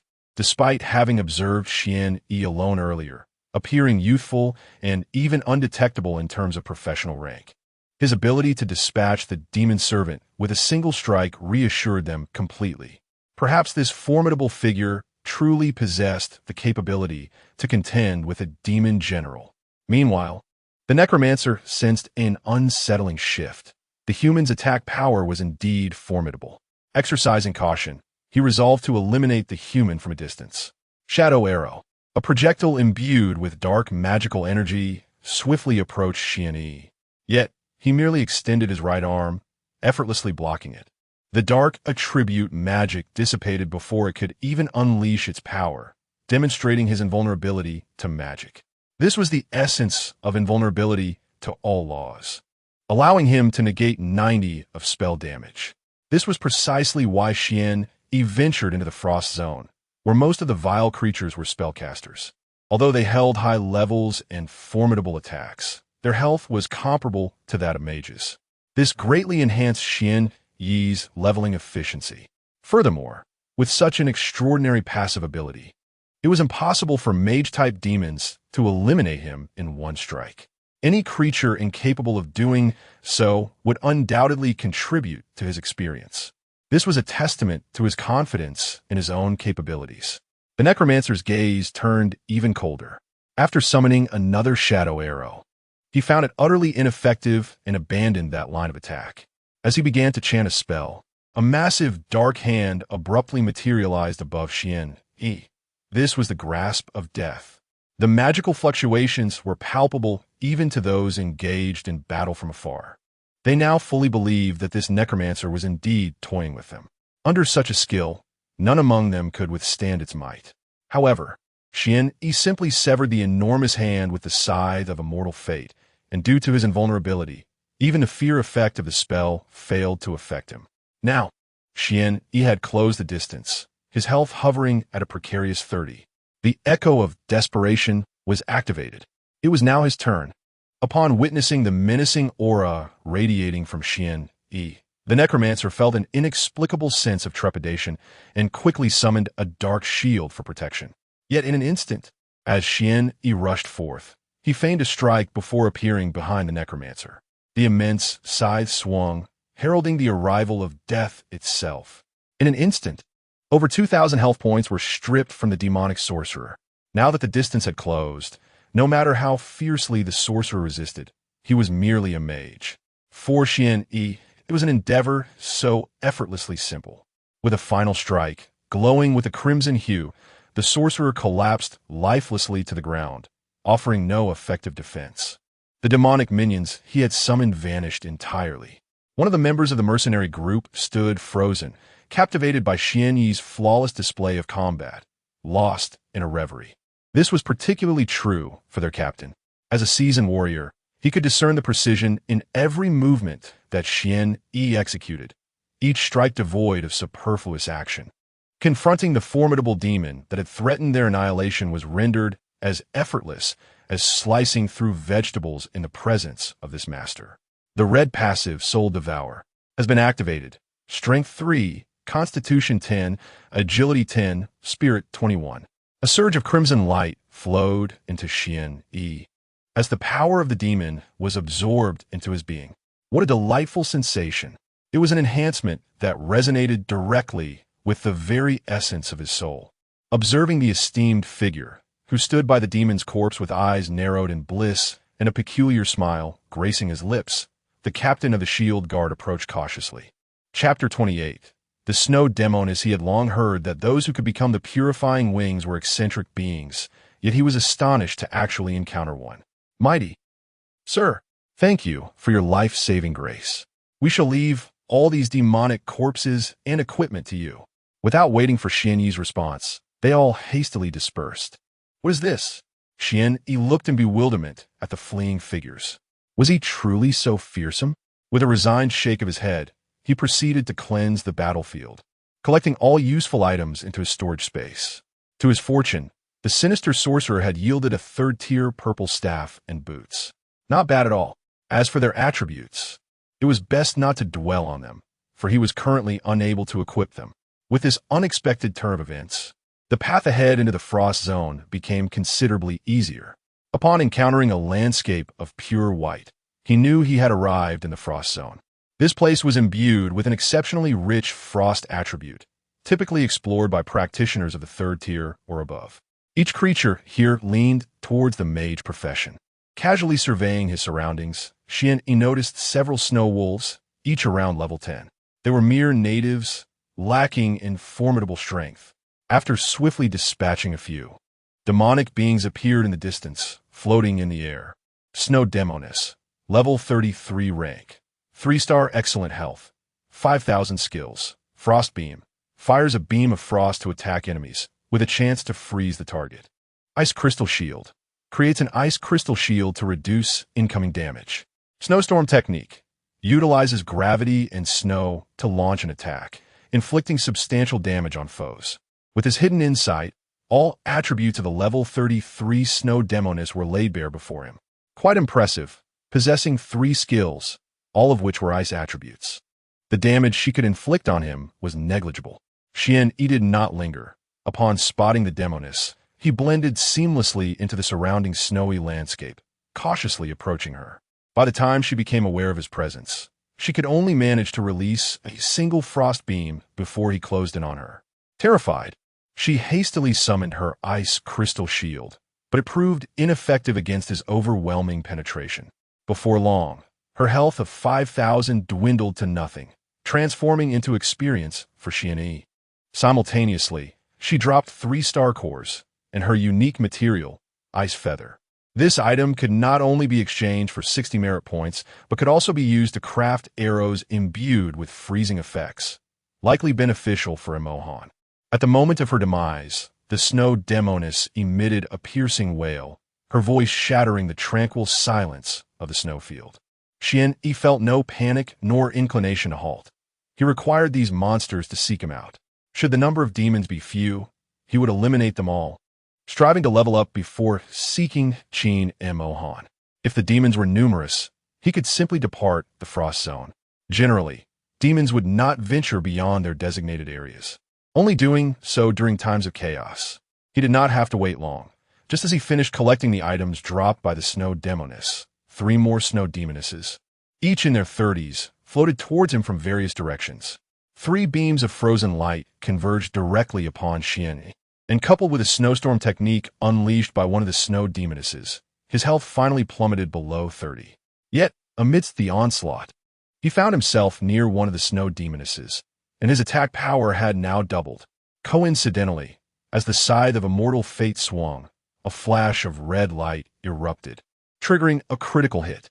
Under various enhancements, the Snow Demoness with 5,000 health fell in a single blow, transforming into experience for Xian-yi.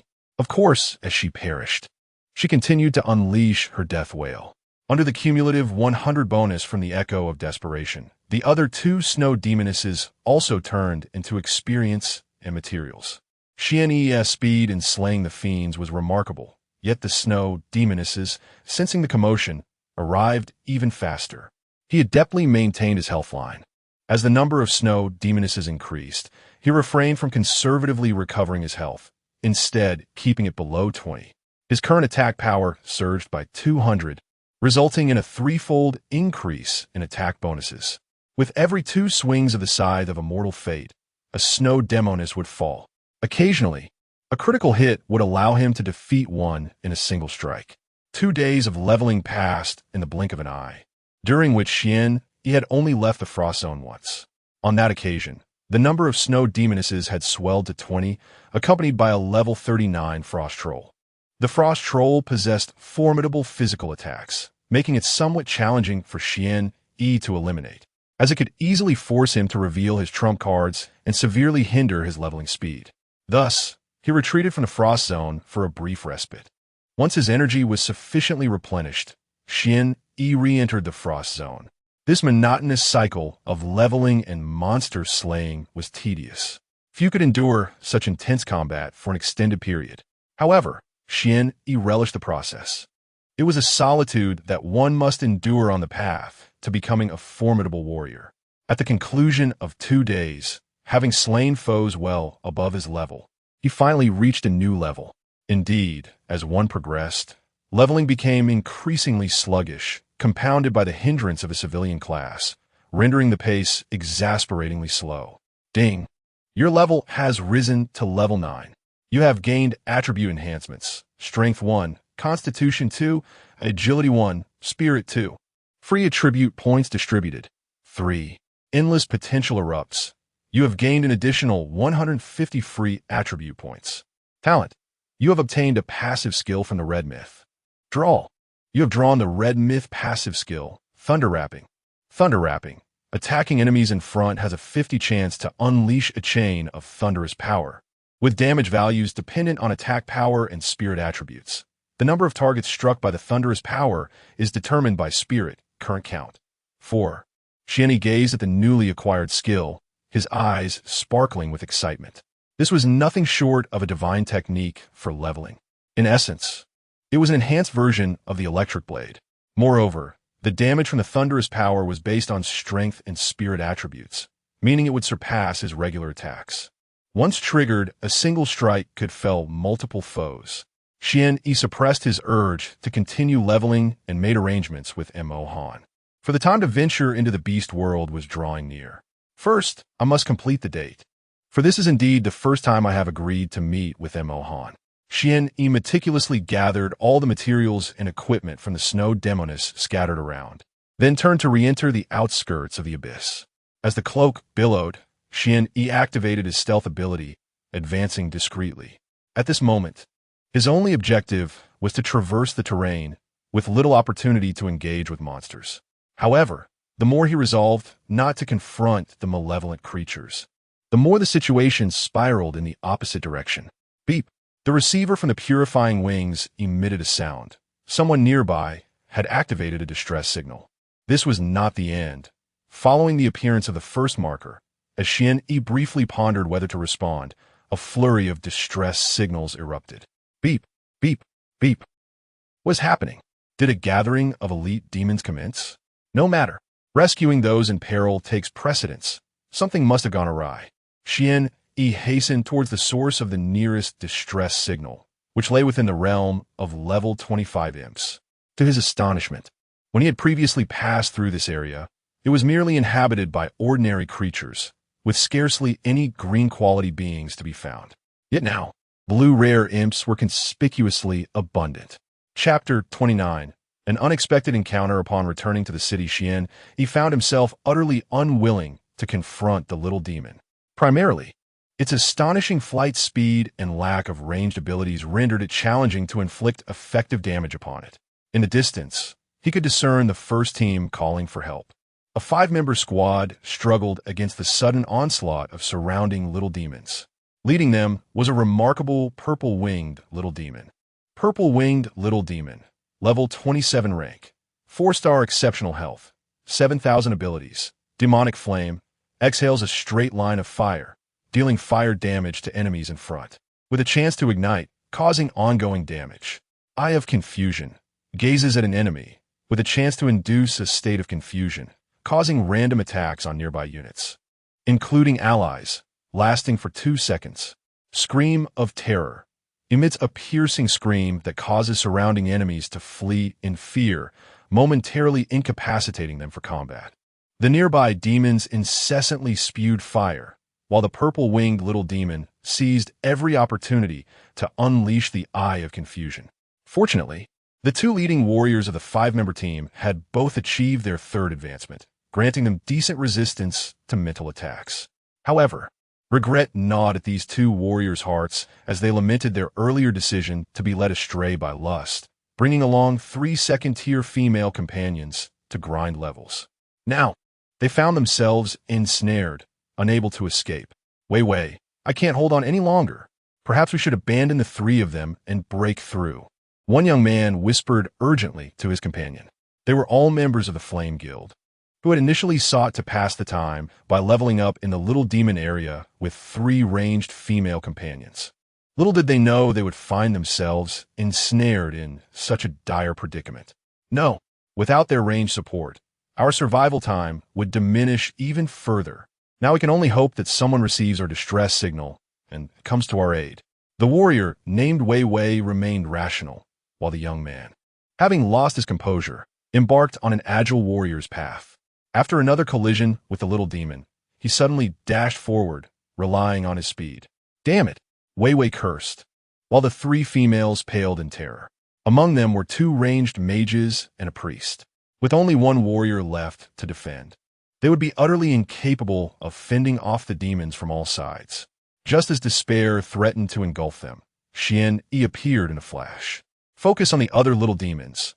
This purple-winged demon is mine. The sudden voice startled them momentarily, but joy quickly followed as they realized someone had responded to their distress signal. Their spirits lifted further upon seeing the radiant purification wing emblem adorning Xian Yi's attire. Though such flying fiends were indeed challenging for him to vanquish, Xian Yi's strength had surpassed 1,000. With a sudden burst of power, he could soar to heights of several dozen meters in an instant. The purple-winged little demon sensed the power emanating from the human before it and hastily commanded the surrounding little demons to shield it. Yet this proved futile. With a single swing of the scythe of eternal fate, he triggered the thunder entanglement. As the ordinary little demon appeared, a chain of purple lightning instantaneously ensnared the body of the purple-winged demon, crackling with a sizzling sound, leaving it charred and blackened. Xian Yi's rate of attack accelerated, causing the red passive lightning to trigger with increasing frequency. Little demons fell from the sky in droves. The purple-winged demon, which had thought itself safe in the rear, was utterly bewildered by the relentless onslaught of lightning. What kind of attack is this? Xian Yi, however, showed no mercy or opportunity for contemplation. As he descended and charged once more at the purple-winged demon, it was evident that panic had set in.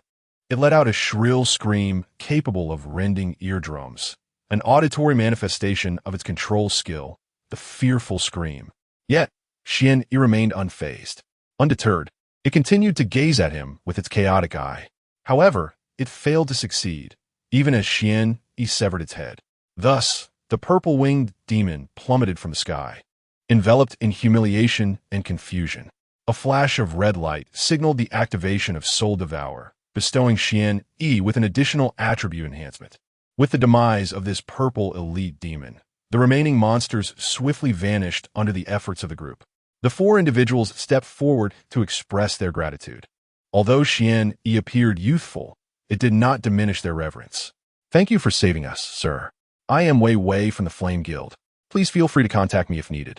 The other women, charming and demure, approached to express their thanks, their eyes shimmering with admiration.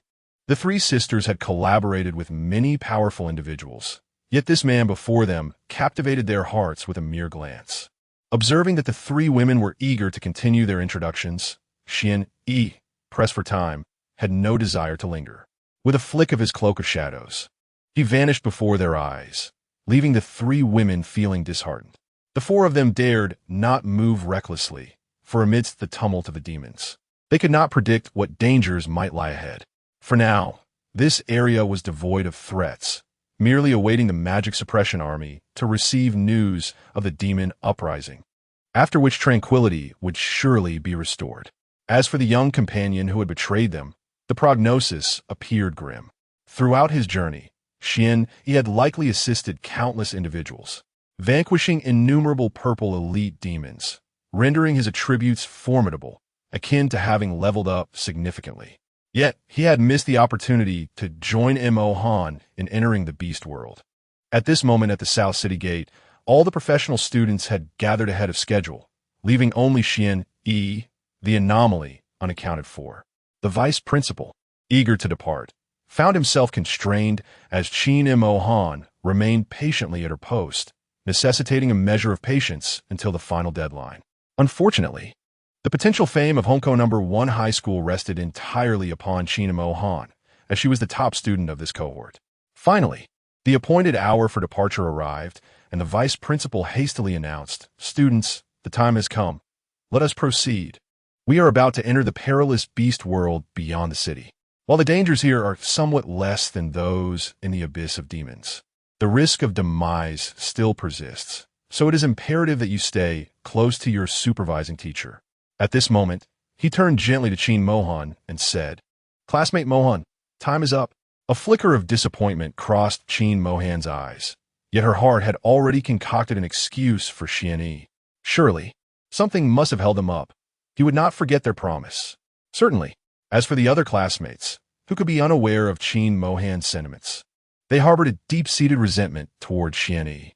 In their hearts, they believed that Yi, being of humble origins, must have refrained from participating in the group activity to avoid embarrassment. Meanwhile, Zhao Yin felt a surge of joy, for this was a rare opportunity when Mo Han was without Yi. He intended to showcase his prowess in the beast world. He had nearly fought his way through the frost zone to the stronghold of the demon-subduing army. The intense battles had begun to take a toll on him, and he eventually encountered a forward scouting unit of the demon-subduing army. Each member was mounted on a dark horse from the beast world, a creature known for its exceptional vitality and endurance. Upon noticing them, the leader of the group, clad in silver light armor, also spotted Yi. His steed was a towering cloud tiger, a beast of at least level 25. Adorning his chest was the emblem of the purifying wings. Chapter 30. The four-winged thundercloud leopard within the demon suppression army. It is quite commonplace for members of the Purification Wing to serve as leaders of reconnaissance battalions. This individual evidently falls into that category. However, at such a young age, his achievements suggest he is no ordinary figure within the military. While Yi pondered the identity of his counterpart, he remained unaware of the greater impact he had already made. The scout battalion leader before him also scrutinized the unfamiliar Yi, realizing that among the more than 100 members of the Purification Wing from the Demon City, none appeared as youthful as he. Nevertheless, the identity of a Purification Wing member is one that cannot be fabricated. Siming, the commander of the 15th Reconnaissance Battalion under the Demon Hunting Army from the Demon City. What is the situation from your side? The Demon Hunting Army is one of the 12 military divisions defending the Ziyang district. Upon being asked for intelligence, Yi responded gravely, "The situation is rather dire. However, you will need to change your direction. The elite demons have already been cleared from the path I traversed." Having spoken, Yi prepared to hasten to his appointment. He had promised Mo Han that he would venture into the beast world, and he was already late. Noticing Yi's eagerness to depart, Siming did not attempt to retain him. After expressing his gratitude, he too prepared to leave. He understood that each member of the Purification Wing had their own duties. Yet he couldn't help but inquire, "By the way, what is your name?" Yi. Yi's unremarkable voice echoed from a distance, but he had already vanished. Siming furrowed his brow, feeling an odd familiarity with the name. Suddenly, realization struck him. Was this not the high school student who had recently chatted with General Su about conquering the Hell Instance? Just a few days had passed, and he had already joined the Purification Wing? "Commander, shall we continue on this path?" At that moment, Siming's aide interrupted his reverie. "We will change direction and proceed onward, striving to uncover the cause of this demonic upheaval in one fell swoop." Understood. With that command, All the soldiers slightly deviated from the path where Xian Yi had appeared and continued forward. Si Ming recalled General Su's high regard for Xian Yi. If he asserted that the elite demons had been cleared from that direction, it must be true. Returning to the camp, various civilian guilds and military units were diligently preparing for departure. The demonic insurrections occurred sporadically, yet this also signified opportunities. With confidence in their own strength, they could encounter the rare high-quality demons that would yield superior equipment. However, Xian Yi was currently preoccupied. He had no time to organize his valuable gear and swiftly exited through the northern gate, heading towards the southern entrance of the demon city. There awaited a significant rendezvous in the beast world. Upon Xian Yi's hasty entry through the southern gate with his pass, he found the camp in disarray. The military seemed to be in the midst of a mobilization. Rushing to the camp's exit, he intercepted a soldier dressed in reconnaissance attire from the Demon Suppression Army, asking, "What has transpired? Why are there so many people here?" The soldier, taken aback by the interruption, was about to erupt in anger. Upon noticing the emblem of the purification wings on Xuani's chest, he swallowed hard. "My lord, there has been an uprising in the beast world outside the South Gate, requiring military support. All troops stationed at the South Gate are being mobilized. Moreover, we have just received word that a group of high school students from the magic capital is trapped inside. Our scouting regiment will dispatch 300 personnel to provide assistance." "What?" Xuani exclaimed in astonishment. The only high school students who had entered today should have been from Honko No. 1 High School. Following the beast uprising, the dangers within would be akin to those of the abyss of demons. "Take me to your commander." Xuani commanded decisively. He knew he must act swiftly. Yes. The soldier was precisely on his way to gather the troops. Upon arrival, they found dozens of tactical vehicles already assembled. Given that the demonic energy within the beast world was not excessively severe, various equipment could still function as long as star cores were utilized as resources. Furthermore, not all beasts in the world exhibited a propensity for aggression. Some remained docile even after being corrupted by magic. When Xuani expressed his desire to accompany them, the leading Captain Kong immediately saluted, showing his respect. This was not merely due to familiarity with Xuani, but rather because he recognized the significance of the Purification Wings emblem on Xuani's chest. Among the millions of demon-suppressing troops from the magic capital, there were only a little over 100 members of the Purification Wings, a testament to their capabilities. Each member possessed the authority to command an entire regiment, which explained Captain Kong's immediate display of courtesy. In strict terms, Xuani had the authority to lead them all. "Thank you for your support, my lord. The situation is perilous. We shall discuss it on the way," Captain Kong stated before promptly organizing the troops. Xuani refrained from elaborating. He understood the gravity of the situation. The fact that support from Honko No. 1 High School required a commander of such high rank signified that matters had escalated dramatically. Typically, unless under exceptional circumstances, regiment commanders were top-tier professionals of the fourth transition. Moreover, they had the backing of 300 formidable professionals. All personnel swiftly boarded the fleet of all-terrain tactical vehicles. The vehicles surged forward at maximum speed, disregarding fuel consumption, en route to the location of Honko No. 1 High School. "Commander, I am Kong Tianyu, affiliated with the 18th Regiment of the Demon Suppression Army at the South Gate. Half a day ago, a group of students from Honko No. 1 High School entered the beast world for training. An annual occurrence I personally arranged with several members of the Demon Suppression Army to escort them inside. However, I have just received alarming news." At this moment, a grave expression overtook Captain Kong's face. There has been a beast uprising at their training location. Ordinarily, it is on the outskirts, making retreat relatively easy. Yet, unexpectedly, a four-winged thundercloud leopard has appeared. The epic-level beast, known as the four-winged thundercloud leopard, Xuani confirmed, falling into silence. This creature was a dominant force within the beast world. Due to its ability to fly, it did not adhere to a fixed location, and a four-wing designation indicated that it was a mature fourth transition beast. Moreover, it was an orange epic-level beast. In these times, one can only hope that so many can restrain it. This formidable beast, Xian Yi understood, had limited influence over the situation. "Quick! Shield guards! Hold your ground!" and priests. Monitor our condition closely. What is that little mage doing? Who permitted you to cast a spell? A fearsome warrior, bearing gruesome wounds upon his visage, roared in madness. His fierce presence sent a student, poised to conjure a spell, crashing to the ground in terror, paralyzed with fear.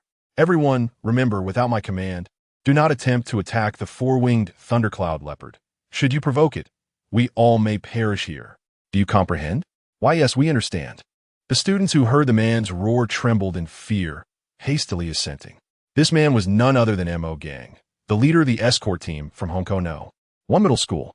Damn it, how could I be so unfortunate to encounter chaos even during a vacation in the beast realm, and to face such a deadly creature? Where is Conger Lingzi? If he does not arrive soon, we shall all meet our demise. Chapter 31. Despair, once again despair. Though M.O. Gang cursed and grumbled, he methodically organized personnel for defense.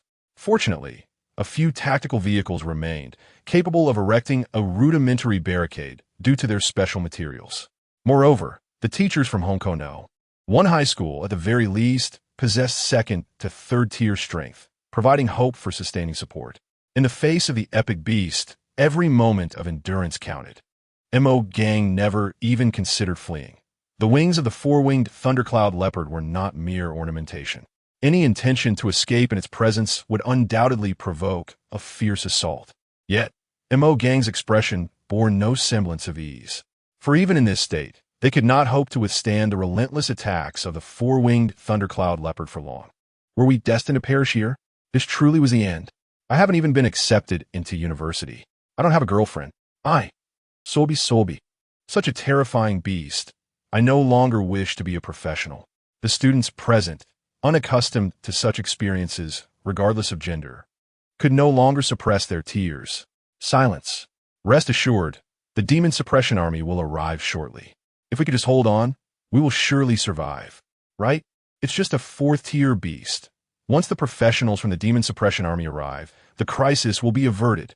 The students of Honko No. 1 High School, encircled and terrified, felt utterly overwhelmed. Even those who attempted to maintain composure found little confidence. They had merely come to the beast world to hone their skills by hunting creatures no higher than level 10. Who could have anticipated the emergence of an insurmountable fourth-tier beast? Even their vice principal was compelled to follow M.O. Gang's lead, doing his utmost to protect these students. The vice principal found himself wishing for death.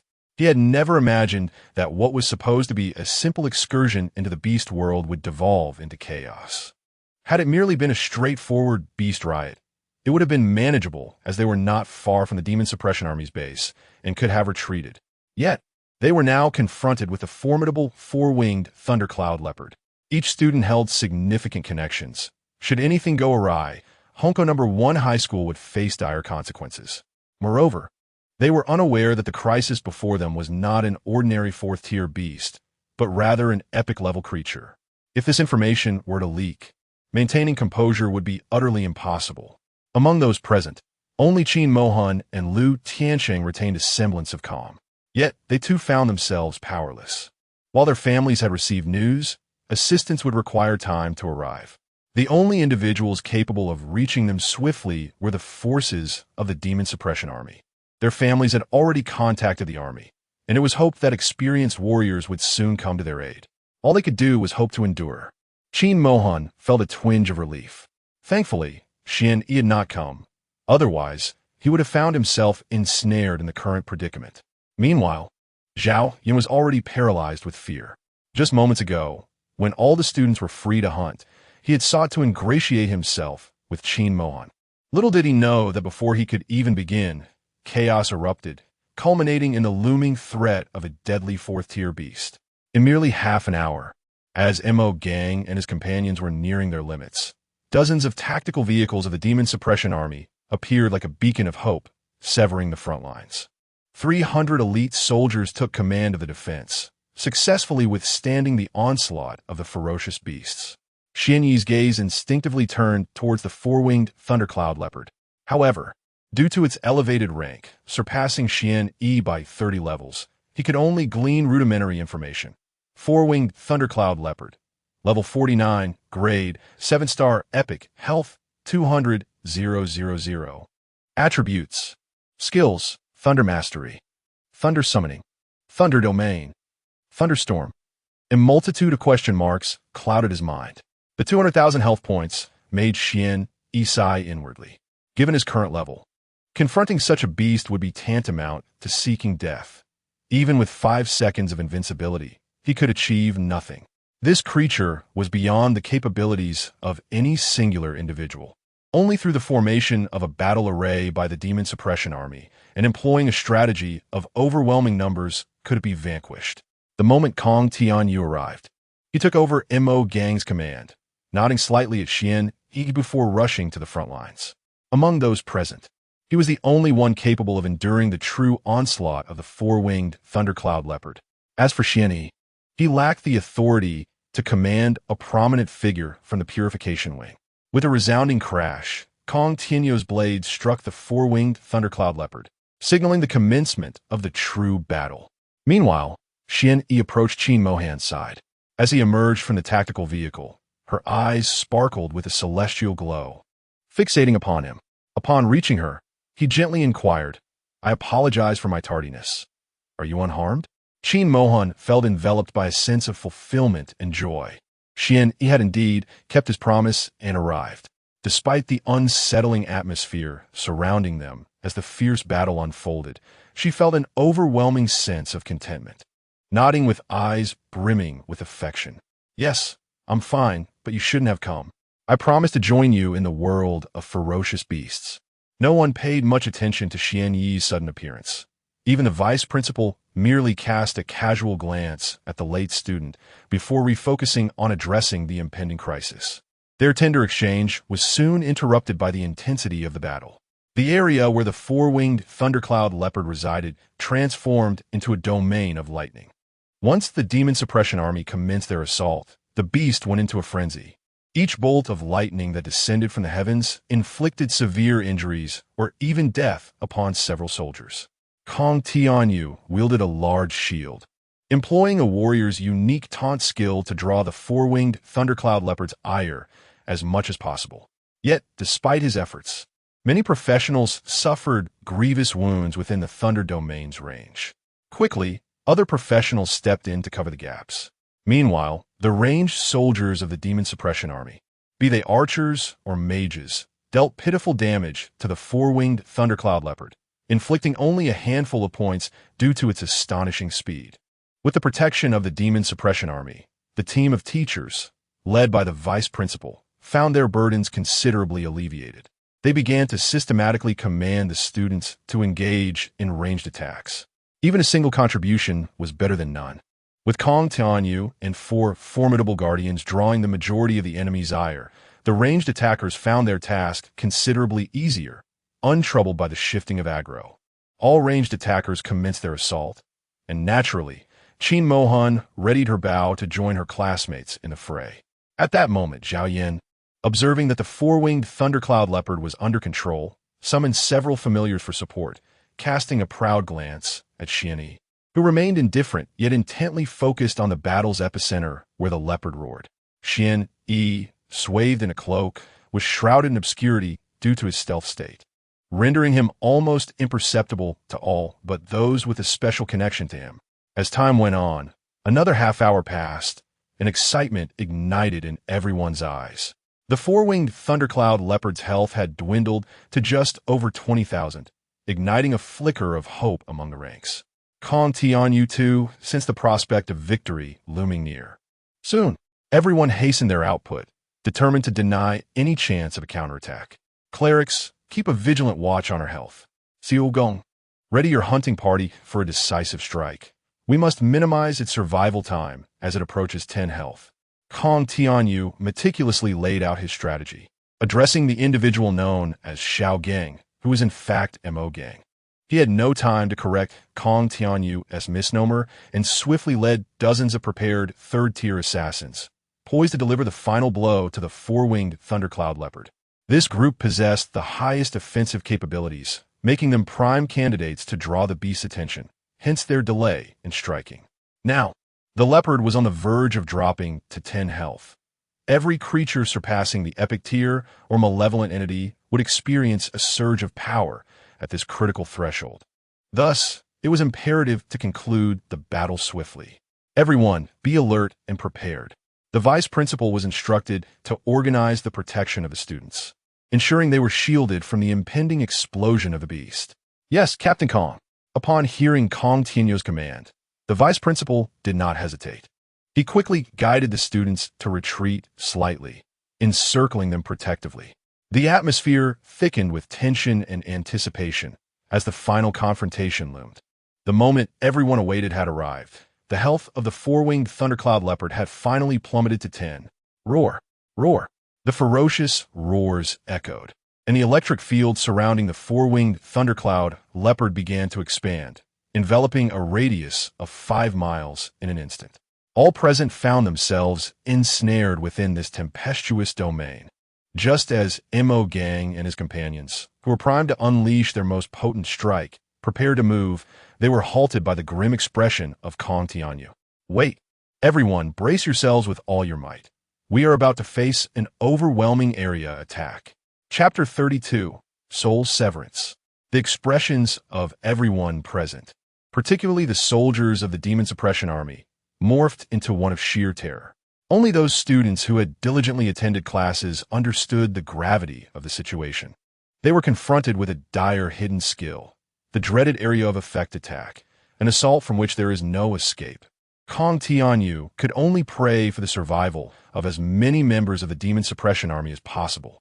As for the students, they were left to fate. The thunderous domain surrounding them had already taken shape, and the four-winged thundercloud, with its remaining 20,000 life force, could not be vanquished in such a short span. The only recourse was to cancel their offensive commands and focus entirely on defense, in hopes of preserving more lives. However, the reckless onslaught from everyone would undoubtedly lead to devastating losses. At that moment, the four-winged thundercloud leopard's eyes began to radiate a violet hue, channeling all its power into the atmosphere. This was its hidden skill, True Thunder Domain Storm. True Thunder Domain Storm instantly detonates all electrical energy, launching a comprehensive lightning strike against all enemies within a 5-mile radius. Preparation time of 5 seconds. Duration of 10 seconds. If anyone could discern the details of the four-winged thundercloud leopard's hidden skill, despair would envelop them further. Under the relentless 10 seconds, it was unlikely that any would endure to the end. They were all destined to perish. Upon witnessing the formation of such an expansive area attack, Xian Yi realized there was no escape. In this scenario, even he could only withstand until his undying form activated, absorbing all incoming attacks with his flesh, hoping to shield Qin Mohan during those fleeting 5 seconds of invincibility. Yet, more lives would be lost. At this moment, an unsettling emotion began to permeate the hearts of all present, and those with shield skills frantically donned their protective gear. In the face of such a sweeping skill, all beings were treated equally, reliant solely on the tenacity of their lives. They anxiously awaited the final moment. Xian Yi, do you think we will die? The only one maintaining rationality and composure amidst the chaos was Qin Mohan. She had little to prepare, but at least in those final moments, Xian Yi was by her side. Even if the ultimate outcome was death, she could face it with serenity. Xian Yi gently patted Qin Mohan's small head, reassuring her. Do not worry. As long as I am here, nothing will happen. With that, to everyone's astonishment, Xian Yi dashed out of the protective barriers set by the instructors. Qin Mohan attempted to stop him, but it was too late. Just as she rose to follow him, she froze in place, memories flooding back to her childhood. Those very words had been spoken by Xian Yi during her moments of peril. Just recently, when they had chosen the hellish difficulty for their novice dungeon, he had uttered the same sentiments. The final outcome, as Xian Yi had foretold, was indeed without harm. The deep-seated worries that had once troubled Qin Mohan dissipated entirely. Xian Yi, you can do it. In stark contrast, the other students lacked such fortitude. The oppressive atmosphere drove some into utter despair. It's over. It's over. We are all going to die. How could they, mere first-tier practitioners, withstand a fourth-tier epic beast area skill? Let be. Let's all perish. Amidst the cacophony of laughter, someone suddenly dashed out of the protective barrier. Is that Xian Yi, the civilian? What in the world is he doing? Is he mad enough to charge towards the four-winged thundercloud leopard? Perhaps if the beast consumes him, it will satiate its hunger and spare us. The vice principal initially intended to intervene upon witnessing a student rushing out, but upon recognizing it was merely the civilian Xian Yi, he refrained from acting further. In the bewildered gazes of onlookers, Xian Yi unleashed his full speed. Kong Tianyou's eyes gleamed with excitement. The previous situation had been progressing towards a favorable conclusion. He had forgotten that among the students present was a purification wing. If a miracle were to occur now, it could only be brought forth by the purification wing. Mo Gang, assist that officer immediately. In this dire circumstance, Mo Gang had been prepared to scold the student who had suddenly run out amidst the chaos. But he was interrupted by Kong's commanding shout. Along with all the members of the Demon Suppression Army, he beheld the emblem of the purification wing revealed as Xian Yi's cloak billowed behind him due to his explosive speed. Hope ignited in their eyes. If anyone from the Demon Suppression Army could conjure a miracle, it had to be the purification wing, unbeknownst to the vice principal and the group of students. They were still oblivious to the unfolding events. They could only observe the commotion among the Demon Suppression Army, seemingly stirred by Xian Yi's emergence. Just as Mo Gang was about to step forward for clarification, Xian Yi coldly commanded, "Stand aside." With that, he slammed his immense strength into the ground, creating a thunderous sound as he shot upwards like a cannonball, soaring dozens of meters into the air. While Qin Mohan's earlier feat of suspension had astonished everyone, they at least had been mentally prepared for it. However, Xian Yi's ascent to such heights left the unknowing students of Honko No. 1 in a state of disbelief, unable to comprehend the spectacle before their eyes. Xian Yi's attributes had long surpassed their understanding. Character, Xian Yi level, 9 occupation, civilian basic attributes, strength, 1139, 10. Constitution, 180, 10. Agility, 181, 10. Spirit, 149, 10 skills. Hidden insight, exclusive, passives. Final whisper, red myth. Endless potential, red myth. Soul devour, red myth. Undying body, red myth. Echo of desperation, red myth. Invulnerable to all, red myth. Celestial flash, red myth. Soul severing slash, red myth. Thunderbind, red myth. Just as the true thunder domain storm of the four-winged thundercloud leopard was about to be unleashed, Xian Yi recklessly charged towards it. Yet he was no fool. With a flash of crimson light in his hand, the massive scythe of eternal fate materialized. It appeared as if a moth was drawn to a flame, colliding with the thunder domain surrounding the four-winged thunder beast. His life force rapidly dwindled, but thanks to the 90 spell immunity from invulnerable to all, he pressed on. He finally succeeded in confronting the four-winged thundercloud leopard, even catching a glimpse of its cruel, purple vertical pupils. Once the true thunder domain storm was unleashed, it could not be interrupted, unless the human before it possessed the ability to eliminate him in an instant. Everyone present would meet their demise. Under the tense gazes of Qin Mohan and the entire Demon Suppression Army, and amidst the perplexed and bewildered expressions of the teachers and students from Honko No. 1 high school, Xian Yi's colossal scythe swung towards the head of the four-winged thundercloud leopard. With a soft whoosh, a dark, ethereal light emanated from the scythe of immortal fate, silent and stealthy. In an instant, the life of the four-winged thundercloud leopard was extinguished. This was precisely Xian Yi's passive ability, red myth, soul severing strike. When an enemy's life falls below 10, it will result in an instant kill. The surrounding lightning elements spiraled out of control, dispersing like a tempest, leaving even those who believed in Xian Yi's miraculous feats utterly astonished. What more could be said for the vice principal and Zhao Yan? They were all left with expressions of sheer disbelief. Chapter 33. The 10th passive, time distortion. All students from Honko No. 1 high school, alongside Xian Yi, fell into stunned silence. Could it be true? Xian Yi had felled a 4-turn epic beast with a single strike? How could such a fantastical event occur? Surely, I must be dreaming. My presence in the beast realm today must also be a figment of my imagination. Yes, it must be a dream. It would be easier to believe that Xian Yi had slain me in one blow. The atmosphere among the students was tumultuous. They contemplated every conceivable possibility. Yet the notion that Xian Yi could have dispatched a top-tier 4-turn epic beast with a mere instant was utterly beyond their imagination. A commoner class, at a level below even 1 turn. Each fragment of information seemed utterly unrelated to the act of slaying an epic beast. Yet, it had indeed transpired. At that moment, Xian Yi exhaled in relief. The mythic passive did not disappoint. Following the completion of his kill, he plummeted from a height of several dozen meters, his cloak billowing behind him. Due to the shift in perspective, the vice principal and others could finally behold Xian Yi's visage. He stood there, mouth agape, his eyes filled with astonishment once again. He had spotted the purification wing emblem emblazoned upon Xian Yi's chest. Simultaneously, Qin Mohan and Lu Tianxing also noted this revelation. Qin Mohan, amidst her surprise, felt a swell of pride. She could ascertain that Xian Yi's ascension to the ranks of the profession was a recent affair. Thus, the acquisition of the purification wing emblem was equally recent.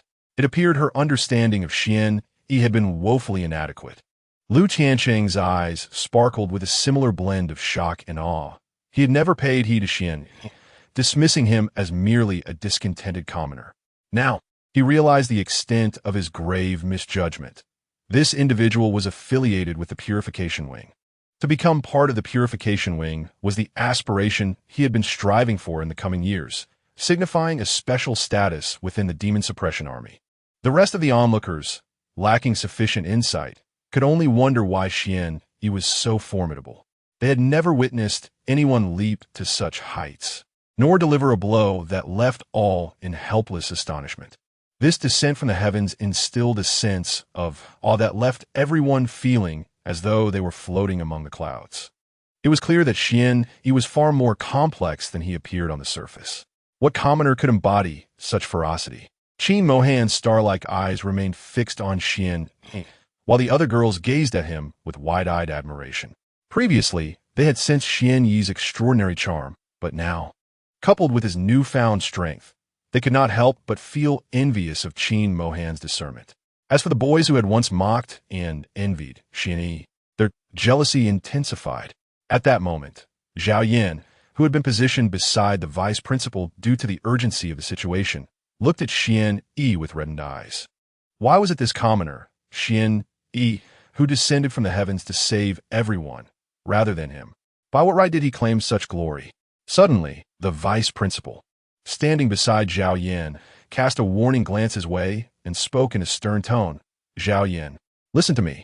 I am aware of the discord between you and Xian Yi, but from this day forth, remember to appease him as much as possible. He is not someone you can afford to offend. Yes, yes, Uncle San, Zhao Yan hastily replied. Well, bear in mind what I have said. Fortunately, there is no deep-seated enmity between you two. From now on, not only should you not seek to please him, but at the very least, refrain from displaying any hostility in his presence. Otherwise, it may bring calamity upon your Zhao family guild. Do you understand? I understand. The vice principal did not elaborate on Xian Yi's identity. The matter of the purifying wing was still far removed from these students. However, if he were to learn that Zhao Yan had thoroughly offended Xian Yi and even arranged for an assassination attempt, one could only imagine his reaction. If he were also to discover that Xian Yi had already attained the rank of brigadier general, it would surely leave him astounded. As soon as Xian Yi touched down, a crimson glow enveloped him. Soul Devour activated, Power 36, Constitution 32, Agility 47, Spirit 65. Yet this was not the end. He had traversed from the Frost Zone, continuously vanquishing at least elite-level evil creatures, coupled with the 4-winged thundercloud beast he had slain, which was over level 40. Even though the Demon Suppression Army dealt the majority of the damage and took most of the experience, his level still ascended. Ding! Your level has increased to level 10. You have gained attribute enhancements, Power 1, Constitution 2, Agility 1, Spirit 2. Free attribute points to distribute. 3. Endless potential unleashed. You have gained an additional 150 free attribute points. Talent. You have obtained a red mythic passive extraction. Alas, with the level now reaching the first promotion. As a commoner, there were essentially no promotion tasks available. Every time Xian Yi beheld the meager four-dimensional attributes gained from leveling up, it caused him great distress. Fortunately, the endless potential and the red passive extraction offered some reprieve. Extraction. This time, the red passive that appeared was undeniably powerful. Yet, for him, it was utterly useless. You have drawn the red, mythic passive, Time Distortion. Time Distortion. Manipulate the flow of time, reducing the cooldown of all your active skills by 80. This was entirely pointless. As a commoner, what active skills did he possess? Sigh, never mind, never mind. Now that he possessed such formidable passives, he mustn't be overly greedy. Upon Xian Yi's arrival, Kong Tianyu and Mo Gang had already cleared the battlefield and hurriedly approached to salute him. My lord, we are grateful for your intervention. Without you, this could have resulted in a significant disaster. It's nothing, merely a matter of convenience. However, Mo Gang, a man of considerable stature, appeared somewhat bashful. Heartbroken, he laid before Xian Yi all the equipment dropped by the four-winged thundercloud leopard. He had never witnessed a monster yielding so much loot. In the past, they had hunted orange epic-grade beasts or evil creatures, and obtaining a single piece of orange equipment was already commendable. Yet now, an extravagant bounty had appeared, a plethora of purple equipment, alongside 2 pieces of orange epic gear, leaving everyone drooling in awe. However, Kong Tianyu generously spoke. My lord, all these items are the spoils dropped by the four-winged thundercloud leopard and rightfully belong to you. No matter how abundant the equipment, Xuani would never covet it, especially since the primary effort in hunting the four-winged thundercloud leopard was exerted by them, and he merely delivered the final blow. Nevertheless, the others insisted that Xuani select an epic piece of equipment. Reluctantly, Xuani chose 2 orange epic items. One was a mage's robe, and the other a ring. He currently possessed a life ring and a spirit eye ring. Life ring, rare, 3 stars. Requirements, none. Attributes, life 240, automatically restores 10 life points per second. Spirit eye ring, epic, 5 stars. Requirements, none. Attributes, physical critical hit rate 20, critical hit damage 50.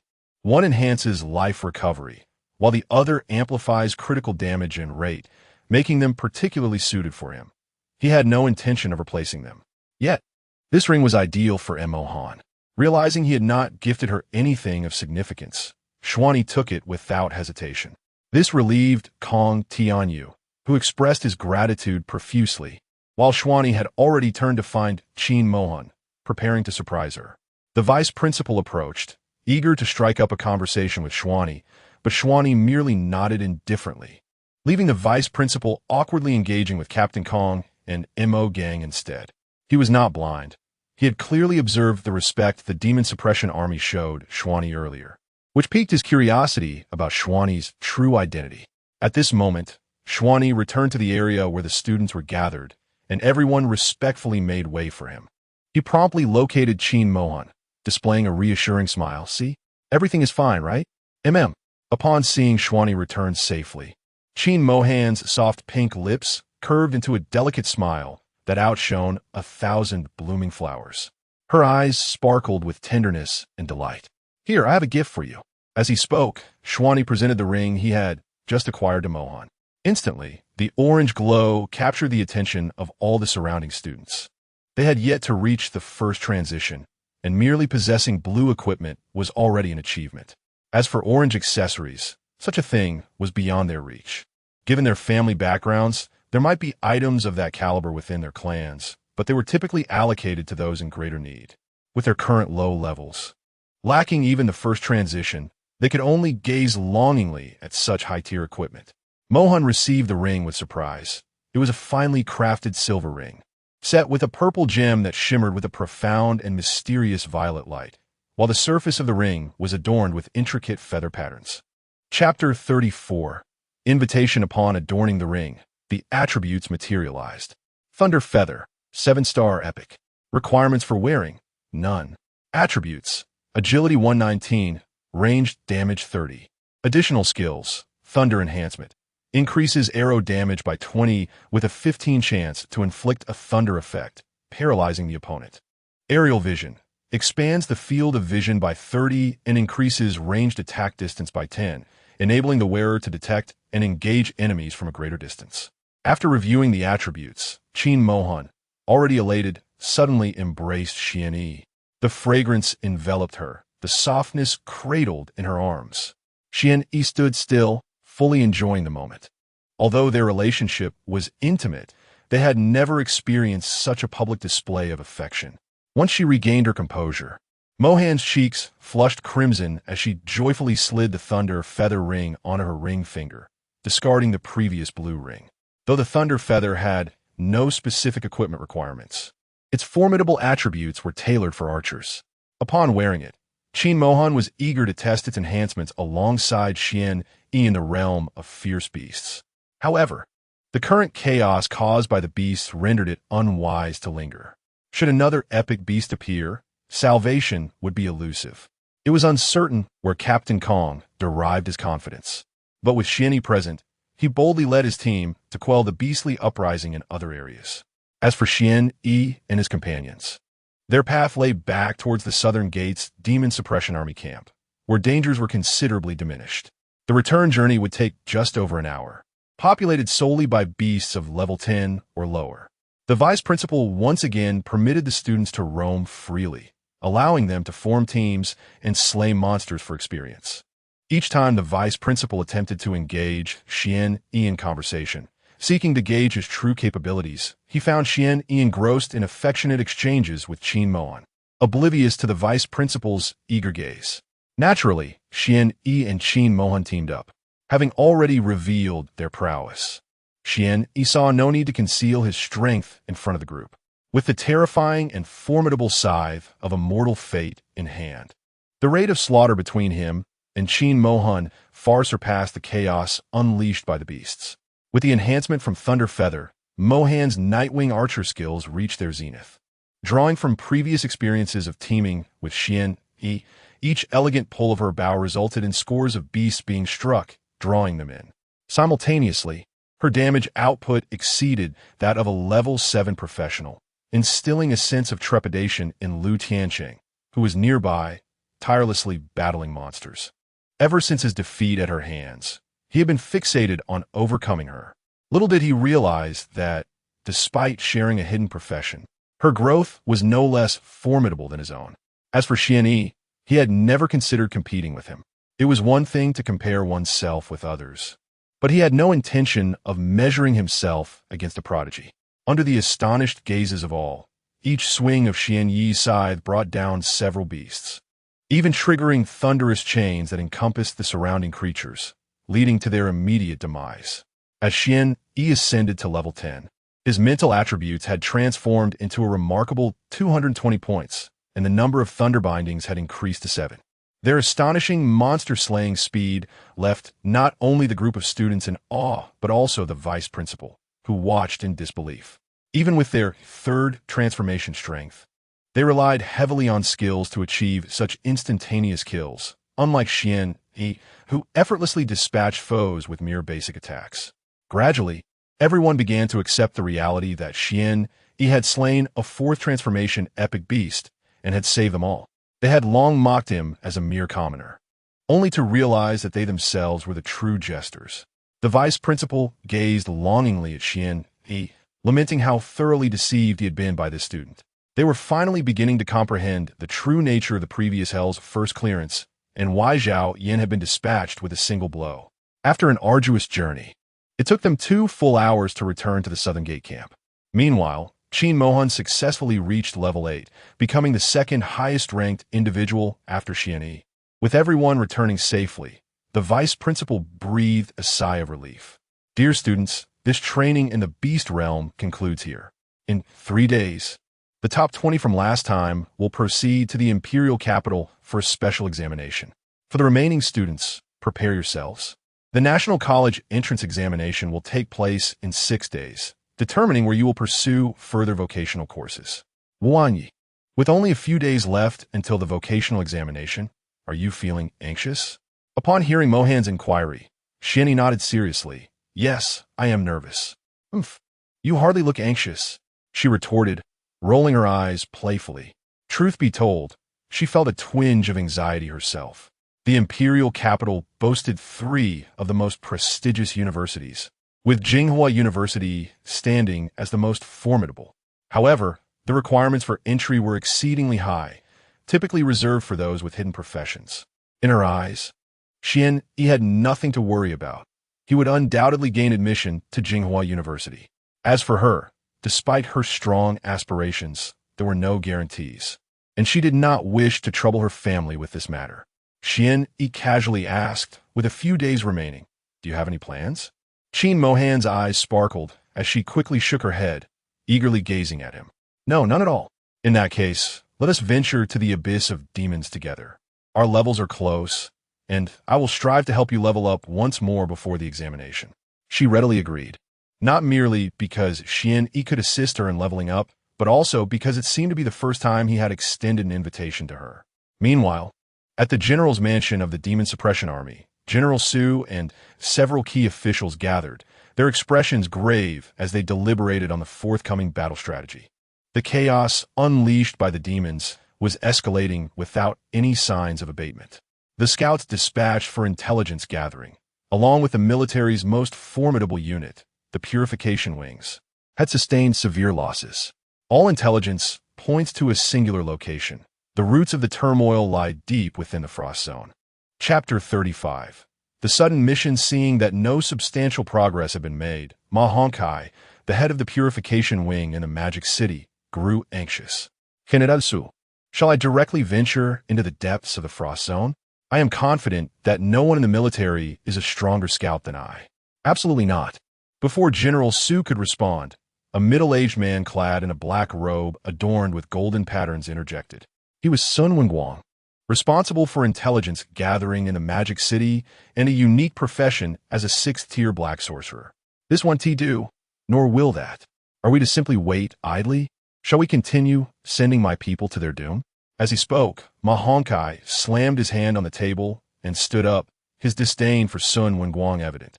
In the recent chaos caused by the demonic uprising, several members of the Purification Wing under his command had gone missing. Ma Hongkai, silence.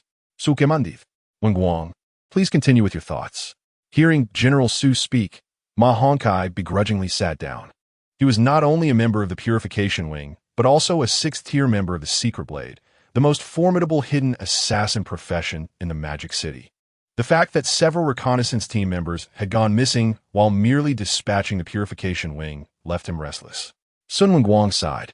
"Currently, regarding the demons, while we have managed to hold our ground and even reclaim some territory at times, our understanding of them remains minimal.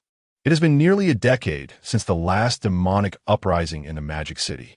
Previous disturbances were swift in onset and resolution, affecting only small regions. However, this time, the chaos has spread across a vast area, with the cause remaining elusive and resulting in the loss of many skilled scouts and members of the Purification Wing. Yet, we cannot cease our reconnaissance, though we cannot deploy forces that are too powerful. We are all aware of what lies within the depths of the Frost Zone." Upon hearing Sun Wenguang's words, the expressions of everyone present darkened. This information dated back several years when a Purification Wing assassin had risked his life to bring back a crucial report. The entrance to the depths of the Frost Zone is guarded by at least 2 legendary-level demons. Legendary demons require the mobilization of significant forces from the Demon Suppression Army to employ a strategy of sheer numbers for defeat. Currently, the enemy remains dormant, and thus, they too cannot make a move. However, sending out practitioners of the 6th tier or higher poses a problem, as even the most adept at stealth cannot achieve true concealment before the demons. They seem to possess a unique ability to sense the flow of energy.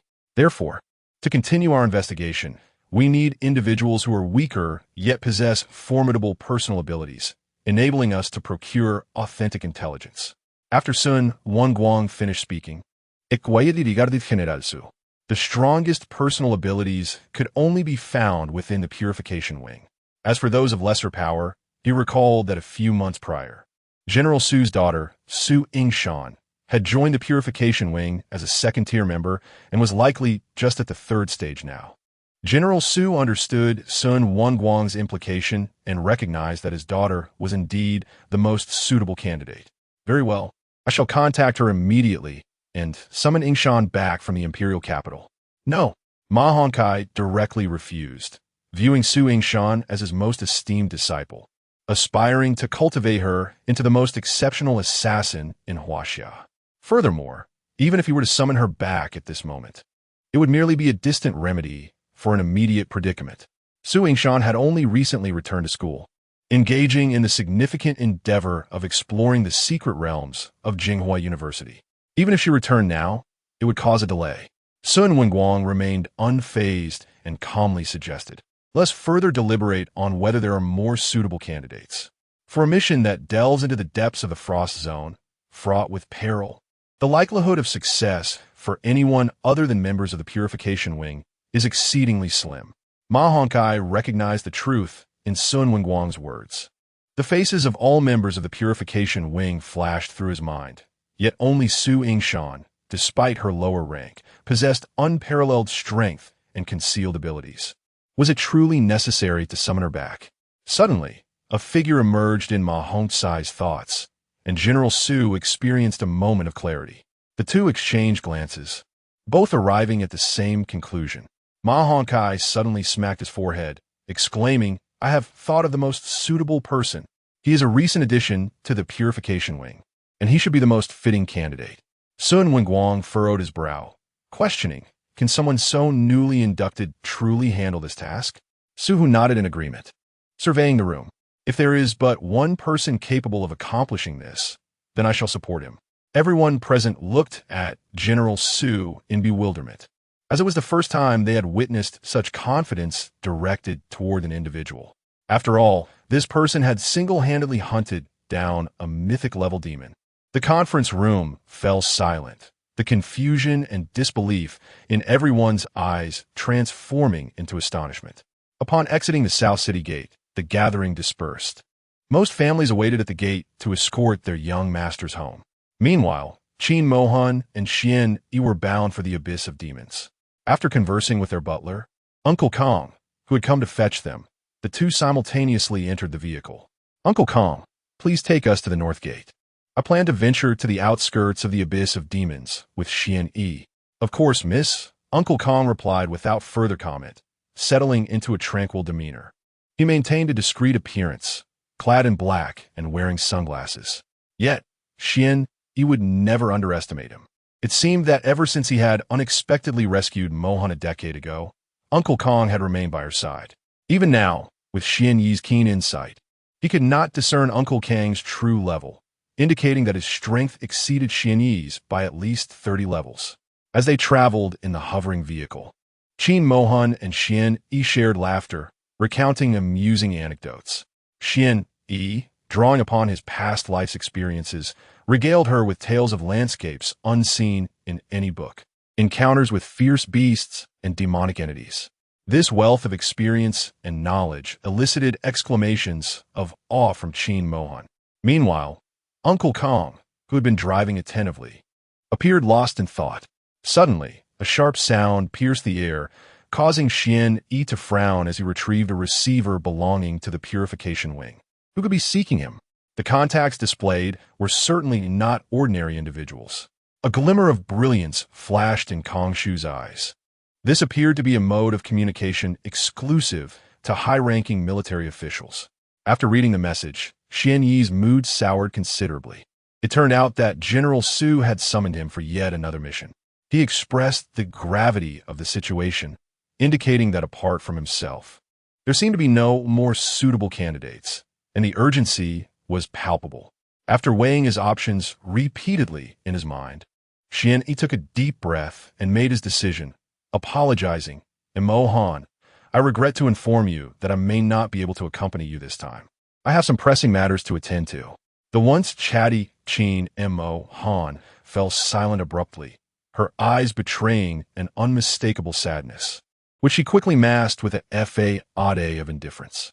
"It's all right, Xian Yi. We can visit the abyss of demons together next time. It's not a significant issue."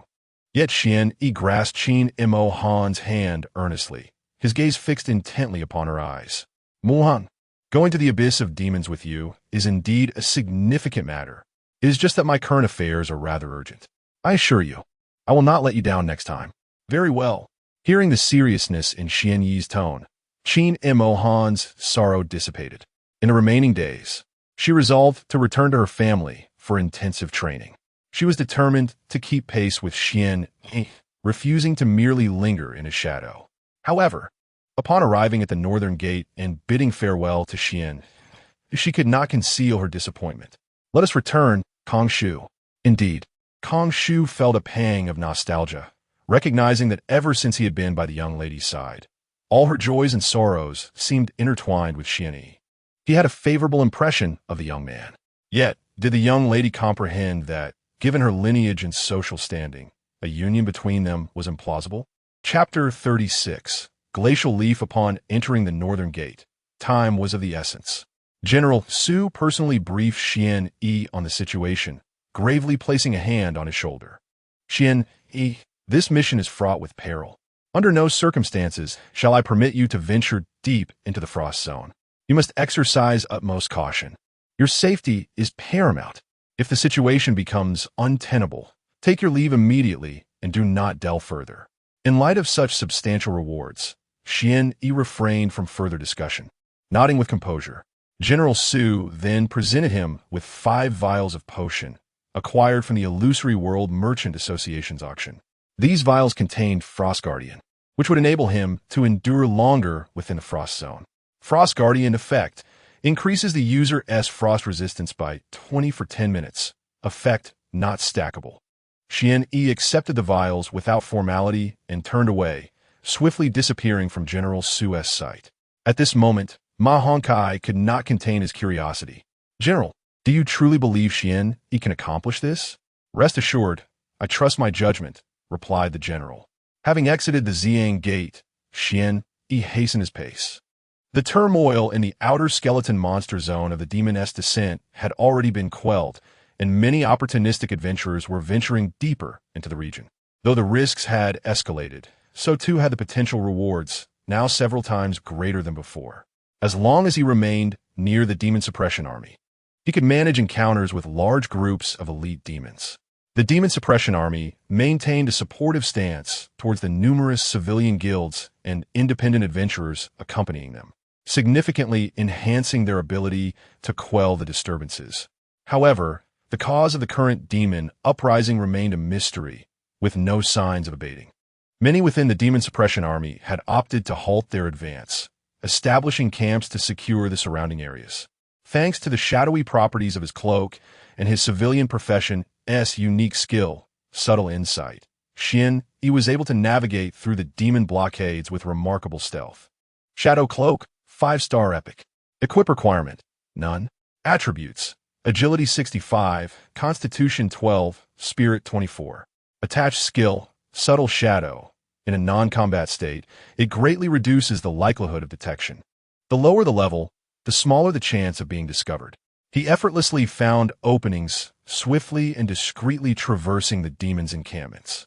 Xian Yi had officially entered the Frost Zone, an area where level 30 demons roamed, with the snow demonesses he had previously encountered now ubiquitous and at least of rare blue quality. Defeating these creatures would trigger Soul Devour, enhancing his attributes. Were it not for the inopportune timing, Xian Yi would have undoubtedly engaged them all. Wrapping his cloak tighter around him, he pressed further inward, the biting cold intensifying with every step. Upon completing the outer edge of the frost-laden expanse, the world before him began to shift from white to a mesmerizing blue. This ethereal hue, however, revealed itself to be perilously lethal as Xian Yi stepped into its depths. Each second, he loses 1 point of health due to the frigid cold, a consequence of the pervasive frost elements in this environment. However, with his inherent resistance to all forms of harm, this damage amounts to merely 1 point for Xian Yi. For others, it would be 10. The blizzard has ceased, revealing a world adorned with blue ice crystals. Xian Yi has become increasingly cautious, for this area is rife with level 39 frost trolls. And even more formidable are the elusive purple frost trolls, whose levels remain inscrutable. These robust and physically resilient fiends are not foes Xian he wishes to engage. He deftly navigates through the crevices of the ice layers. Although his health continues to wane, the life ring provides a restorative effect each second, rendering medicine unnecessary, at least for now. Xian Yi's eyes gleamed with delight as he beheld a different hue in the distance, revealed by his keen insight. Drawing from his past experiences, he recognized it immediately. The glacial leaf capable of dissolving in the cold ice. Its appearance is akin to that of ice crystals, yet as thin as parchment, nearly imperceptible without careful scrutiny. It is solely due to Xian Yi's perceptive insight that he has not overlooked it. He employs his tools to cautiously melt the icy surface, securing the glacial leaf. This marks his second extraordinary find since acquiring his hidden insight, as it can enhance specific attributes. Such treasures, though valuable, are rare in the market, commanding a high price. Yet, Xian Yi chooses to consume it directly. Frost resistance 2. Excellent. The starlight herb he previously discovered granted 2 to spirit, a slightly superior attribute compared to frost resistance. However, the starlight herb is scarce, while the glacial leaf is considerably easier to locate. Continuing his venture deeper into the frost zone without a deliberate search, Xian Yi stumbles upon 3 additional glacial leaves.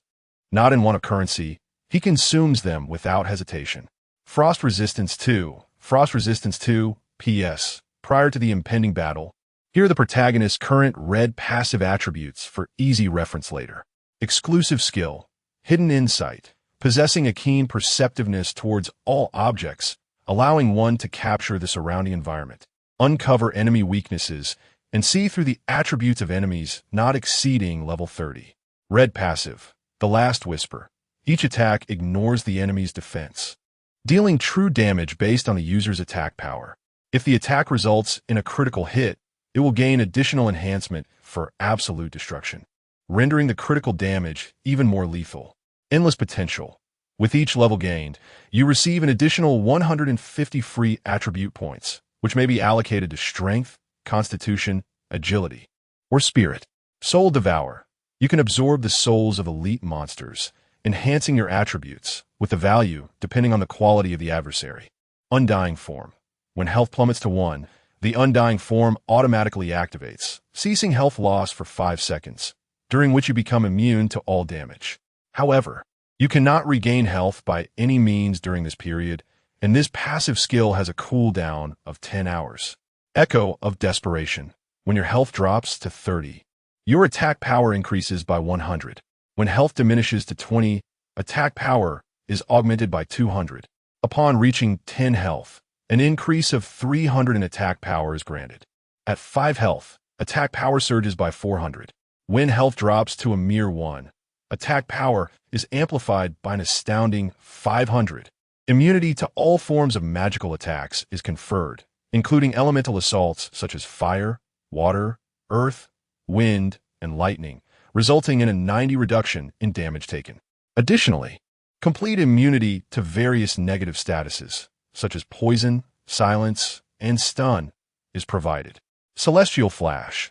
Upon discerning the weaknesses of your adversary, you unleash the Celestial Flash, inflicting 10-fold critical damage. Soul Sever.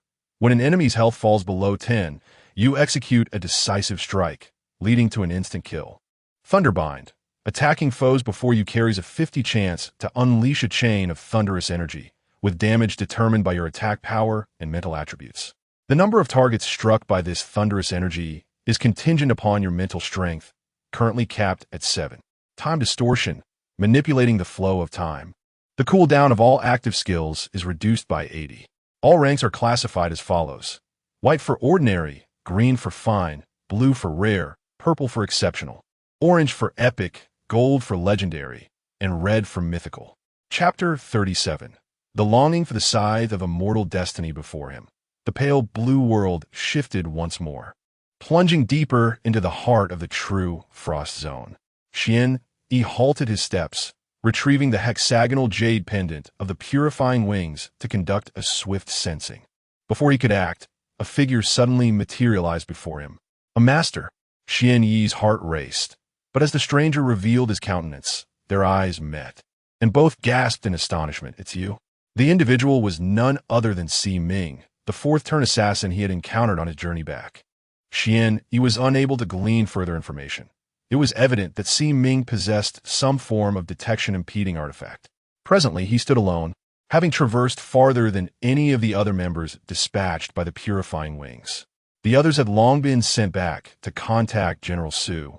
Recalling General Su's admonitions, Yi realized that the one awaiting him in the depths was indeed Si Ming. Had you arrived even a moment later, I might have been forced to retreat. The chilling frost here is lethally debilitating, sapping my vitality with each passing second. Advancing further leads to the extreme cold of the frost zone, where only the ice element thrives. Once we step inside, the frost damage will escalate fivefold. I recently employed a special detection talisman and sensed 2 legendary-level malevolent auras within. Even now, various malevolent beings continue to escape into the periphery of the frost zone. The remaining matters are now entrusted to you. As a fourth-turn practitioner, concealing myself amidst legendary malevolence is exceedingly challenging, especially in such a singularly elemental environment. The higher our levels, the more conspicuous we become in the eyes of the malevolence. Si Ming meticulously relayed all the information he had recently gathered to Yi, saluting him solemnly. They parted ways, with Si Ming compelled to withdraw from the area due to the continuous decline of his vitality, waiting on the outskirts to assist Yi. If the chill of the previous Azure region was bearable, the cold of the extreme, icy Forbidden Zone surpassed the limits of human endurance. Even Yi felt a bone-chilling dread and palpitations, his vitality plummeting at a rate of 5 points per second. Fortunately, the life ring restored 10 points per second. Yet, the physical agony remained unassuaged. Yi fought against the urge to consume the Frost Guardian potion, but after taking only a few steps, he suddenly felt an unusual heat radiating from his neck. It was the scythe of a mortal destiny. It seemed to have been provoked by something, emanating a faint red glow. Startled, Yi quickly grasped it. Scythe of Immortal Destiny. Fragment. Usage requirements. None. Grade. Chaotic Artifact. Origin unknown. Currently in a fragmented state. Forcibly bound to a master. Attributes. Attack 150. Attack 10. 4 basic attributes 10. Skill. Encounter of Destiny. Luck 20. Insight 20. Charm 20. Mandatory Edition. Cannot be deactivated once activated. This enigmatic chaotic artifact is the sole weapon he can wield. It must not falter. Yet, Yi meticulously examined the situation and found no discernible issues. It was merely an unexpected anomaly, accompanied by a faint sensation of desire. What could possibly lie within the frigid abyss he was about to enter? The longing of the undying scythe of fate did not conflict with his quest for knowledge. As he ventured forth, Yi exerted utmost control over his body, making not a whisper of sound. This place was occasionally haunted by awakened evil spirits, all of which were formidable fifth-tier entities. Upon traversing a vast ice canyon, Yi was met with a breathtaking vista. The sheer number of malevolent entities before him was staggering. As far as the eye could see, there were ice-themed fiends, many of epic caliber. Frozen Wraith, level 56. Rank, 5-star Excellence. Ice Sorceress, level 55. Rank, 4-star Epic. Glacial Apparition, level 60. Rank, 7-star Epic. Snowfield Lich, level 62. Rank, 7-star Epic. At that moment, they all lay prostrate on the ground, gazing in reverence towards a distant platform. He dared to cast a furtive glance, remaining motionless, for he had spotted a mature, legendary evil spirit. Snow Demon Queen, level 67, rank, 7-star Legend, Demon Lord. Ice Demon, level 69, rank, 7-star Legend, Demon Lord. A grave expression crossed Yi's face. This was indeed the legendary evil spirit that General Su had spoken of, exuding an aura of terror. Even from a distance, he could feel their overwhelming presence suffusing the air. Though they did not kneel as the others did, their eyes were filled with awe, fixated on the distant void. At this juncture, He could have returned to report his findings. Typically, high-level evil spirits would choose to remain dormant, cultivating their strength. The awakening of such a multitude of them was likely the true cause of the chaos in the surrounding areas. The awakening of these most formidable fiends had triggered a chain reaction, rousing even more evil spirits, leading to an inevitable uprising. At this moment, Xian Yi was extraordinarily cautious, each movement becoming more deliberate.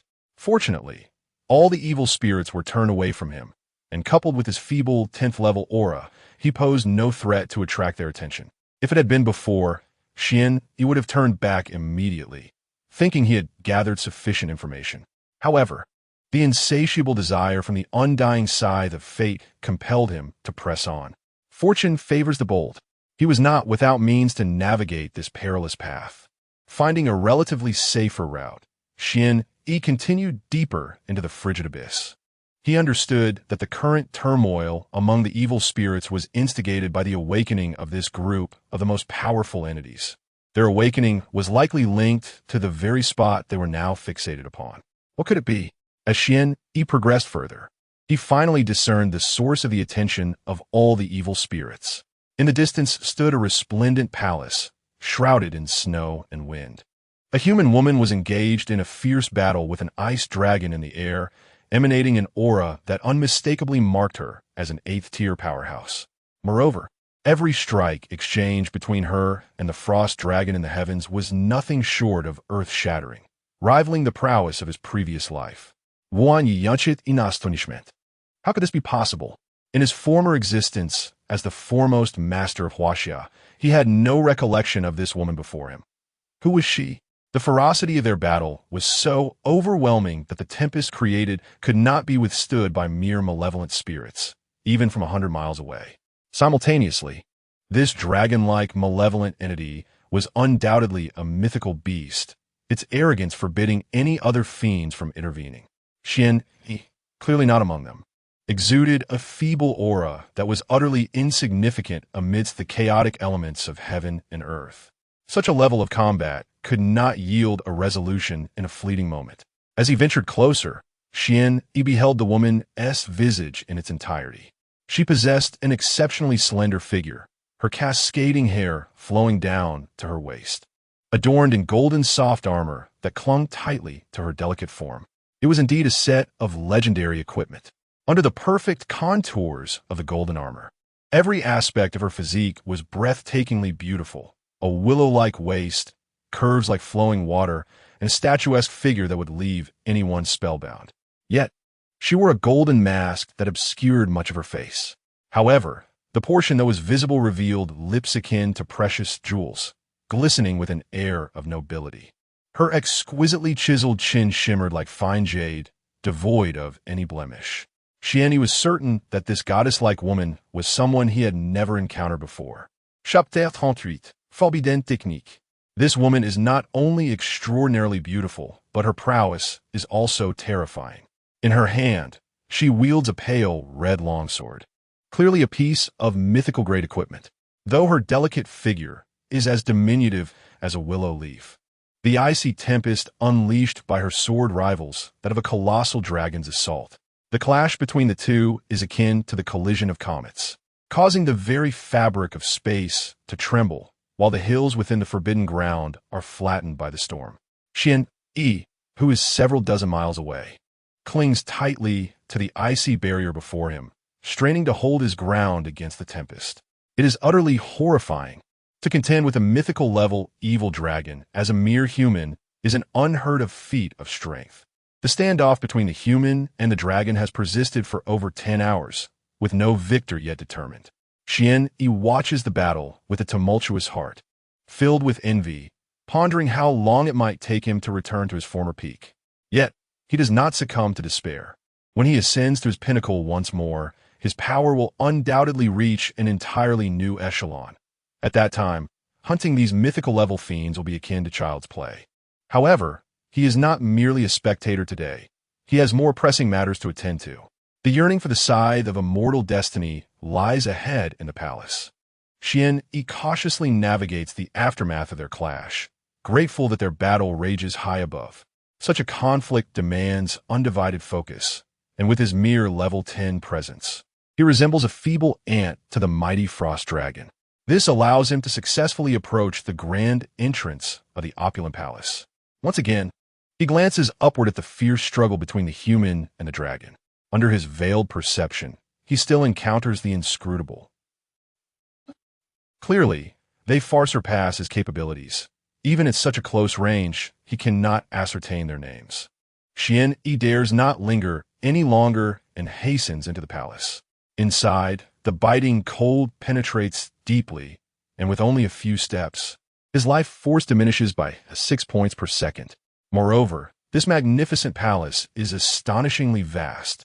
Indeed, dragons, irrespective of their kind, possess an insatiable love for amassing treasures. The surroundings gleam with star cores, yet Xian-Yi refrains from meddling. Should he attract the frost dragon's attention, his fate would be sealed. Fortunately, the scythe of immortal destiny provides him with a general direction, preventing him from becoming lost within the immense palace. Even so, after navigating a labyrinth of corridors, he finally arrives at the heart of the Grand Hall. Here lies a bottomless azure spring, the chilling aura emanating from it potent enough to freeze one's very soul. Any ordinary adventurer daring to touch it would meet their demise. Yet Xian-Yi's gaze is fixated on the surrounding area, where over 100 glacier leaves flourish, most of which have already matured. He stifles his excitement, refraining from immediate action. This is undoubtedly the most coveted location of the frost dragon, and he must tread carefully to avoid disaster. Just as Xian-Yi employs his hidden insight to evade several areas of unusual energy, the battle outside the hall suddenly intensifies. After enduring over a dozen hours of intense combat, both sides, being formidable entities of the frost element, inflicted limited damage upon one another. Yet, within the enormous pupils of the frost giant dragon, there was no sign of impatience, only a profound mockery. Having been awakened from a century-long slumber by this human woman, he decided to engage her for a while longer. At present, he was merely leading his opponent into an inevitable demise, when he finally unleashed his full power. Even if this human possessed nearly transcendent strength, her fate would be sealed. Xian-Yi meticulously examined and navigated around 9 peculiar areas, confidently gathering over 100 glacier leaves. He simultaneously consumed them, feeling the effects of frost resistance 2, frost resistance 2, frost resistance 2. The frigid chill that had once pierced his very soul was no longer unbearable. It was no wonder that the frost giant dragon had not stationed any guardians in this palace. Even with a 90 resistance to all forms of magic, enduring such icy cold was a formidable challenge. Most alarmingly, his health steadily declined each second. It was unclear what means these sinister beings possessed, as they seemed largely unaffected. Upon consuming the last of the 30 glacier herbs, Xian-Yi reached the limit of what he could ingest. His frost resistance had increased by 60 points. Although this enhancement was not explicitly reflected on his status panel, he estimated a 5 increase in his resistance to frost attributes. Now, with the invulnerability to all magic, his frost resistance had surged to a staggering 95. At this moment, Xian-Yi gazed into the profound abyss of the dark spring. It was time to enter, for within lay the coveted object of the immortal scythe of fate. Foolish humans, awakening me and entertaining me for so long. Now, you shall meet your end. Suddenly, the heavy voice of the frost giant dragon reverberated in the hearts of all present. Concurrently, he unleashed his aura, manifesting his frozen domain, within which his power would amplify. After a relentless battle, how could a mere human contend with the massive form of a dragon? Now, it was time to conclude this confrontation. Ice Blade Storm. The frost giant dragon flapped its wings, conjuring an inescapable storm of ice blades within its domain, each shard capable of inflicting severe injury upon the human woman. Yet she did not shy away. Her piercing gaze reflected unwavering resolve. This was the capability of a mythical-level evil spirit, endowed with numerous potent hidden skills. However, she would not concede, no matter the cost. She was determined to obtain the heart of the frost dragon. Forbidden technique, Frosteblousson. The woman's cascading hair danced without wind, and the long sword in her hand radiated a heart-stopping azure glow, resembling a brilliant star. As she swung her arm, the sword sliced through the void, emitting a sharp whistle as it aimed for the head of the frost giant dragon. With the strike, the world was left with but a single hue, the ripples of space expanding outward. For the first time, the giant dragon's immense eyes revealed astonishment. How could a mere human wield such devastating power? Yet this was insufficient. The frost dragon roared once more, its icy domain abruptly contracting to form a colossal crystalline sarcophagus that encased it. With a thunderous clash, the titanic abilities of the two combatants collided, dissipating the snowstorm that enveloped the heavens and the earth. Moreover, as both wielded the power of frost, the collision of their attacks did not result in mere explosion, but instead fused into a more formidable force. Centered around them, the expanse of 100 miles was left barren, save for the palace that stood amidst the desolation. Observing from a distance, the malevolent creatures quaked in terror. Fortunate were they to remain afar, for had they dared to intervene in the affairs of this formidable being, they would have met a fate most dire. Crack! The crystalline sarcophagus encasing the frost dragon began to fracture, revealing a gaping wound in its chest for which blood seeped incessantly. Each drop of dragon blood that fell summoned forth a tempest of frost. Yet, the plight of the human woman was far graver. Her breath was but a faint whisper, barely perceptible. Despite having consumed a life-restoring potion, it paled in comparison to the magnitude of her blood loss and injuries. Furthermore, her strength, once nearing the threshold of the 9th transformation, had plummeted to a mere 6th transformation following the use of her forbidden technique. As her body plummeted from the sky, her heart sank into despair. After years of preparation to transcend to the 9th transformation and undertake the perilous quest of slaying the mythical frost dragon, she found herself on the brink of failure. Was it truly her fate to perish in this desolate place? Chapter 39. The elder sister, the frost dragon, forcefully suppressed the tremors within its heart. It was so close, just a fraction away from having its heart pierced by that blade, leading to its immediate demise. Yet, for reasons unbeknownst to him, the human woman had not unleashed her full power upon his dragon heart. In this moment, he stood as the ultimate victor. Ha ha ha! Humans, is this truly your trump card? So feeble indeed. With but a mere finger, I could effortlessly crush you. Ha ha ha! Ha! Crack crack! Boom! The sudden noise interrupted the frost dragon's unrestrained mockery, as the palace it had painstakingly constructed over countless years collapsed before its very eyes.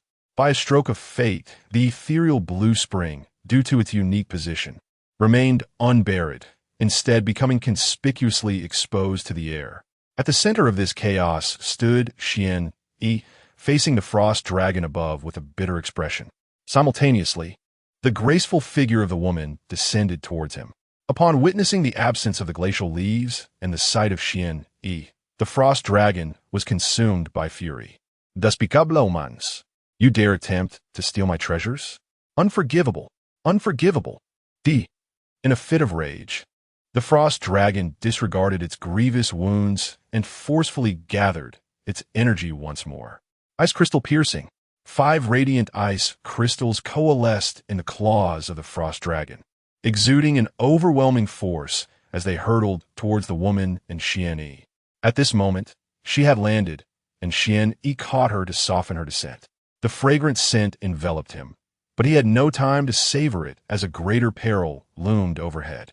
The woman, realizing she was in the arms of a stranger, shot him a cold glance that rendered him rigid, compelling him to release her.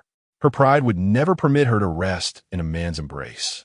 Now, standing before Xian Yi, she struggled to regain her stance, her tall figure matching his. As the icy woman discerned Xian Yi's level, a look of confusion flickered in her beautiful eyes. Level 10? At this juncture, the 5 world-ending ice crystals had soared towards them. She quickly steeled her resolve, turning her back to Xian Yi, gathering all her strength to unleash her forbidden technique once more. Even in death, she vowed to take this dragon down with her. Xian Yi sensed that this woman was about to do something reckless. Despite her already waning energy, she still contemplated battle.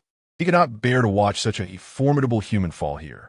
Without a moment's hesitation, he dashed forward to embrace her. This action caused the energy she had painstakingly gathered to dissipate. You. This was the first sound the woman made. A melody as clear as a bell, yet laced with the authority of her high station. However, she had no time to elaborate, her heart heavy with unyielding frustration. For the 5 ice crystals had now appeared before them, leaving her unable to summon her forbidden technique once more. Just as she contemplated thrusting her blade into Xian Yi, he made his move. He suddenly turned and leaped into the depths of the azure spring, clutching the unfamiliar woman tightly, while the scythe of his immortal fate rested upon his back. In an instant, 5 powerful shards of ice arrived behind Xian Yi, their might palpable. Bang, bang, bang, bang, bang. The resounding boons echoed in succession, causing Xian Yi's health to plummet to a mere 1. The unyielding body triggered its resurrection ability. Although he possessed a formidable 95 resistance to frost, the damage from the icy shards was minimal. However, the impact of their piercing force was insurmountable. He held onto the golden-clad woman as they plummeted like a meteor into the depths of the azure spring. The frost dragon, seemingly still uncertain, hesitated for a brief moment before plunging into the spring as well. This place, a serendipitous discovery for him, served as the ideal training ground for one attuned to frost. Yet, even he had limited understanding of its depths. The frost dragon descended rapidly, yet even at a depth beyond his tolerance. Xian Yi and the woman were nowhere to be seen, clearly submerged in the abyss below. Satisfied, he returned to the surface. The depth of this spring was unfathomable, even to him, harboring a chilling cold capable of devouring life. The 2 humans, one gravely injured and the other barely clinging to life, had already endured the piercing of 5 ice shards. They might have succumbed previously. Now, they had sunk deeper into the azure spring. Undoubtedly, they would be reduced to nothingness. As the icy water enveloped her body, the golden-clad woman closed her eyes, awaiting the arrival of death. Little did she expect to meet her end in a man's embrace. Yet, moments later, aside from the cold current gradually sapping her life, she felt no pain from the piercing. Upon opening her eyes, she was astonished to see they were descending rapidly, while the youth, who should have perished from that blow, was utilizing the force of the impact to propel them deeper, simultaneously consuming vial after vial of life potions. Noticing the golden-clad woman staring at him in a daze, Xian Yi offered her a vial of the life potion. "Would you like one?"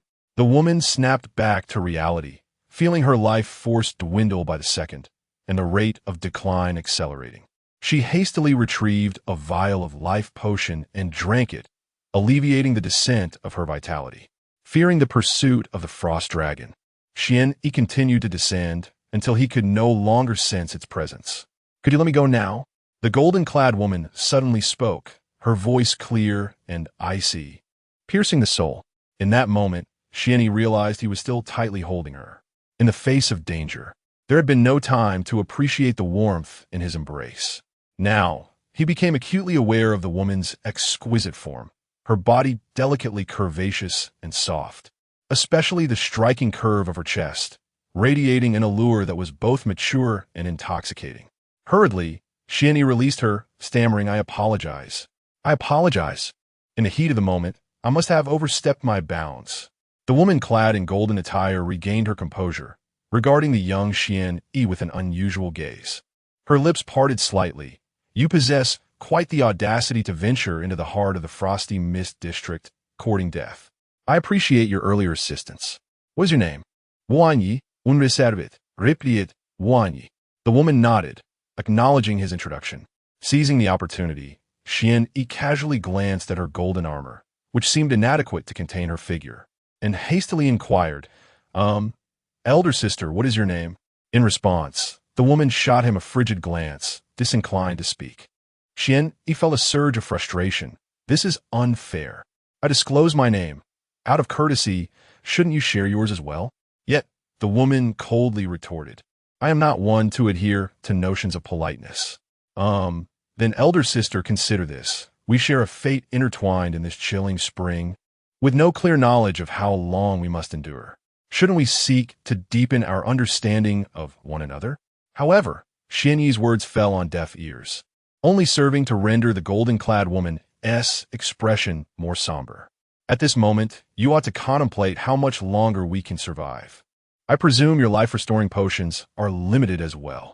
In this frigid abyss, our vitality diminishes each passing second. With my life force, I can endure for some time. But what of you? How long can you persist? When the potions are depleted, that will mark our demise. Furthermore, a frost dragon awaits us above. Though you have delayed our mortality, the ultimate outcome remains unchanged. Xian Yi recognized the veracity of her words. Above them lay the relentless pursuit of mythical horrors, and below, the inexorable chill that threatened to engulf them.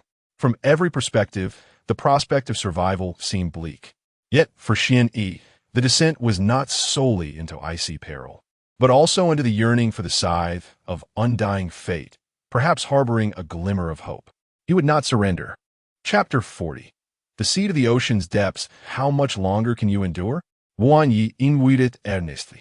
The woman in golden attire assessed her vitality and the quantity of restorative potions at her disposal, swiftly providing her response.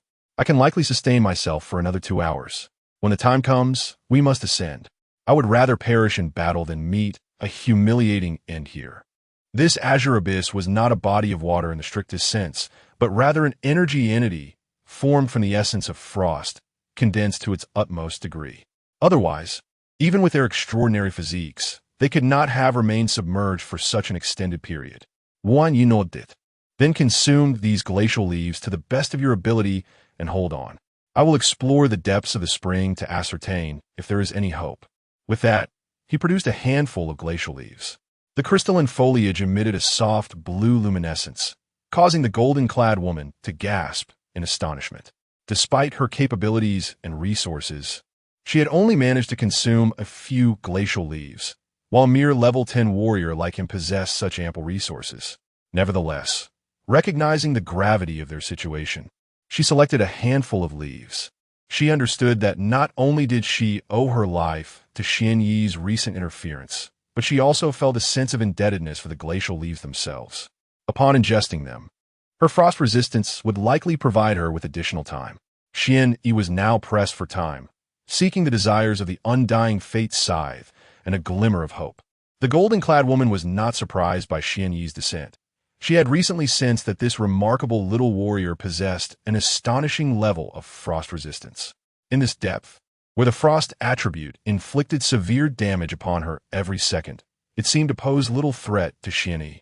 For reasons unknown, she softly cautioned him for the first time, "Be careful."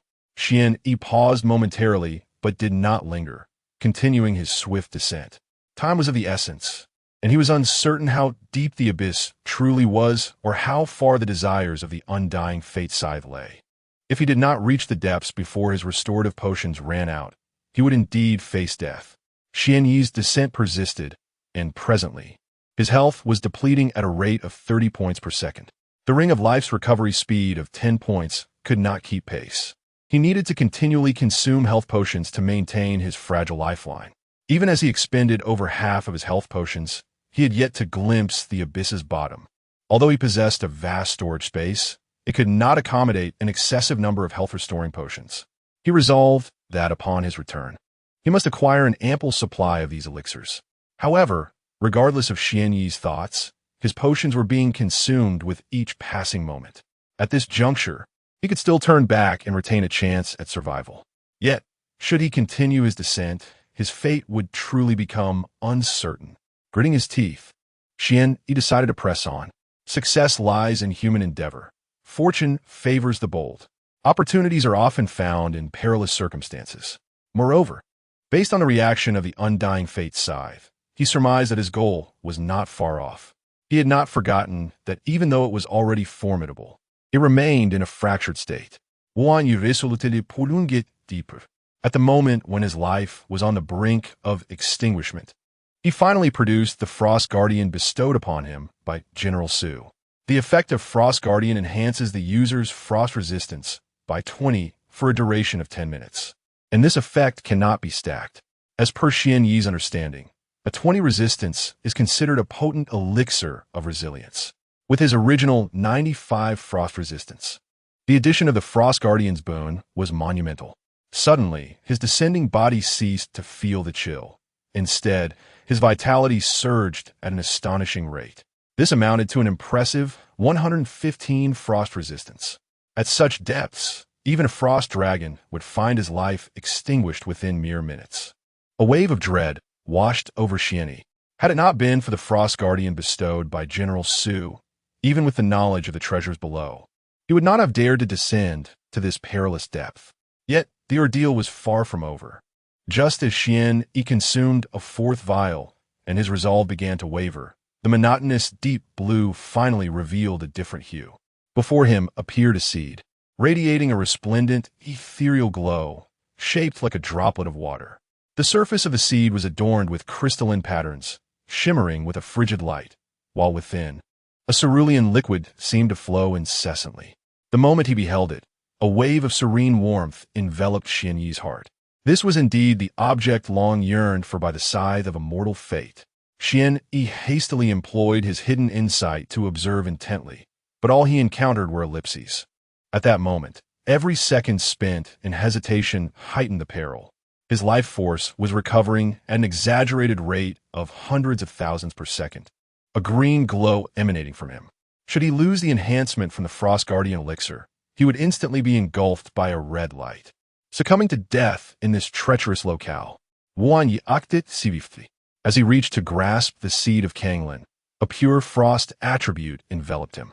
Before he could make a move, the Kanglin seed transformed into a beam of light, merging into the scythe of immortal fate behind him. Feeling the searing energy of the scythe of immortal fate, Xianyi quickly removed it. Now, it possessed an otherworldly glow, and upon grasping it once more, its attributes had dramatically altered. Scythe of immortal fate, 1-5. Usage requirement, none. Grade, chaotic artifact. The core of the world. Forged from primordial chaos at the dawn of creation.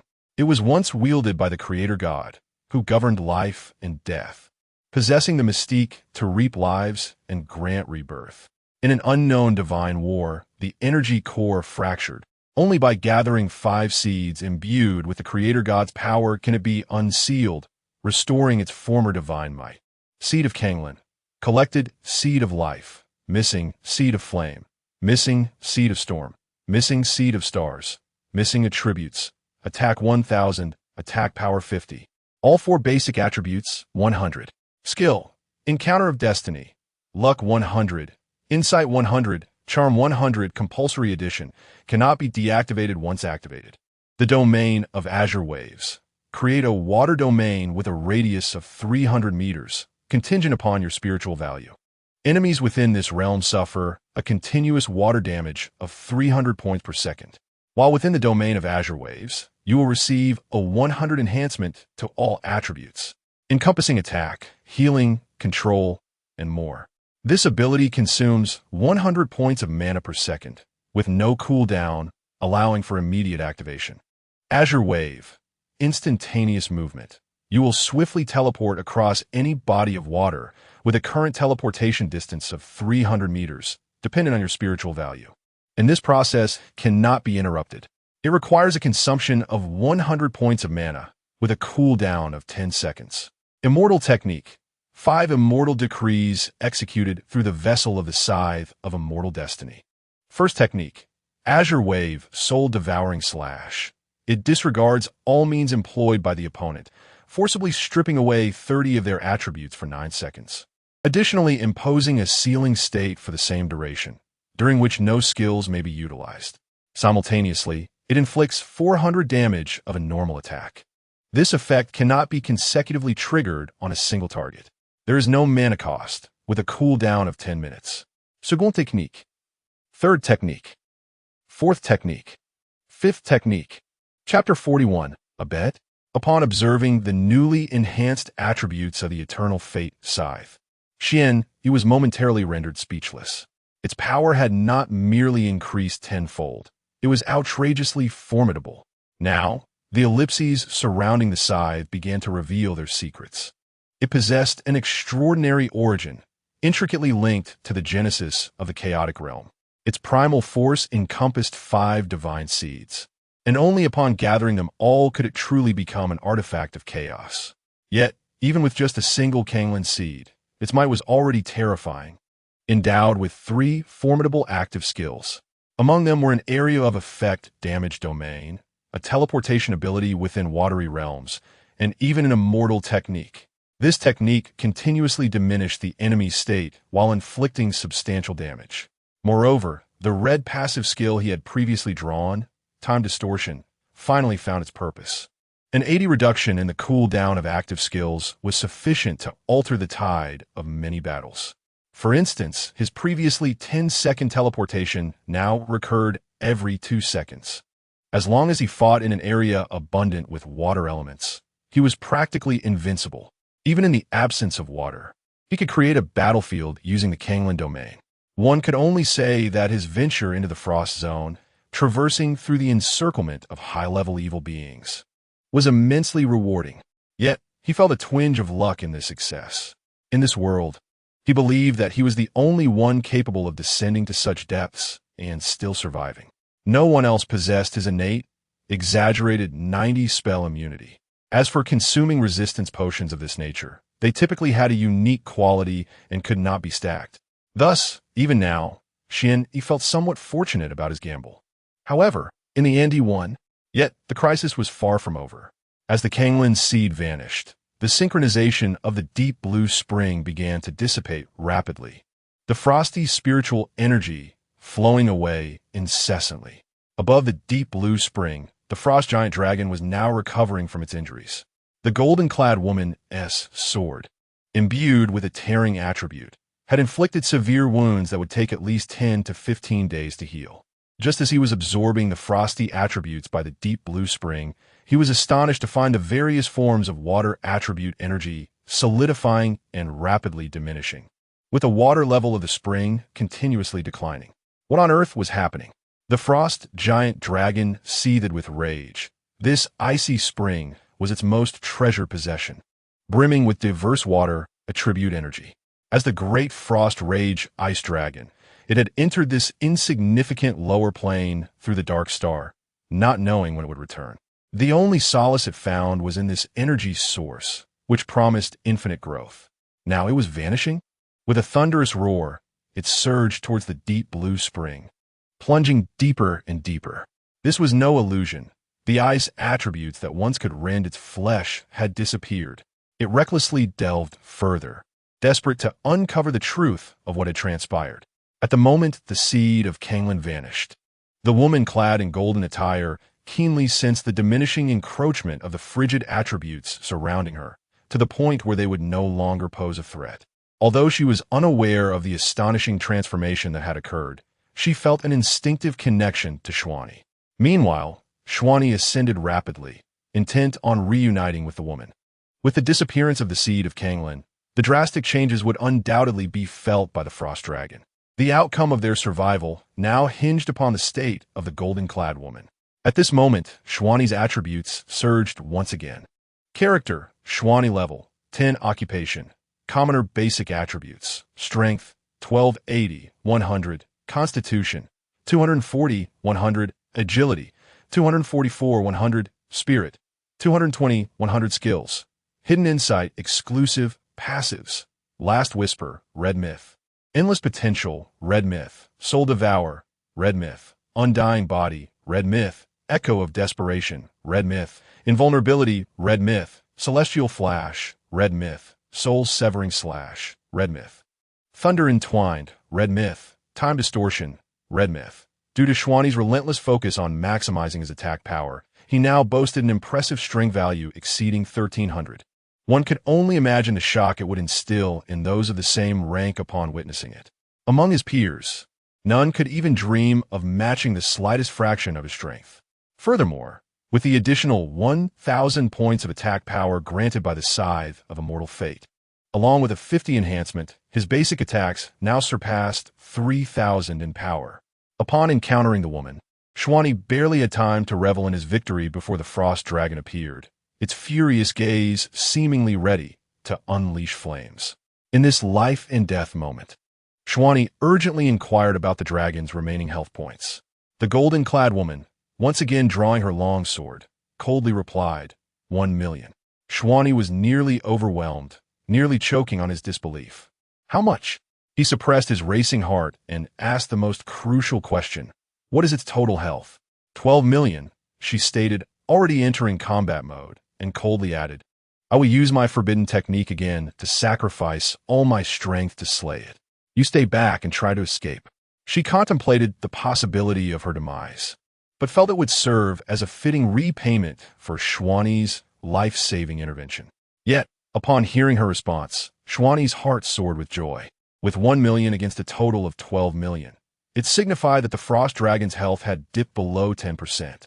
He had the opportunity to deliver a fatal blow with soul-severing slash. Shwani's exhilaration went unnoticed by the golden-clad woman, who was resolute in her intentions. Realizing her imminent self-sacrifice, Shwani quickly reached out to grasp her, momentarily disrupting the momentum she had painstakingly built. This marked the third time this young man had overstepped her boundaries. Even the icy demeanor of the golden-clad woman could not suppress a flicker of anger. Yet, Shieni spoke with an air of calm assurance. There is no need for haste. We have not yet reached the point of desperation. If I can merely draw close to this frost giant, I shall be able to vanquish him. The golden-clad woman appeared unconvinced, pondering how a mere level 10 warrior could hope to defeat a creature with a staggering 1,000,000 health points. Was he to rely on his naivety? Noticing her skepticism, Shieni offered a serene and confident smile. It seems you doubt my words. Shall we make a wager? If I succeed in slaying the frost giant, you must reveal your true visage beneath that mask. What do you say? Chapter 42. Slaying the Dragon. The woman clad in golden attire gazed intently into Shwani's eyes. Yet within his gaze, there was neither levity nor arrogance, only a serene admiration, a desire to comprehend her in entirety. The golden-clad woman refrained from speaking further. At this juncture, any words would be too late. Very well, she would trust him this once, if failure were to befall them. Death would be the least of her concerns. After all, she owed him a life. The ferocious onslaught of the frost dragon commenced, prompting Shwani to hastily declare, You must find a way to entangle it. I will seek an opportunity to approach. With those words, he swiftly distanced himself from their battleground. He had promised to confront the frost dragon, yet in the blink of an eye, he retreated, provoking the woman's ire. However, there was little choice. As a level 10 practitioner, Shwani was vulnerable to the slightest aftershock of such a battle, especially since his immortal form had yet to cool down. He needed to find a chance to close in, to drive the scythe of immortal destiny into the frost dragon's flesh. For only then could he trigger the soul-severing strike. Yet, it seemed Shwani had underestimated the situation. In mere moments, the golden-clad woman found herself thoroughly suppressed by the frost dragon. She might not endure long enough for Shwani to find his opening. As the icy elements began to coalesce once more between the dragon's claws, Shwani's heart sank. This strike would not merely cost the woman half her life. She could very well perish on the spot. Shwani pondered with confusion. How could this woman have held her ground against the dragon before, yet now appear so diminished? Even her breath remained stabilized at the 6th transition, showing no signs of recovery. Little did he know, the golden-clad woman had employed a forbidden technique, sacrificing her level 30 for the sake of power. From a formidable level 90 nearing the 9th transition, she had been reduced to a mere level 60 at the 6th transition, a permanent decline with no hope of restoration. She would need to endure a prolonged journey of leveling up once more, a daunting endeavor requiring an immense amount of experience. Yet, there was no alternative. This was the price of employing forbidden techniques, for without it, she could not have dealt such a grievous blow to the frost dragon. Had Shwani not intervened earlier, she would have forcibly used her forbidden technique, Frost Blossom, once again. This time, she would have to sacrifice all her levels to unleash her previous might. One strike later, she would likely meet her demise. Now, however, the golden-clad woman felt a sense of helplessness. In this situation, her fall was inevitable. Shwani, too, had sensed the gravity of the predicament, leaving him with but one distant skill to support her. He swiftly withdrew the scythe of immortal destiny from his back. summoning all his strength as he swung it, invoking the immortal technique. Azure Tide, soul-devouring slash. An ethereal glow struck the frost dragon, unleashing a fourfold attack that resulted in a faint wound on its massive form. Although the frost dragon was momentarily taken aback by Xuani's ability to breach its defenses, the damage inflicted was hardly worthy of acknowledgement. Yet, as the frost dragon's furious gaze turned toward Xuani, a cerulean halo materialized, and the power coalescing within its claws dissipated with a soft hiss. As his entire strength waned, reduced by 30%, the frost dragon was utterly thrown into disarray. The absence of power was an experience he had never encountered before. No matter how he concentrated his ice spirit energy to unleash his skills, it proved futile. Quick, find him. Seeing that the woman in golden attire was also captivated by this strike and momentarily frozen in place, Xian Yi shouted urgently. The duration of the soul-devouring slash was now a mere 9 seconds. Regaining her composure, the woman in gold stepped forward once more, this time managing to restrain the frost dragon, who could now only depend on his physical strength. Under the relentless barrage of her skills, the battle between the two became evenly matched. Nevertheless, the frost dragon remained ferocious. Each casual strike born of his physical might could shatter the earth. Xian Yi cautiously maneuvered through the aftermath of the combat, drawing closer. Within this immense subterranean spring, when he was still 400 meters away from the frost dragon, the beast finally took note of him. In truth, it had been aware of this insignificant human for some time. What could he possibly accomplish by approaching? Moreover, after the initial panic, he felt the restraints binding his power beginning to weaken. In mere seconds, his strength would be restored. At that moment, both of these contemptible humans would meet their demise. As Xian Yi closed the distance to 300 meters, the frost dragon seized an opportunity, repelling the golden-clad woman with a sweep of its robust tail. A human dared to draw near the magnificent, wrathful ice dragon? Let him be turned to mush with this strike. The woman's expression shifted dramatically, but it was too late. She could only watch helplessly as Xian Yi was struck by the dragon's tail. Conglon, instant. The distance was now sufficient, and being within the aquatic realm, Xian Yi finally revealed one of his most crucial trump cards. The battle had only just commenced, and due to the vast distance between them, he could not directly teleport close to the frost dragon without raising suspicion. Moreover, even with a mere 2 seconds of cooldown due to time distortion, he risked being targeted by the frost dragon during that brief interval. In his current state, even the slightest contact could prove fatal. But now, it was the demon's turn to perish. With a swift teleportation, Xian Yi reappeared above the frost dragon's head, wielding the colossal scythe of immortal fate. Demon, meet your end. For a fleeting moment, the frost dragon's eyes widened in disbelief. This human possessed the ability to teleport. Yet, he quickly reverted to disdain. A level 10 human, regardless of his myriad abilities, could not hope to approach him and deal a fatal blow. Such a notion was undoubtedly ludicrous. Furthermore, he was the great wrathful ice dragon. How could he be compared to those lowly beings corrupted by the thirst for power? However, the magnificent wrathful ice dragon soon realized the gravity of his misjudgment.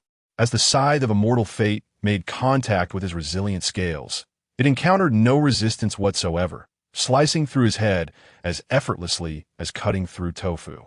Simultaneously, a dark light erupted. The soul-severing slash was unleashed. The frost dragon's nearly 1 million life points were instantly obliterated. The colossal creature, stretching nearly 1,000 meters in length, crashed down with a thunderous roar. What transpired in that fleeting moment? Just as the golden-clad woman prepared to lend her support to Xian Yi, who had suddenly teleported atop the frost giant dragon's head, the creature's vitality abruptly vanished, collapsing at her feet. Meanwhile, Xian Yi, resembling a dragon slayer, maintained his blade embedded in the dragon's skull, a radiant smile gracing his face as he jested. Hee. What do you think, dear sister? Do you now believe that I can slay this dragon? Chapter 43 My is enormous at this moment. The woman clad in gold was utterly astonished, her beautiful eyes widening in disbelief as she gazed upon the colossal dragon lying defeated before her. From the moment she encountered Xian She sensed he possessed extraordinary capabilities. Her initial surprise had evolved into admiration, and now it was sheer astonishment. A mere level 10 warrior had indeed achieved a decisive blow against the Frost Dragon. Was there anything more outrageous than this? Finally, after suppressing the tumult of emotions within her, the woman approached the heart of the Frost Dragon with composure. With a swift motion, she severed the heart, a pulsating gem radiating draconic might. She promptly collected it, her starry eyes solemnly fixed on Xian. I require this Frost Dragon's heart. The rest, including the equipment, is yours. I owe you a favor. Xian, however, remained indifferent, reveling in the exhilaration of his unexpected level-ups. You have slain a mythic creature, the Frost Fury Dragon. Soul Devour activated. Strength 267. Constitution 510. Agility 124. Spirit 430. Notification. Your level has risen to 11. Notification. Your level has risen to 12. Notification. Your level has risen to 13. Endless potential triggered. Talent. You have gained 3 opportunities for red mythic passive extraction. This time, he had ascended a full 3 levels. And soon he would be able to perform a triple extraction for mythic passives. Xian couldn't help but reflect on the increasing difficulty of leveling up as time progressed. Slaying an 8th turn Frost Dragon had only granted him 3 levels. Of course, the primary reason was that the majority of damage had been dealt by the woman in gold, allowing her to gain more experience and rise from level 60 to 61. Seeing her begin to refine the frost heart of the dragon, Xian hastily turned his attention to the spoils of their conquest. The star cores were beneath his notice, yet he swiftly gathered them all.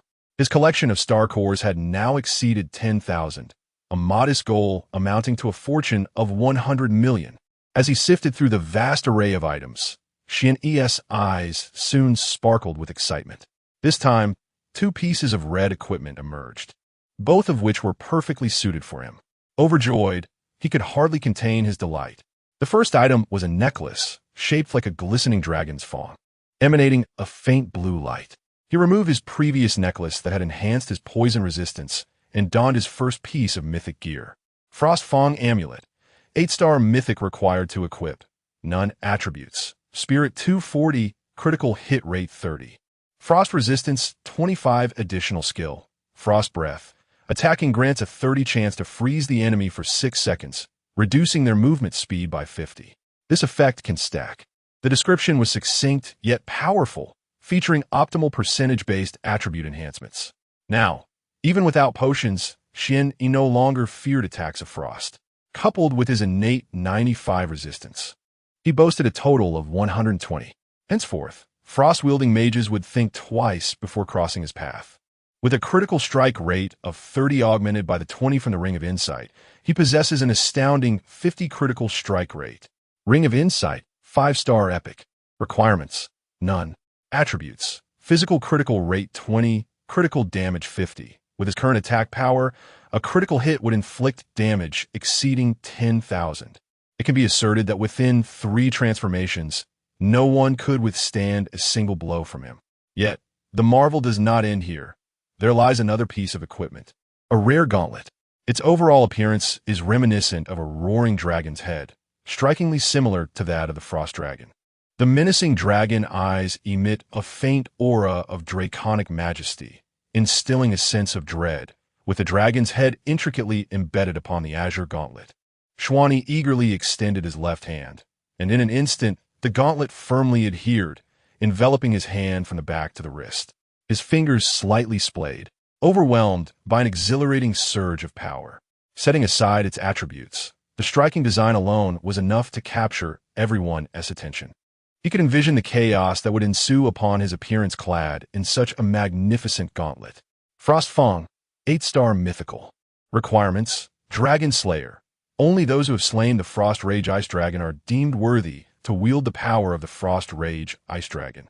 Attributes: Strength 430, Defense 360, Critical Rate 30, Health Regeneration 300 per second, Mana Regeneration 300 per second. Additional skill: Frost Rage Breakthrough. Channeling all his strength. He executes an unstoppable charge akin to that of a dragon, delivering a ferocious strike to all enemies in a straight line ahead, dealing damage equivalent to 180 of a normal attack, with a charge distance of 10 meters, a 50 chance to knock back the target, a 20 chance to knock the target to the ground, and a 10 chance to stun the target, consuming 100 mana points with a cooldown of 10 seconds. The formidable attributes left Shwani drooling. He yearned to embrace the frost dragon and plant a kiss upon it. Little did he expect that in death, it would offer up its 2 teeth, transforming into the most powerful equipment, one suited for mages, the other for strength. Particularly, the Frost Rage Breakthrough, with its 10-meter impact range and immense damage, would become his primary means of attack. As for the 100 mana points required, with his regeneration of 300 mana per second, it was hardly a concern. Moreover, the 10-second cooldown effectively translated to just 2 seconds.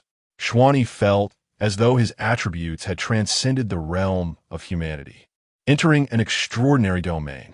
However, upon lifting his gaze to the golden-clad woman before him, reality struck him like a cold shower.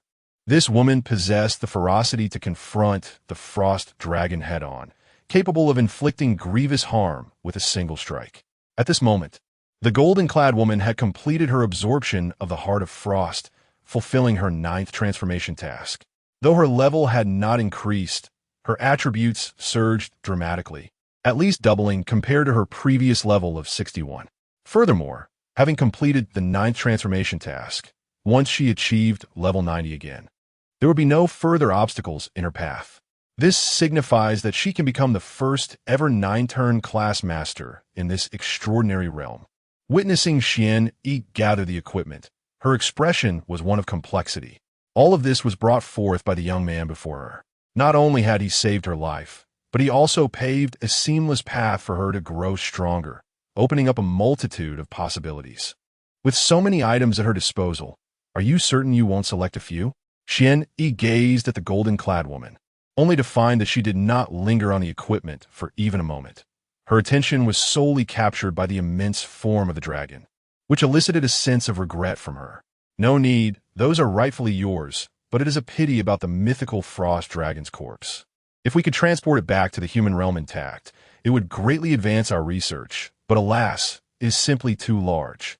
The golden-clad woman expressed her regret. Having now accepted the reality that Xian Yi had vanquished the mythical malevolent entity. However, the dragon's body could not be transported. Her storage space, boasting hundreds of cubic units, was among the largest in the human world, yet it still could not accommodate a dragon nearly 1,000 meters long. Upon hearing her lament, Xian Yi recalled that humanity had indeed never successfully hunted a frost dragon. The value of this corpse for the study of malevolent beings was undeniably immeasurable. With this thought, Xian Yi waved his hand, and the dragon's colossal form vanished. A trivial matter. My space is ample enough to contain it. Chapter 44. Remove your hand in the blink of an eye. The space before them was utterly vacant, leaving the woman in golden attire momentarily stunned. Her gaze fixated intently on Xian Yi, as if attempting to discern some hidden intricacy. She sensed that the recent fluctuations were not characteristic of the rare spatial professions she was familiar with. Rather, Xian Yi genuinely possessed an immense storage space. Since Xian Yi's emergence in the frigid Forbidden Land, the astonishment he had instilled in her far surpassed anything she had experienced in her lifetime. Wang Yi, undaunted by the woman's unwavering stare, regarded her with a serene smile, quietly appreciating her presence. Let us depart, for chaos shall soon ensue here. The golden-clad woman refrained from further comment, opting to postpone her inquiries about Xian Yi's mystery until they were outside. At that moment, they remained in the heart of the frigid Forbidden Land, with a horde of malevolent beings awaiting them outside. As the seed of Kanglan vanished, the pervasive chill of the frost region began to recede slowly. The malevolent entities outside, caught unawares, were horrified to discover that the true master of the frigid Forbidden Land, the wrathful ice dragon, was experiencing the disappearance of its life mark. What has occurred? How could Lord Wrathful Ice's life mark vanish? Is it possible that he has perished? This was inconceivable. Lord Wrathful Ice was an 8th-tier demon emperor. How could he meet his end Surely, something had gone awry.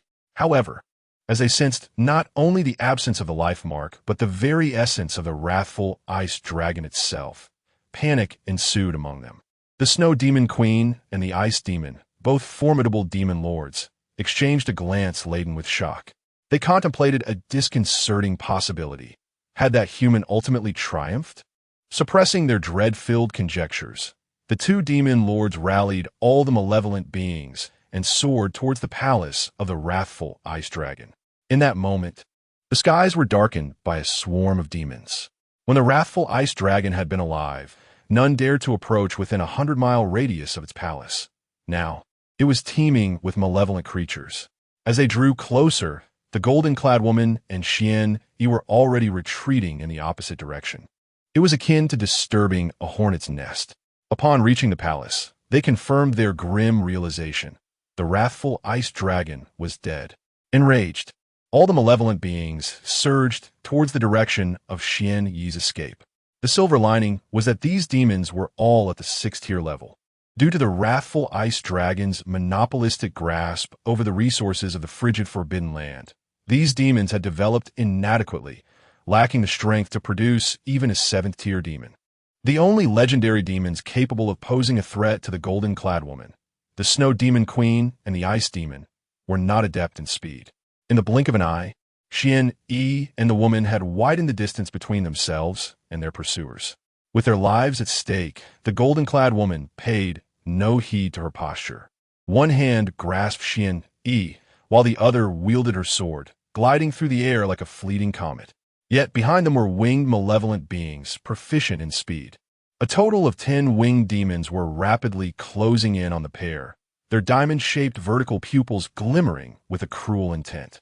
Wan Yehuriedli Chikit, noting the wind-winged demon, level 52, tier, 6-star epic. Fortunately, it was only level 52. The woman in golden attire had evidently sensed the swift sound of slicing air behind her.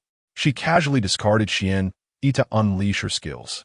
Meanwhile, Xian Yi found himself in dire straits, as the howling cold wind rushed past his ears, nearly prompting a scream. Wouldn't this woman, throwing herself down from such a height, sustain severe injuries? The aerial battle commenced swiftly and concluded just as rapidly. At that moment, she drew another golden longsword, and as the blinding blue light erupted, beams of crystalline ice shot forth towards the 10 wind-winged demons.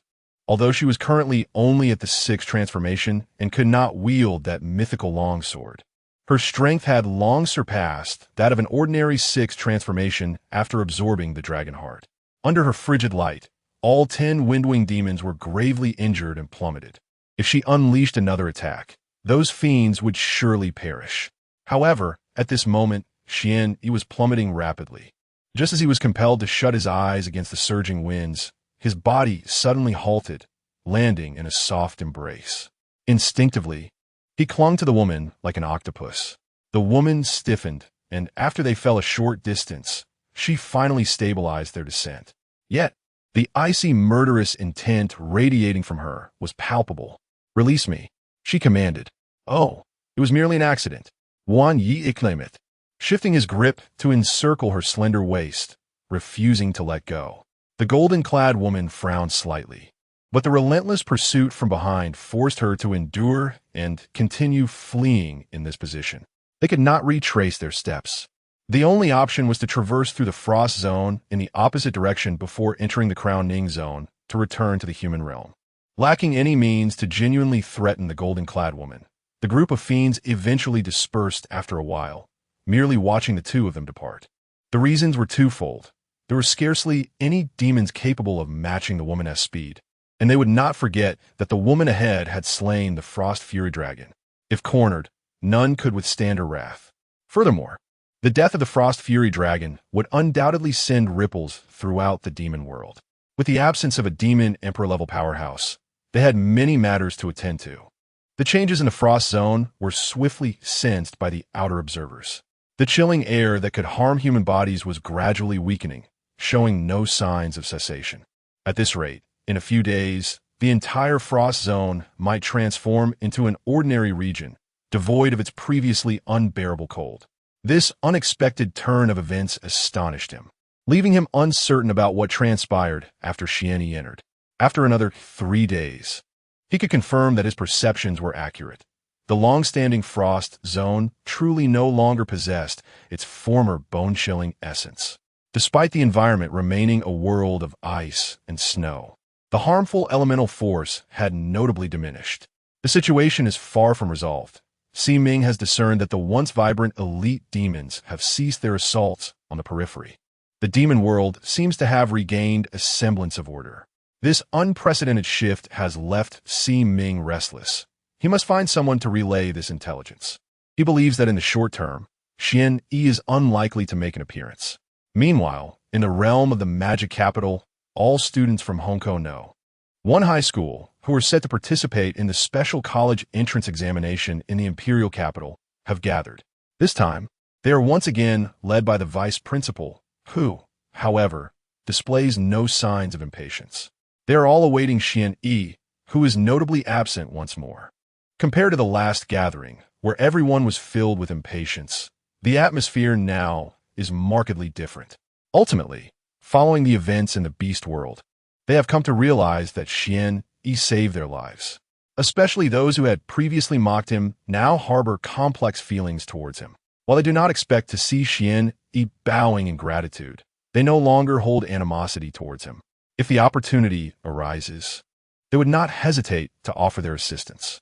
As the departure time approaches, noticing that they still have to wait, Mo Han softly suggests, "Let us depart. Xianyi may join us in the imperial capital later." Though her words are delivered with a calm demeanor, the disappointment in her tone is palpable.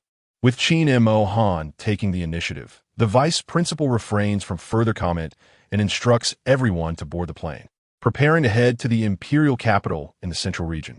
He can only hope that Xianyi manages to arrive before the special examination, as this is crucial for their school, Hongkou No. 1 High School, to make a name for itself in Huaxia.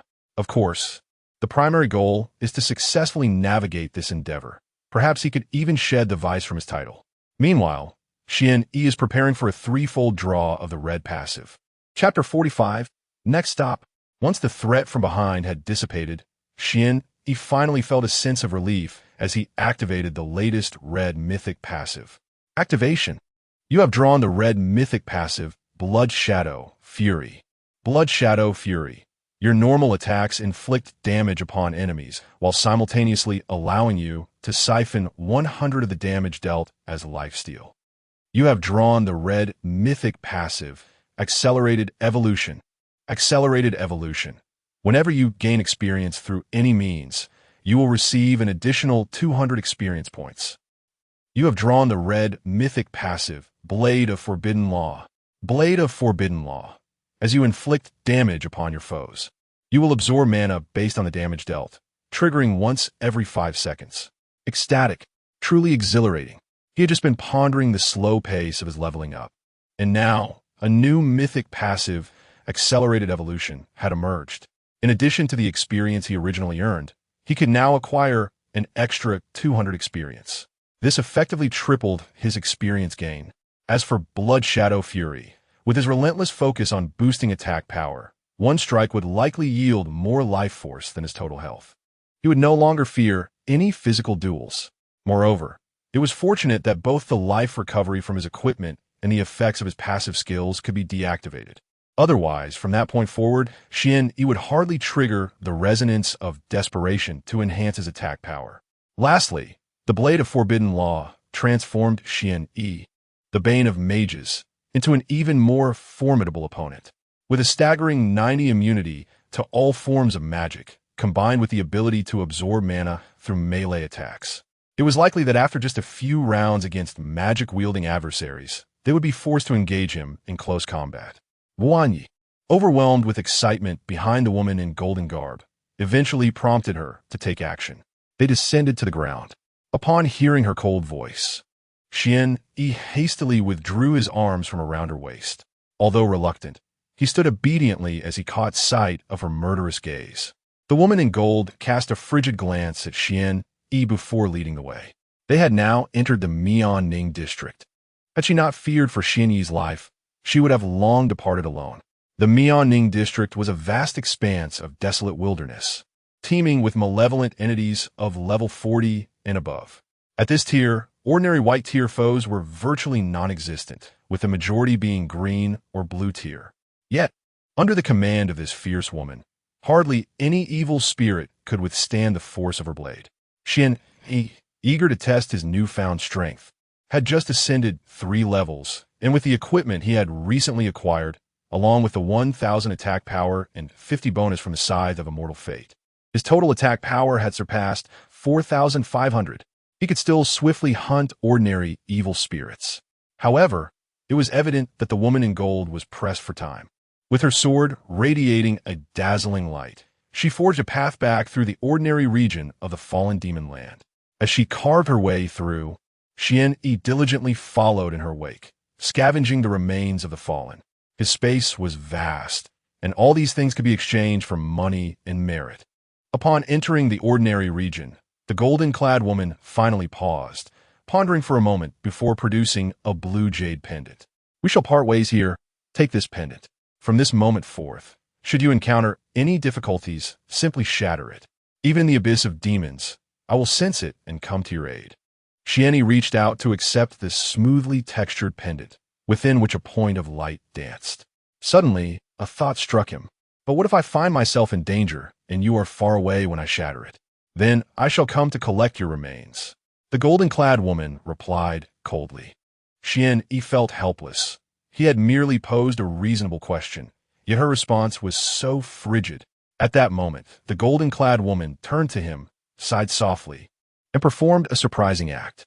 She slowly removed the phoenix wing mask that had concealed the upper half of her face. As she lifted her delicate head, the world fell into a hushed silence. Even the wind seemed to pause. She resembled a transcendent fairy from a world of ice and snow, embodying all the beauty this realm could offer. Her slender brows and deep, wellspring-like eyes, coupled with her snow-like cheeks and poetically picturesque visage, made Xian Yi hold his breath in awe. She was breathtakingly beautiful. Upon regaining his composure, Xian Yi's eyes reflected unabashed admiration and astonishment. The golden-clad woman silently donned the phoenix mask once more, and Xian Yi finally understood why she wore it. Such beauty, if revealed anywhere, would undoubtedly incite a tremendous uproar. Moreover, it seemed her phoenix mask was a piece of special equipment. Well, I have fulfilled my end of the wager. We owe each other nothing now. It is time to part ways. As for the corpse of that giant dragon demon, I suggest you send it to Jinghua University. It houses the finest demon research institute in all of Huaxia, and with your contribution, you could acquire any mythical equipment you desire. Initially, Xian Yi had intended to deliver it to the Demon Suppression Army for military merits, but upon hearing the golden-clad woman's suggestion, he abandoned that thought. Though he had little interaction with this premier university in his past life, he was aware of Jinghua University's profound heritage. Rather than merely a school, it represented one of the most formidable forces in Huaxia. It possessed the leading research institutes and equipment forging facilities and a constant influx of high-ranking professionals. Furthermore, it had existed far longer than the Demon Suppression Army. It had transformed from a once dominant power into an educational institution dedicated to nurturing the most elite talents for Huaxia in its fight against demons. Hence, Xian Yi held great respect for Jinghua University. Upon hearing that contributing the mythical demon corpse could yield mythical equipment, he nodded in agreement. All right, I intended to participate in Jinghua University's special entrance examination in the imperial capital. Given the time, I have already postponed my arrival by 2 days. I wonder if it has concluded. The golden-clad woman was taken aback. You plan to take the special entrance examination? Her mind struggled to comprehend. With Xian Yi's prowess, who could possibly compete with him? Moreover, he was still a student. Was he not a bit too young for this? Indeed, upon receiving Xian Yi's affirmative response, the woman clad in golden attire contemplated for a brief moment before reaching a decisive conclusion. We must hasten. The preliminary team competition is likely underway, primarily assessing the collaborative capabilities of the professionals. I believe we still have time. Let us proceed directly to the Demon Suppression Army and board their private aircraft bound for the imperial capital. Wait, are you coming with me? Wan Yi inwided. Indeed, I too wish to visit the imperial capital to reconnect with a few old acquaintances and attend to certain matters. Time is of the essence. Noting Xian Yi's momentary hesitation, the golden-clad woman furrowed her brow slightly. Xian Yi quickly regained his composure and hurried to match her pace. In Ning City, a significant stronghold situated far from the demon capital, has historically withstood numerous assaults from malevolent forces. At this moment, within the barracks of the Demon Suppression Army, the golden-clad woman anticipated revealing her identity. However, Xian Yi effortlessly navigated through the premises, courtesy of the purification wing insignia he bore, leading her to the military airfield, where they intended to board a private jet to the imperial capital. Upon their arrival, they discovered that the aircraft designated for the Demon Suppression Army had already departed, necessitating a brief wait. Unfazed, Xian Yi proceeded deeper into the facility, where the most opulent private jets were stationed. This prompted the young female receptionist, donned in military garb, to hastily trail after him, her voice laced with urgency. "Sir, my lord, you cannot go there. That aircraft requires general-level authorization for access." The delicate receptionist hurriedly explained, aware that she could not afford to offend Xian Yi due to his affiliation with the Purification Wing. Yet, the aircraft in question could only be mobilized with a general's clearance, a privilege beyond her own.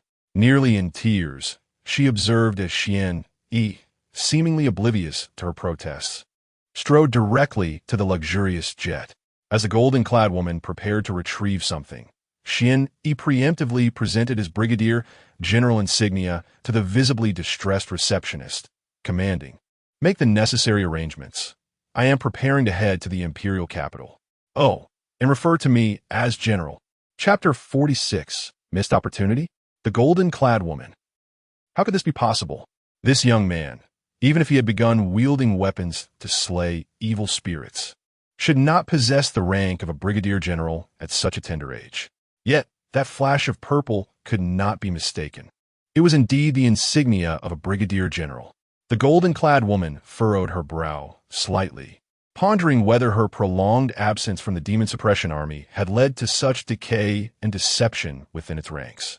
It was hard not to harbor doubts, especially when considering that Xian Yi was merely a level 10, now a level 13, young warrior who seemed an unlikely candidate for such a prestigious title. The female attendant, utterly bewildered, accepted Xian Yi's brigadier general insignia. The mere fact that someone so young possessed the purification wings left her astounded. Now, as he presented the brigadier general insignia, it rendered the situation almost surreal. However, her commendable composure allowed her to swiftly regain her wits. She hurriedly took Xian Yi's insignia to arrange for a private aircraft. The truth would soon be revealed. As the clearance was granted and the aircraft prepared for takeoff, the female attendant, filled with excitement and respect, reverently returned Xian Yi's insignia, cradling it with both hands. "General, sir, this is your insignia. I will be responsible for your journey to the imperial capital. Please do not hesitate to make any requests." Xian Yi nodded calmly, leading the still-dazed, golden-clad woman onto the luxurious aircraft. The interior was spacious, featuring a conference room, a lounge, and several elegantly appointed rooms. He guided her into one of the chambers to rest, for after such a high-intensity escape from the depths of evil, although his health was robust, his mental state had been on high alert. The golden-clad woman could still maintain her composure, but Xian Yi was only at level 13. "Where exactly did your brigadier general insignia come from?" Finally, unable to contain her curiosity, the golden-clad woman inquired. Xian Yi, in a state of drowsiness, replied, "I happened to encounter a mythical evil spirit and casually dispatched it, which led to my promotion to brigadier general." Don't talk. I need to sleep for a bit. Wake me when we reach the imperial capital." With that, he disregarded her perplexed expression and turned to sleep. The golden-clad woman finally comprehended the origin of Xian Yi's brigadier general insignia. Indeed, this was the swiftest route to such a rank. Slaying a mythical-level evil spirit would grant one immediate promotion. Yet, how effortless it seemed. Not at all. Were it not for her frequent dealings with such apex evil spirits, she might have believed Xian Yi's fanciful tale. If mythical-level evil spirits were so easily vanquished, The military would not offer the highest rewards. Seeing Xian Yi had fallen into a tranquil slumber, she too quieted down, taking her first thorough appraisal of him. She could not deny that he emanated an air of inscrutable mystery, and his appearance and demeanor were undoubtedly capable of captivating any maiden's heart. As she gazed at him, she realized that even with her calm disposition, she could not help but feel a stir of emotions. Hastily suppressing her inner turmoil, she averted her gaze and began to meditate, awaiting their arrival at the imperial capital. At this moment, in the imperial capital, at a dungeon entrance of Jinghua University, students from the most elite high schools across all of Huaxia gathered. Even after the initial round of team collaboration screening, there remain 50 high schools, equating to 1,000 students. Do not be misled by the numbers. Initially, a total of 100,000 participants vied for the special entrance examination at Jinghua University, resulting in a mere one pass rate. As for those who were eliminated, their only recourse is to attempt entrance into other universities in the capital. Hongkou No. 1 High School possesses a profound legacy, not to mention the hidden talents of Qin Mohan and Liu Tiancheng. Although the absence of Xian Yi is notable, the overall ranking of their institution remains commendable, placing it among the upper echelons of the 50 high schools. The next phase involves entering a large-scale dungeon, where participants will accrue scores by hunting monsters for ranking purposes. At this juncture, the chief examiner for the special entrance examination, Ouyang Yin, adorned in a resplendent golden mage robe, stood authoritatively suspended in midair, instantly silencing the previously cacophonous dungeon square. Congratulations to all of you for passing the first stage and successfully reaching the threshold of Jinghua University. However, there lies a second hurdle ahead. The next round of assessment is the dungeon before you. To elaborate further, this round will determine the top 100 participants, who will be the true candidates eligible for admission to Jinghua University. Thus, once you enter, you must strive to hunt the fiends to accumulate points. Additionally, those who rank within the top 27 in total score will progress to the third round of ranking battles. The top 3 will receive substantial rewards, with the first-place winner obtaining legendary-grade equipment. A murmur of excitement rippled through the crowd. The rules, familiar to them over the years, had almost lulled them to sleep with the examiner's incessant chatter. Yet, upon the mention of legendary equipment, an electrifying energy surged among them. What? Legendary equipment? Is Jinghua University truly so affluent? They gasped in disbelief. No wonder it is the foremost university in Huaxia. Its heritage is astonishing. Do not hinder me. I am determined to claim the first place. The students, hailing from various regions, were utterly exhilarated. Even the supervising teachers were taken aback by Jinghua University's offering of such high-caliber gear. This was unprecedented. Not even the top high schools in the vicinity of the capital had anticipated this, yet their eyes ignited with fierce ambition. Legendary-grade equipment, even a mere one-star variant, is a rarity one could only hope to encounter. Observing the students' enthusiasm, Chief Examiner Ouyang Yin nodded in satisfaction. Let the competition commence. This time, no urging was necessary. All participants eagerly entered the dungeon for a 2-hour fiend hunting spree. Meanwhile, Qin Mohan waited anxiously, yet the familiar figure she sought remained elusive. As the crowd began to thin, and still no sign of Xian Yi, the vice principal finally sighed. Mohan, you may proceed with the test. Xian Yi has unfortunately missed this opportunity. I will find a way for him to participate in the regular entrance examination, and if he performs admirably, he may still gain admission to a university in the capital. Qin Mohan remained silent, poised to step into the dungeon. In the prestigious first high school of the imperial capital, a dashing and handsome gentleman approached, displaying what he deemed an elegant smile. And Mohan, it has indeed been a while since we last met. It is truly fortuitous to encounter you at this special examination. Before he could finish a sentence, Qin and Mohan, lacking even a glance in his direction, coldly interjected, Ouyang Jing, I already have a boyfriend. You should resign yourself to that fact. However, Ouyang Jing remained unfazed, continuing to smile as he replied, that is perfectly normal. Our families have always been distinguished. and I shall not yield until the very end. With that, Qin and Mohan stepped into the instance area, leaving Ouyang Jing alone. Though his smile persisted, a deep chill flickered in his gaze. Whoever it may be, anyone who disrupts the union between the Ouyang and Qin families must face dire consequences. Chapter 47. I have a solution. The instance in the arena has commenced, and all participants are exerting their utmost to hunt down the malevolent creatures and accumulate points.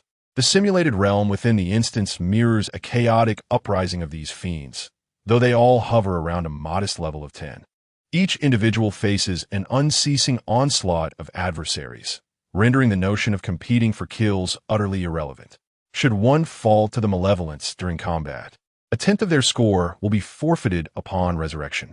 Thus, every combatant must strive diligently to evade death, as the penalties for demise become increasingly severe as the battle progresses.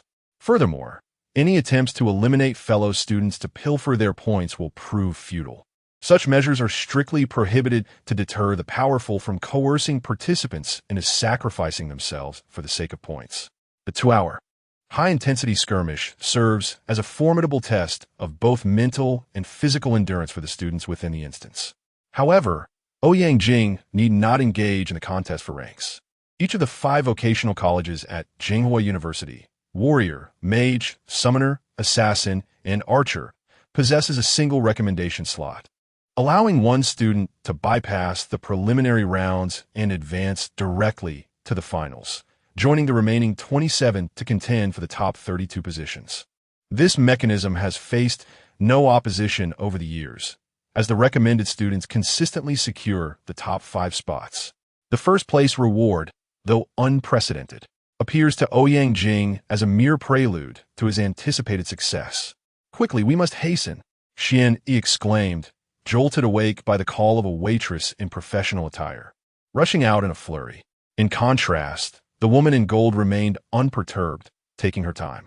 Xian Yi's impatience ignited, and he utilized his rank as a brigadier to summon a maglev vehicle for their swift passage to Jinghua University. Noticing Xian Yi's evident anxiety, the woman in gold shook her head. It's futile. You likely won't make it in time. Even if you arrive, you cannot participate in the special examination at Jinghua University. Xian Yi's desire to attend university was not his true motivation. He had promised Qin Mohan to partake in the special examination alongside her. Having made that commitment, he felt compelled to fulfill it. Yet, fate has a penchant for jesting with him. The last time he agreed to accompany Mohan to the beast world, they were delayed by the malevolent uprising.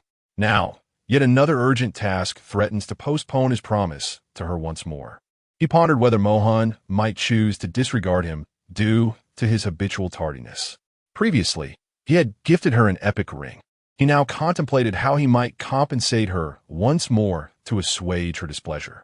His ruminations, however, were misinterpreted by the woman in gold, who continued, nevertheless, I possess a method to enable you to participate directly in the 3rd round of rankings. Should you succeed, you can seamlessly enter Jinghua University. Really? Wanyi, still lost in thought, quickly snapped back to attention, astonished at her unexpected resourcefulness. Provide me with your identification information, and I shall arrange it immediately. Hoping it is not too late, in 10 minutes, the final rankings will be revealed. The final outcome held no surprises. Among the top 100 students admitted to Jinghua University, half hail from high schools surrounding the imperial capital. Notably, 8 out of the top 10 were students from the prestigious First High School of the imperial capital. However, what astounded everyone was the ranking of the top 3, with 2 of them originating from the same institution. Honko number 1 High School, Qin Mohan, 8,940 points. First High School of the imperial capital, Ouyang Rui's, 8,660 points. Honko number 1 High School, Lu Qiansheng, 8,580 points. Such rankings left everyone in disbelief, and the vice principal could hardly contain his elation. Honko no. 1 High School had finally gained recognition in Huaxia. At that moment, in the highest section of the audience square, 5 individuals occupied the central positions. They were the deans of the 5 major colleges under Jinghua University. The dean of the Warrior Academy was a robust elder named Li Tsang, exuding an aura of fierce strength. Even clad in armor, and wielding a massive sword. The dean of the Mage Academy, serving as the chief examiner for this event, was Ouyang Yan. The dean of the Assassin Academy was a voluptuous woman radiating charm, drawing the attention of numerous youthful males with her alluring smile. The dean of the Summoner Academy possessed a poker face, his expression rigid and unremarkable. Finally, the dean of the Archer Academy was yet another captivating woman, exuding a refreshing demeanor. She wore a warm smile, remaining gentle even in the face of students who discreetly observed her. These 5 individuals were, apart from the vice president, the most powerful figures at Tsinghua University. As for the chancellor, he remained elusive, known to few, even among them. Li Cong remarked that this year's freshman had achieved a notably distinct ranking, although the name Qin Mohan seemed somewhat familiar. The enchanting dean of the Archer Academy, Qi Mingyan, commented with a smile that Dean Li was correct. Qin Mohan was indeed the eldest daughter of the Qin family, also possessing a hidden profession as an archer. The charming dean of the Assassin Academy, Ji Shaowan, teased the Qin family. Dean Ouyang, it appears that your family has long-standing ties with them. Should we not allow your Ouyang Jing to secure the top spot this time? Ouyang Yin humbly chuckled. Dean Ji, you jest. This ranking competition is brimming with exceptional talent. Jinger may not necessarily claim the first position. Despite his words, the pride in his eyes betrayed him. All present were astute, who was unaware that Ouyang Yan's youngest son possessed extraordinary talent, nearly guaranteeing him the top rank. Consequently, with Ouyang Yin serving as the chief examiner for the Mage Academy this time, he had remarkably arranged for a piece of mythic-level equipment as the prize for the top student. One could not deny the shrewdness of this old fellow. Ji Shaowan mused internally, lamenting that she had not thought to employ such a strategy in the previous competition. Otherwise, Yingshan would undoubtedly have acquired mythic-level equipment. Although Tsinghua University boasted the most elite forging institute capable of crafting low-star mythic equipment from red-quality materials, such acquisitions necessitated immense contributions and considerable time to obtain. Even among the 5 esteemed deans, only one has acquired a piece of red equipment from a school, a feat that took many years to achieve. It is perplexing to many why the vice dean approved such an outrageous decision. At that moment, the second round of the competition had concluded, and the final 100 had emerged. The true focus, however, lay on the forthcoming battle for the top 32, which is precisely why all 5 deans were present. They were eager to witness if any remarkable talents among the finest professionals would emerge this time. Suddenly, Li Cong from the Combat Academy furrowed his brow, retrieving an information receiver that had not been used for years. Upon reading the unexpected message, he sprang to his feet, trembling with excitement. It was indeed that esteemed individual, still alive. The other 4 deans gazed in astonishment at the normally composed Dean Li. Ji Shaowan curiously inquired, Dean Li, what is the matter? Li Gang, suppressing his inner exhilaration, deemed it unwise to disclose the matter publicly and calmly shook his head. It's nothing. By the way, I intend to replace my disciple with another individual to occupy our Combat Academy's recommendation slot. What are your thoughts? Ouyang Yin nodded without hesitation. After all, he was using the Combat Academy's quota, and it was entirely within his discretion whom to replace. As for Dean Li, the final 32 competition has yet to commence. You may transfer the slot to me, and I shall announce the final rankings.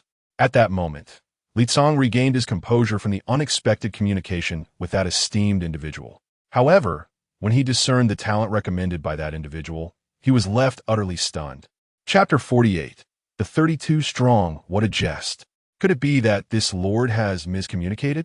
Considering that such a blunder seems beneath the dignity of this lord, Li Cong could only suppress his bewilderment and relay the complete information regarding the individual named Xian Yi to Ouyang Yan. Meanwhile, on the vehicle en route to Tsinghua University, the woman clad in gold gazed incredulously at Xian Yi. How can you possibly be a civilian profession? From the moment Xian Yi had saved her life by deflecting a lethal strike, to his instantaneous teleportation and slaying of the frost giant. All of these feats reeked of divine prowess. No matter the perspective, such abilities seemed far beyond those of an ordinary civilian. With a decisive motion, Xian Yi dispelled the obscuring veil of the Major General's insignia. See for yourself. I am indeed a bona fide civilian profession. With the concealment lifted, Xian Yi's occupational details were laid bare before the astonished woman. This revelation shattered the long-held beliefs she had clung to for years. Can a civilian truly possess the capacity to ascend to such heights? On the other hand, Ouyang Yin had once again taken to the air, employing his levitation technique, addressing all the students who had completed the second round of assessments. First and foremost, congratulations to the top 100 in the points ranking. From this day forth, you shall be the esteemed new students of Jinghua University. Now, those who ranked in the top 27, please step forward. Next, give your utmost to showcase your abilities and contend for the highest ranks and rewards. The deans of the 4 major vocational colleges, and I shall be observing your performances. Let the contest commence. The ensuing battles would follow an elimination format, with one-on-one combat swiftly determining the strongest among them. As Ouyang Yin entered the details of these 27 students, alongside the 5 recommended from their respective colleges, into the massive display screen, it dawned on him the caliber of talent Li Tsang had endorsed. Magic City, Hong Kong No. 1 Middle School, Xian E, Level 13. Civilian profession. This situation was not merely perceived by him. The names of these 32 individuals represented the most exceptional new vocational practitioners of this generation across the entirety of Huaxia. The spectacle will be broadcasted far and wide. Beyond the immediate audience, Xian Yi's Level 13 stood unmatched. Yet this was not the factor that captivated attention. The prominently displayed designation of civilian profession left everyone in a state of confusion. When did non-professionals gain the opportunity to engage in battles of such magnitude? Xian Yi's name had not appeared among the initial 27, with the sole explanation being his entry through the recommendations of the 5 major colleges. The dignitaries seated on the high platform, upon glancing at the other 4 recommended individuals, instantly comprehended the implications. This civilian profession had been recommended by the notably prudent Dean Li Tsang. Noticing the inquisitive gazes directed toward him, even the stoic expressions of those around were tinged with curiosity. Dean Li Tsang felt a twinge of discomfort, yet he feigned nonchalance, exclaiming in exasperation, "What are you staring at? I can recommend whomever I choose. This Xian Yi will undoubtedly astonish you all." Yet, despite his bravado, even Li Tsang felt a hint of uncertainty. He now awaits the endorsement of that esteemed figure, which, presumably, should not lead him astray. At this moment, speculation abounds regarding Xian Yi's origins. It is certain that he hails from a prominent family seeking to enhance their reputation. After all, the title of being among the top 32 in the nation is indeed significant. However, one cannot fathom the thoughts occupying Xian Yi's mind, as this is no mere discreet accolade for being among the national top 32. This is a nationwide broadcast. He stands to not only forfeit the honor he seeks, but also to face humiliation before all of Huaxia. Meanwhile, those who had just concluded the trials erupted into a cacophony of disbelief. Did I truly witness a commoner entering the top 32? This world has indeed gone mad. It seems that power permits one to act with impunity. We, who have toiled fiercely for our places within the top 100, now find ourselves overshadowed by a commoner achieving the 32nd position effortlessly? I refuse to accept this. By what right does a commoner enter the top 32? Yes, even with the endorsement of the 5 major academies, this is clearly an act of collusion. In that moment, outrage filled the air. Meanwhile, the students from Hong Kong No.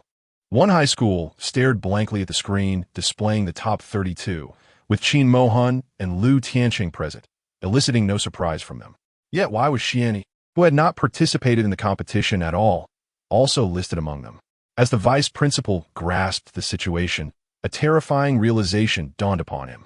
It appeared that Xian Yi's background was rather formidable, with connections even to Jinghua University, allowing him to gain direct entry through recommendation. The surrounding discussions quickly jolted Qin Mohan into awareness. Upon recognizing the conspicuous name of the commoner profession displayed, Xian Yi, her eyes suddenly radiated a brilliance that could eclipse even the stars. Xian Yi has returned. He must remember the promise made to her. At that moment, Qin Mohan's resplendent aura left Ouyang Jing, who had been observing her from a distance, momentarily stunned. He had been mocking the Warrior Academy for selecting a commoner and pondering how Dean Litzong would address the situation. Given that his father's mage academy had historically been at odds with the Warrior Academy. Yet now, witnessing Qin Mohan's reaction to this commoner, coupled with his slight inquiries, he soon realized who Xian Yi was. Undoubtedly the boyfriend Qin Mohan had referenced. In that instant, jealousy and murderous intent flickered within him, startling those around him who had also received recommendations. What was this young master, Ouyang, plotting? The first round of battles was rapidly arranged on the large screen. Ironically, the inaugural match featured Xian Yi, and the organizing teacher announced, first round, first match, Xian Yi versus Ouyang Ruiz. Combatants, please take the stage within 1 minute. Ouyang Ruiz, already present to observe the spectacle, revealed a hint of amusement upon learning that his first opponent was Xian Yi. Before he could step onto the arena, he was intercepted by Ouyang Jing. What is it, cousin? If Xian Yi steps onto the stage, I wish to have the chance to eliminate him. Ouyang Ruiz glanced at the murderous intent on his cousin's face, then at Qin Mohan's expression, clearly understanding the unfolding circumstances. As a concealed class rock dragon mage, he naturally possessed a cruel disposition, and he suddenly revealed a sinister smile. Fear not, cousin. The moment he steps onto the stage, I shall present him with an unforgettable surprise for eternity. However, as he awaited his turn, time had already elapsed, and Xuanyi still had not made an appearance. Is Xuanyi even coming? I am eager to witness the audacity of this unprecedented top 32 competitor. Were I in his position, I would undoubtedly be hiding away, for how could one possibly take the stage only to humiliate oneself and become the subject of ridicule? Indeed, not only among the top 32, but even the top 100 entrants into Tsinghua University were all concealed class professionals. Even the least among them held a special status. If a commoner were to appear at this moment, I would genuinely admire their courage. Clearly, none of the spectators believed that Xuanyi would take the stage, while Ouyang Ruiz wore a nonchalant expression. Suden Li, bang! A tremendous sound of air being ruptured echoed through the arena, as a figure descended like a meteor, crashing onto the battlefield with a resounding thud. This exaggerated entrance left everyone utterly astonished. Apologies. I hope I'm not late. Chapter 49. A resounding slap to Xian Yi. When the figure above was discerned by the students of Honko No. 1 High School, they gasped in astonishment. Qin Mohan, her heart entirely captivated by Xian Yi, could not divert her gaze from his figure. Xian Yi, in turn, glanced in her direction, offering her a reassuring expression. The onlookers, witnessing the surprise from Honko No. 1, immediately turned their attention to this unprecedented commoner. Could this truly be Xian Yi? Indeed, he had actually arrived. How intriguing. I had never before witnessed a commoner in battle. It seems my eyes are in for a treat. However, the grace with which he landed, coupled with his striking appearance, was unmatched among those present, except for myself. Yet, such narcissistic musings were swiftly quelled by their companions. Following Xian Yi's entrance, a greater number of people began to focus on his looks. His visage was fair and unadorned, his eyes reminiscent of a tranquil starry sky. Gazing into them for too long could ensnare one's soul. His allure transcended gender and age alike. I now comprehend why Xian Yi chose to ascend the stage. Why? With his appearance and demeanor, I believe that after today, he shall undoubtedly be etched into the memories of all in Huaxia. Simply by stepping onto the stage and surrendering, he would secure a place among the top 32. Who knows how many hearts he shall captivate then? Some self-proclaimed charming individuals fancied they had unraveled Xian Yi's intentions. Meanwhile, Ouyang Jing, observing Xian Yi's brilliance that overshadowed his own, felt a surge of jealousy. At that moment, the instructor in charge of the examination confirmed the identities of both participants and coldly announced, "Now that both parties are present, the battle shall commence." Xian Yi calmly entered the instant space, followed closely by Ouyang Ruiz, who wore a mocking smile. The large screen simultaneously displayed the live combat status of the two. Xian Yi, level 13 commoner versus Ouyang Ruiz, level 9 rock dragon mage. Had Xian Yi chosen to surrender immediately, Ouyang Ruiz would have been a loss. Now, however, A sadistic gleam flickered in his eyes, coupled with a sneer of disdain. You must be that unprecedented level 13 commoner. If you hadn't shown up, I might not have known what to do with you. But since you have, prepare to relish a battle you shall never forget. To prolong this game a bit, I shall grant you 3 strikes. Come forth. Ouyang Rueja, with his twisted mindset, particularly despised Xian Yi's handsome countenance, yearning to obliterate it. However, if he were to instantly annihilate his opponent and conclude the fight, how could he fulfill Jing Tang's task of incapacitating Xian Yi? Although true death was impossible within the instant space, leaving an indelible mark on his adversary's memory was certainly achievable. Xian Yi clearly perceived the sadistic expression on his opponent's face. Though unaware of the circumstances, he resolved to adopt a stance of non-aggression unless provoked. Very well. As you say, I shall strike you 3 times without retaliation? Indeed. Ouyang Rueja scoffed disdainfully. Fine. Then I shall make my preparations. Just wait. Listening to Xian Yi's words, Ouyang Rueja's laughter grew more boisterous, as if he were instructing an inexperienced novice. Ha! Take your time preparing. Once you're ready, you may strike at any moment. I have all the time in the world. The spectators outside the arena were captivated by this scene, fully aware of Ouyang Rueja's haughty demeanor and his intentions. Especially the student from the top high school in the imperial capital, they understood the depths of Ouyang Rueja's prowess, not only in strength but also in psychological warfare. Poor Xian Yi, a mere commoner, was doomed. On the side of Honko No. 1 Middle School, the familiar sight before them elicited memories of when they too looked down upon Xian. Meanwhile, Qin Mohan's gaze turned frosty at the sight of Ouyang Rueja belittling Xian Yi. As for Xian Yi, he knew he had to prepare. Otherwise, what if he accidentally knocked his opponent out with a single blow?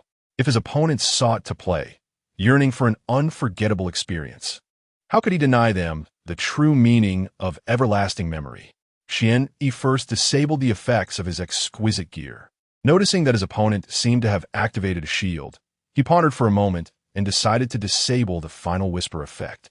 After all, if he ignored his opponent's defenses and penetrated through to deliver a fatal blow, that would indeed ruin the fun.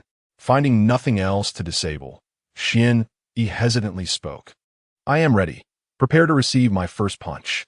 Upon seeing Xian Yi's expression, Ouyang Rueja's laughter grew even more arrogant. Little did he know that Xian Yi feared that even with such restraint, he could still deliver a fatal blow. After all, his current strength attribute exceeded 1800. A single punch could very well overwhelm the slender frame of a mage. As the onlookers awaited a spectacle, Xian Yi finally made his move. With a sound akin to the tearing of air, he suddenly surged forth with a speed that left everyone astounded. The pressure of that punch alone made Ouyang Rueja wary, prompting him to channel more mana to sustain his earth shield. Boom! The fist collided with the shield. The earth shield barely held for a moment before shattering explosively, and Ouyang Rueja was sent flying to the ground, his health plummeting by at least half. The onlookers were left in a state of shock. What just transpired? With no weapon, and as a mere commoner, how could he topple his opponent with a single punch? Li Tsong from the Warrior Academy rose abruptly. Initially, he had been displeased by Ouyang Rueja's insult towards Xian Yi, which had darkened his expression. However, after witnessing that punch, he could no longer remain seated.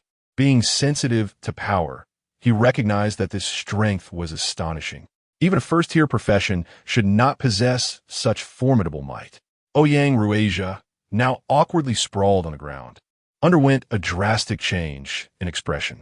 Once he rose, he forced himself to maintain composure and retorted defiantly, "Kid, impressive strength. But surely, that was your maximum, right? I have yet to unleash my full power.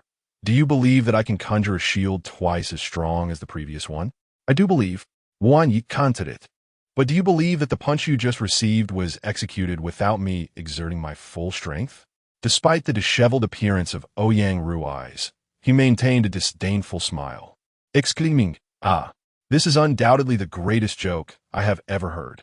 Xian Yi retorted indifferently, "As long as you are amused, that's what matters.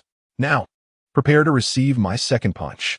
Ouyang Rueja hurriedly summoned the Xianlong shield, which, as anticipated, proved to be doubly effective compared to before. However, before he could bask in his moment of triumph with taunts, Xian Yi's second strike was already upon him. With a resounding crash, the outcome was predictable. Ouyang Rui's, who had been so arrogant moments ago, was now reduced to a pitiful state. Once again, he was sent sprawling to the ground, akin to a sandbag, his health plummeting to a mere sliver. Xian Yi, remaining composed, nodded as if offering guidance to a weaker opponent, remarking, not bad at all, commendable defense. Do keep up the effort. You. Ouyang Rui's, seething with rage, felt blood rise in his throat as he realized that Xian Yi was clearly mocking him. This commoner possessed an inexplicable strength, a rarity in the extraordinary realm, albeit not entirely absent. Regaining his composure, he hastily retreated to increase the distance between them. With a buffer of space, he felt secure enough to unleash his abilities, restoring his confidence. Xian Yi, prepare to meet your demise. You shall witness my true power. Yet Xian Yi continued his leisurely advance, chuckling, did you not claim you would let me have 3 moves? Are you already unable to endure? Is this your credibility? Indeed, not only are you ugly, but you are also a man of broken promises. Ouyang Rui's, consumed by humiliation and fury, revealed a sinister expression as he brandished his staff. You, a mere commoner with a bit of strength, have no right to demand my fidelity. Perish. With that, Ouyang Rui's began to chant, earthen puppets. 2 cumbersome puppets materialized as he unleashed his attack, Earth Spike Thrust. Xian Yi, however, had lost interest in prolonging the encounter. His face had been sufficiently battered, and it was time to conclude this tedious match. In an explosive burst, he dodged the incoming assault and closed in on Ouyang Rui's in an instant, startling him into positioning the earthen puppets before himself. Xian Yi revealed a chilling smile as he activated Fangs of Frost Fury. Frost Fury, Chatring Formation. A spectral dragon of frost emerged, and Xian Yi transformed into a colossal dragon, charging forth with an unstoppable momentum. Boom! In mere moments, the earthen puppets, along with Ouyang Rui's, were shattered into fragments, dissolving into white light and vanishing from the dungeon space. Xian Yi wins. The result was clear. Yet the outside world fell into a profound silence, all onlookers standing in stunned disbelief. Chapter 50. I hope you give it your all with the eruption of the frostbite skill. The extravagant and flamboyant appearance of the icy fangs was no longer concealed. The azure dragon-shaped gauntlets clung tightly to Xian Yi's arms, revealing a spectacle so magnificent yet terrifying that none had ever witnessed before. The onlookers were struck by the absurdity of their previous mockery. However, the most unfortunate among them was Ouyang Rui's, who was relentlessly humiliated by Xian Yi. Even after resorting to underhanded tactics and dishonestly unleashing his skills, he was swiftly dispatched. He remained in a daze, utterly disoriented. As the strongest newcomer in the imperial capital's prestigious high school, second only to his cousin Ouyang Jing, he had barely begun to make a name for himself nationally before becoming merely a backdrop, eliminated in the very first round. How had Xian Yi managed to defeat a professional? It was more than just a defeat. He had clearly treated Ouyang Rui's like a mere punching bag, completely powerless to retaliate. The outcome was astonishing. How could an ordinary person possess such ferocity? Yet, some began to speculate whether Ouyang Rui's was simply too weak or perhaps had intentionally held back. Otherwise, such a scenario seemed implausible. Indeed, I too harbor doubts regarding an ordinary individual besting a professional. As more disparaging terms echoed, Ouyang Rui's finally emerged from his surreal stupor, trembling with rage at the thought of losing to a commoner, especially one he sought to humiliate. In a fit of madness, he roared, I will kill you. Upon exiting the instance, the two were in close proximity, and before those nearby could react, 2 Earth Dragon stabs hurtled toward Xian Yi. Stop! The teacher responsible for maintaining order in the match turned pale, while Qin Mohan, who had been fixated on Xian Yi, was equally taken aback. The spectators all held their breath in disbelief at this unexpected turn of events in a match that had seemingly concluded. The event was being broadcast live across all of China. Ouyang Rui's reputation was now tarnished beyond repair. Ouyang Jing felt a sense of satisfaction, yet his father, Ouyang Yan, wore a grim expression from the high platform. If this commoner were to perish, the ensuing scandal could severely tarnish the Ouyang family's reputation. Suddenly sensing the imminent threat, Xian Yi reacted with remarkable composure. He effortlessly deflected the two earth-based attacks with his gauntlets, then unleashed a powerful punch. The impact was monumental. How could Ouyang Ruasia stand against Xian Yi? He felt as though a train had collided with his chest, blood spewing forth uncontrollably, his body hurtling several meters as if it were a mere rag doll. Had Xian Yi not shown restraint, his life would have been forfeit. Ruasia! Ouyang Jing roared in fury. Having shared a close bond with his cousin since childhood, he was infuriated to see him severely injured while attempting to defend his honor. He cursed vehemently. Xian Yi, how could you be so vicious? You have injured my cousin even after the match concluded. Xian Yi regarded the unfamiliar figure that had emerged before him, his face a mask of icy determination, emanating a palpable aura of menace. Why does it seem like there's an animosity? He spoke, bewildered. Are you blind? Did you not see him sneak attack me just now? Did I position myself there for him to strike? Seeking death, Ouyang Jing, incensed, brandished his staff, ready to retaliate. Meanwhile, Ouyang Yin, presiding over the event from the highest platform, witnessed this farce, his expression turning a deeper shade of displeasure. Cease this immediately. The eruption of a sixth-turn, formidable warrior's authority silenced the venue in an instant. As a fellow director of one of the 5 academies, Ji Xiaowan's eyes glimmered with regret. She had anticipated a splendid spectacle, but it seemed that was no longer forthcoming. Her nature was one that thrived on chaos, relishing the tumult. You two, step down. Leave the arena for the next match. In the final rankings, should anyone dare to act privately again, their qualification will be revoked. This matter ends here. Upon concluding, Ouyang Yan's eyelid twitched, casting a dark glare at the motionless Ouyang Rui's on the ground, while simultaneously shooting a fierce look at his son. Guanyi, indifferent, had already descended to reunite with Qin Mohan, oblivious to Ouyang Jing's murderous intent directed at him. Should this individual prove ungrateful and seek trouble, Xian Yi would impart a lesson in cruelty. Xian Yi, you finally arrived. Now we can attend university together, Qin Mohan exclaimed, affectionately wrapping her arms around his. She bore no resentment for his tardiness. Feeling the softness of her embrace, Xian Yi smiled. Apologies for being late. It's nothing. I know it wasn't intentional. As long as you are here, that is enough. At this moment, the vice principal seized the opportunity to ingratiate himself, nervously approaching and inquiring, Xian Yi, do you feel confident in securing first place this time? Having just witnessed Xian Yi's performance, the vice principal felt as if in a dream. Such strength undoubtedly bore the potential for first place. Their Hongkou No. 1 high school had already gained renown in this special entrance examination. If Xian Yi secured the top spot, would their school not soar to greatness? That cannot be. I do not intend to participate in the upcoming matches. Xian Yi replied flatly, now aware that, due to the recommendation from the 5 academies, he could directly enter Jinghua University without the need to continue battling for rankings. The vice principal was taken aback, recalling that in the top 20 competition at Hongkou No. 1 high school, Xian Yi had also surrendered directly, showing no interest in rankings whatsoever. Qin Mohan, however, wore a gentle smile, knowing Xian Yi would not engage in endeavors that bore no benefit.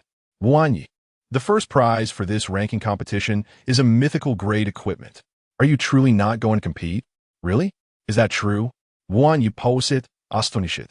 Is Jinghua University that affluent? If so, then competing for first place indeed seemed essential. Noticing Xian Yi's interest piqued, Qin Mohan revealed a triumphant smile. She was determined to showcase that her Xian Yi could shine brilliantly, becoming the pride of Huaxia. Just then, the first round and second match commenced. Qin Mohan, Level 9 Nightwing Archer versus Lin Tsong, Level 8 Wind Lance Warrior. I shall go first, Xian Yi. Upon finishing her words, Qin Mohan shed the concealment of her gear and stepped onto the battlefield adorned in her archer attire. Under the radiant light, her elegance became even more captivating. The outcome unfolded without any complications. Possessing the ability to levitate, Mohan afforded her opponent no chances. For a mere level 8 warrior with limited range skills, he was unable to inflict any substantial damage upon Qin Mohan, ultimately succumbing to her relentless barrage of arrows.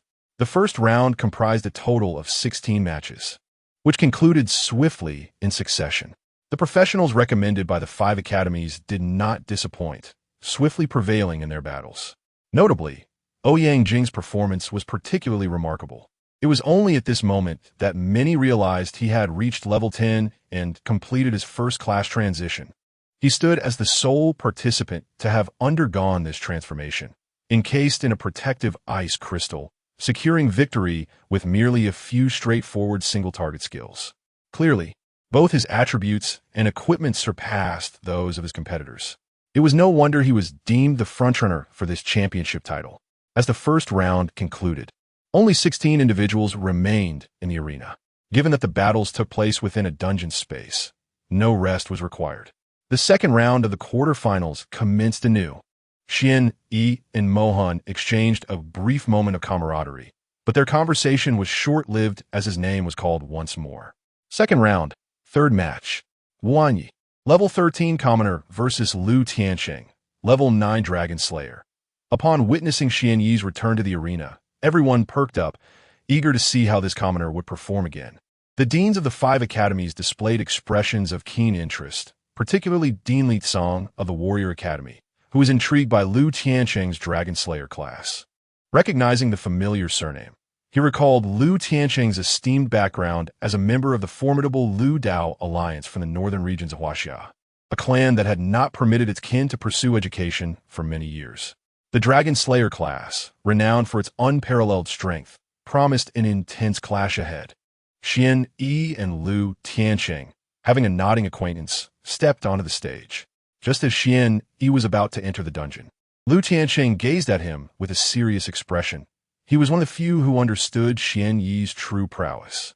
However, his fighting spirit remained undiminished as he earnestly declared, "Xian Yi, I hope you will give your all in this battle against me."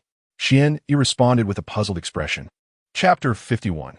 The top for this bold brother truly dares to speak.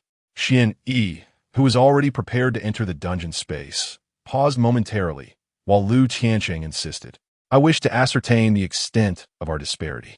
"Thank you." Noticing the seriousness in his opponent's demeanor, Xian Yi could only nod in resignation. With a flash of light, both individuals simultaneously entered the dungeon space.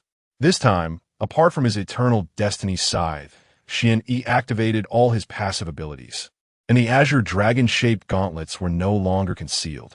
Perceiving that Xian Yi was evidently taking the matter seriously, Lu Tianqing's expression turned grave, and he promptly placed himself under a status enhancement.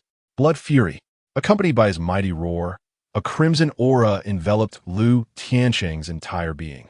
Observing from a high platform, Dean Li Tsong secretly nodded. Blood Fury was a fundamental skill that all core descendants of the Lu family must learn. This divine technique could augment both attack and defense by 30. It was now apparent what other capabilities the gentleman who recommended him possessed. Upon witnessing Lu Tianqing unleash his skill, Xian Yi remained vigilant and did not make a move. He felt compelled to speak. "Are you prepared?" Seeing his opponent nod, Xian Yi decided not to waste any more time. Since Lu Tianqing wished for him to exert his full strength and to treat the match earnestly, he would swiftly eliminate his adversary. Surely, this would be deemed a sign of respect. Cold fury breaks the formation. The roar of the dragon shadow erupted as Xian Yi transformed into a swirling dragon, radiant blue light flickering around him. Lu Tianqing, who had just assumed a defensive stance, vanished from his position. Even without the 1,000 attack power of the Eternal Destiny Scythe, Xian Yi possessed over 2,000 attack points. Coupled with the 180 attack bonus from Cold Fury breaks the formation, Lu Tianqing was inevitably obliterated. As for his high defense, what defense could withstand such a final whisper? Xian Yi wins. A brilliant white light appeared, and Lu Tianqing emerged from the dungeon, still in a daze, overwhelmed by an uncanny sense of unreality. With his equipment, he boasted nearly 3,000 hit points, yet he exhibited not the slightest resistance. He was defeated instantly. The battle concluded in the mere blink of an eye. What just transpired? The onlookers exchanged bewildered glances, uncertain as they rubbed their eyes once more. The entirety of the match lasted barely a second, devoid of any viewing experience. They had only witnessed a fleeting glimpse of a dragon shadow before the match concluded. While that dragon shadow was indeed somewhat spectacular, that was not the crux of the matter. The pivotal question was, how could the match end in another instant defeat?